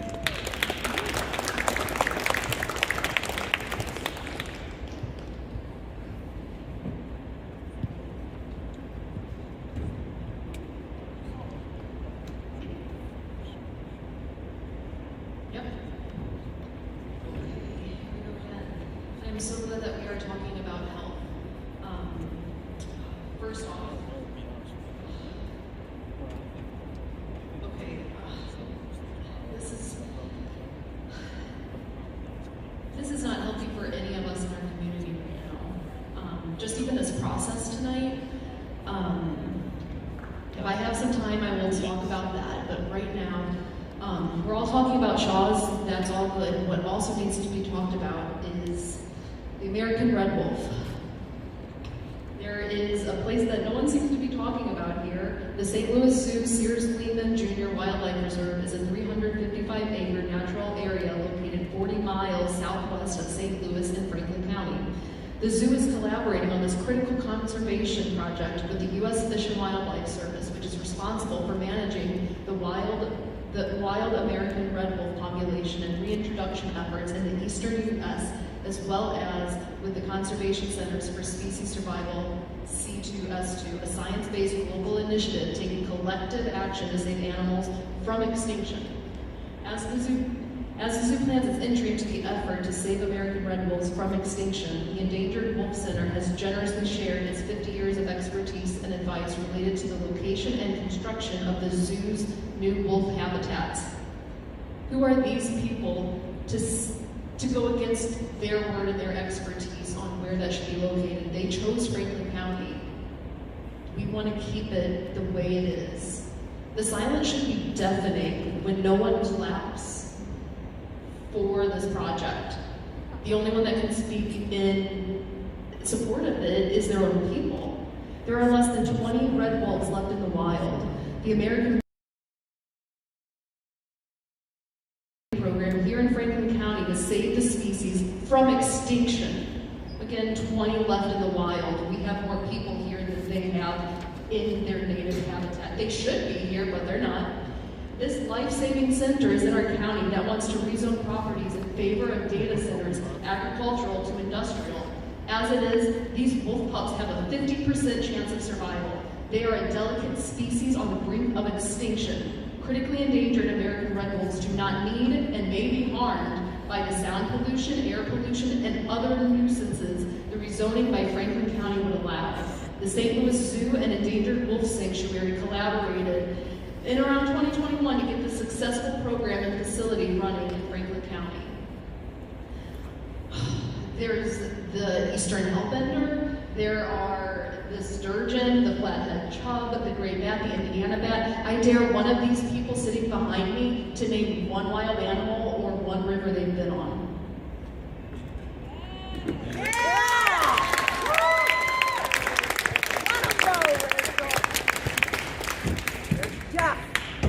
Sean Casey. Sean. Corbett Shannon. Grundett.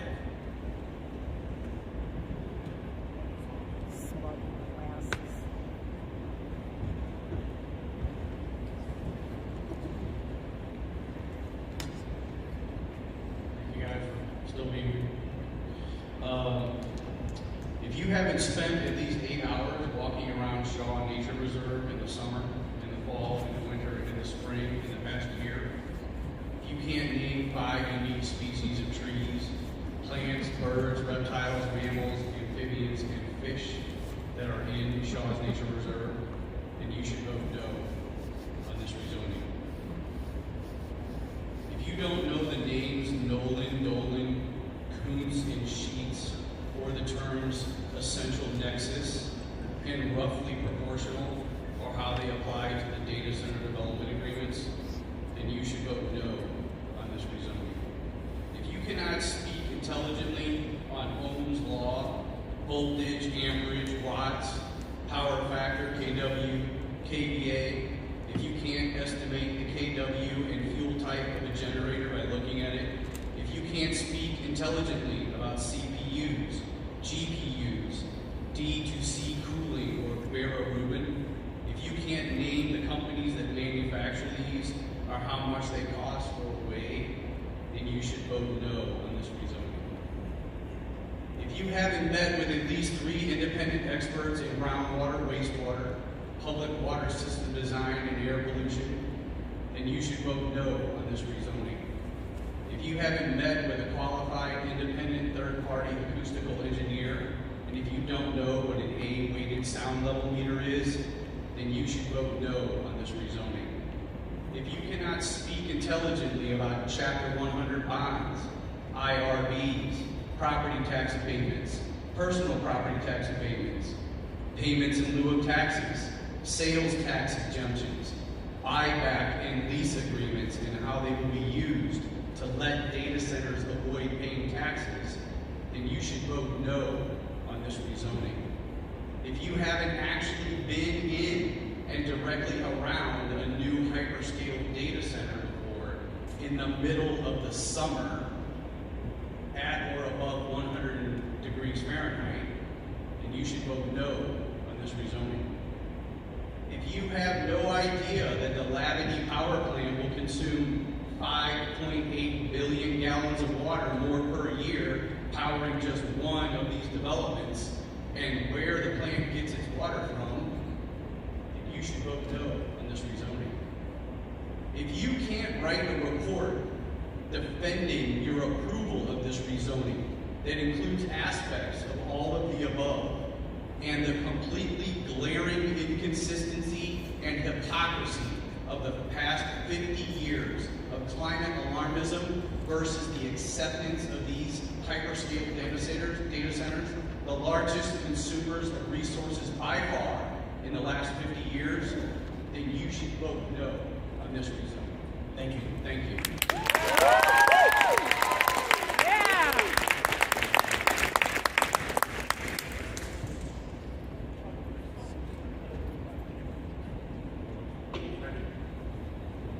Good morning, Commissioners. We've heard the number $40 billion development. Where is that guaranteed in any of this paperwork? Tax revenues of $50 million a year. Where is that guaranteed?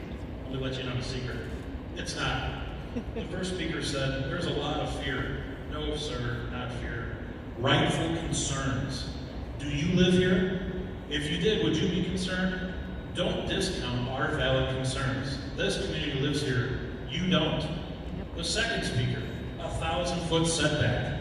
I guess sound waves travel only 999 feet, and pollution flows only 999 feet. Mr. Backus, 300 acres of open space. How generous of you. 300 acres for people to do what? No one's going to use it because there's no wildlife and it's got sound pollution. Sir, don't crap in my Guinness and call it a St. Patrick's Day shamrock. You mentioned glycol exposure. The bonuses of glycol include vomiting, uncontrollable diarrhea, rapid heart rate, severe kidney damage. And you want to truck this in our roads? Do we have stupid written on our foreheads? Commissioners, you have a duty to protect our health and welfare. I can assure you death by glycol poisoning is not healthy. The Be a Leader comment by one of supporters is extremely galling. 1,000-foot buffer for Shaw Nature Reserve? Deer, turkey, bobcats aren't impacted past 1,000 feet? Again, are we stupid? 100 years, over 100 years of natural beauty surrendered to exploiters from Texas. Commissioners, this is our county. Protect us from these outsiders. This is a huge shitburger, and we are not taking a bite. Thank you.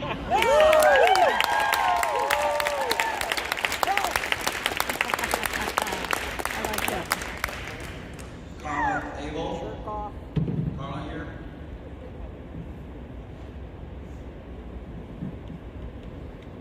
Karen Dorak.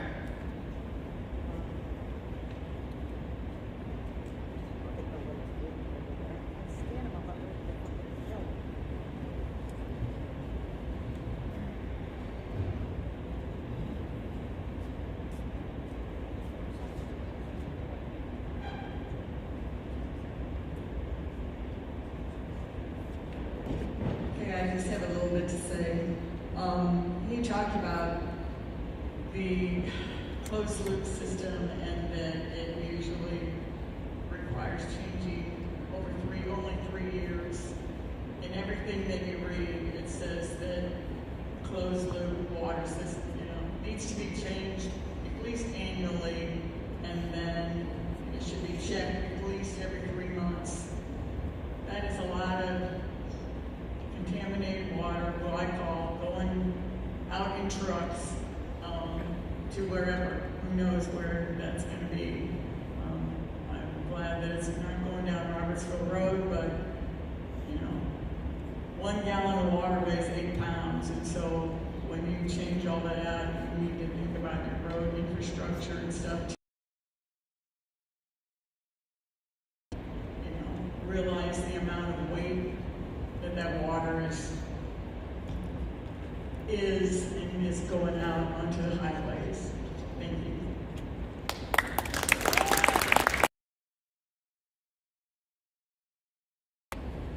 Sandy Vaughn. Sandy, no.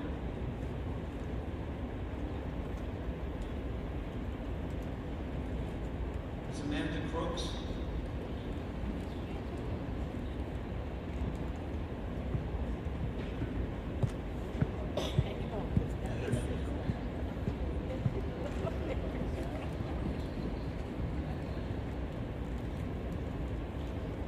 Ryan Cernek, you have been at that.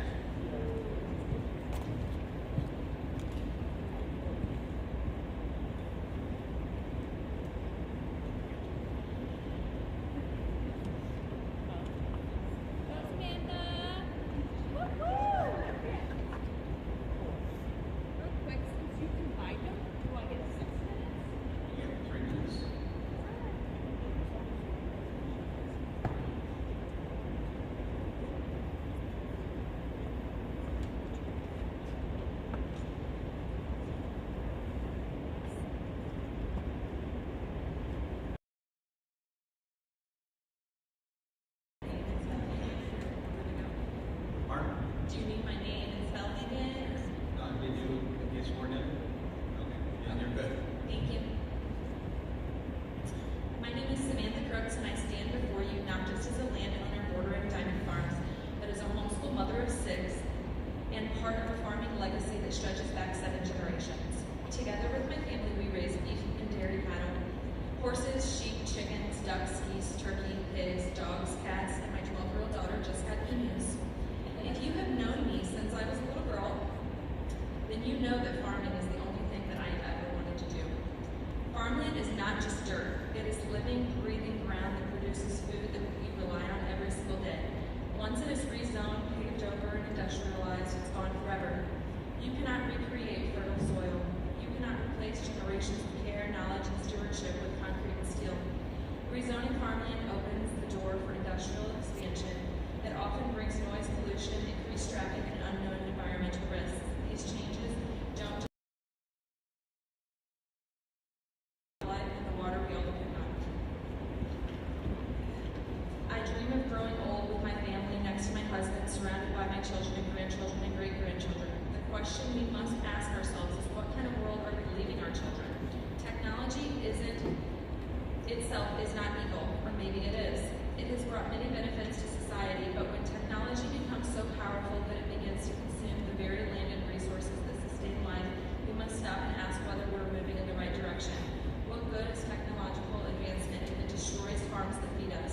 What good is progress if it eliminates the landscapes that support wildlife and livestock? What good is economic growth if it leaves future generations with less land, fewer resources, and fewer opportunities to live close to the earth?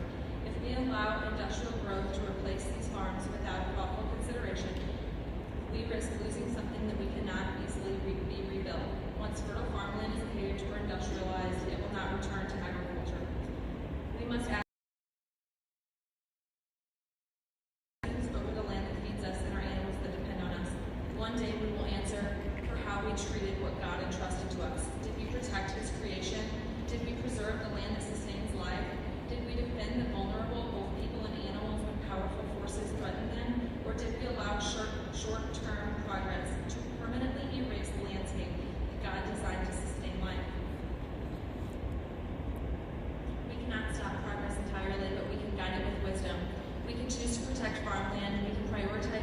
responsible development, we can remember that not every open field is an empty space waiting to be filled. Some land is sacred because it feeds people, sustains animals, and reminds us of our responsibility to care for God's creation. My prayer is that we choose stewardship over destruction, wisdom over haste, and faith over fear. Because once family farms are gone, we cannot simply rebuild generations of stewardship overnight. Let us protect what God has entrusted to us while we still can. Let us listen to family, friends, and neighbors who have poured their lives into their land, trying to make the world a place to be proud of. Let us join together as a community and say no to evil, wanting to strip us dry of everything we have. Thank you.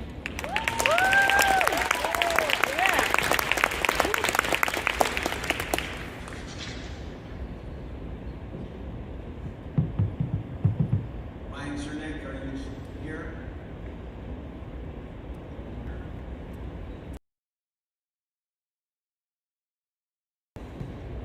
Dana Bowers. Lieutenant, you still here? Okay. Laura Hanna is on that. She left. She left? Okay.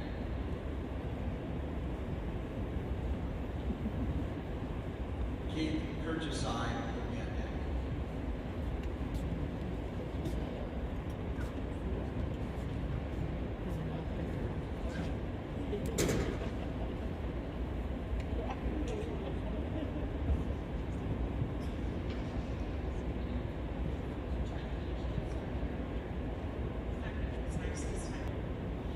In 2025, Amazon, HP, Microsoft laid over 51,000 employees due to AI. This is fact. But this infrastructure will not provide the jobs in our small community except possible labor union jobs to construct the site, remote jobs, or maybe a few professionally trained employees to run the building. Current research data centers have never provided any tax revenue for the community or school districts due to all the TIFs and abatements that they are allowed at this time. Look at all the residents that were here and the ones that are still here. We are not hysterical. The last thing we are here in this county is afraid of the manipulative suits from out of town sitting behind me. What we are, though, is rural residents that refuse to allow money to override our rights as Americans to our choice in the way that we live our daily lives. We are here as a whole community to have our voices heard because myself and many, many others have done enough research to know we do not want this type of development here in these proposed sites. So try baiting the community members that haven't done their due diligence with potential money or jobs. You're pretty little pictures and empty promises, but it's not going to convince those of us that have done our research. We will not back down from allowing us to choose to have the lifestyle that we want to have in our own backyards. Both proposed pieces of land, this one in particular with Diamond Farm, are residential agricultural farm area that sit next to Shaw Nature Reserve, Robertsville State Park, near Marina Farms, next to the river, which is a summer destination for most of us, sits within less than a few miles from numerous schools, one of which my son attends still, is neighboring property of a long-term family farms and many residential homes. This land is not an industrial area. I will clarify again for those that have missed me saying before, but I do believe that hyperscale AI data centers belong on previously zoned heavy-duty industrial pieces of land. I stand firm on mine and many others and our belief that this community, there is a time and a place for everything. The two proposed pieces of agricultural land are not the place for these centers.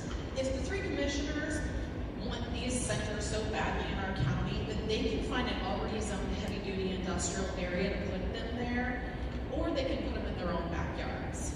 P&Z committee, we are the residents here asking you to individually not be influenced by any form of obligation or coercion from those with power or money in this county.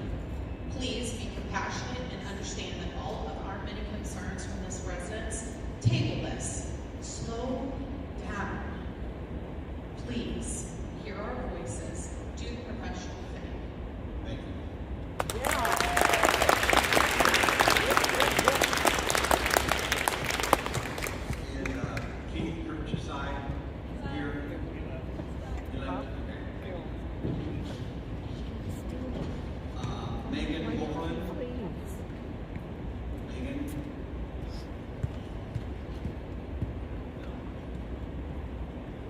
Rachel Bailey. Rochelle Bailey. Still here?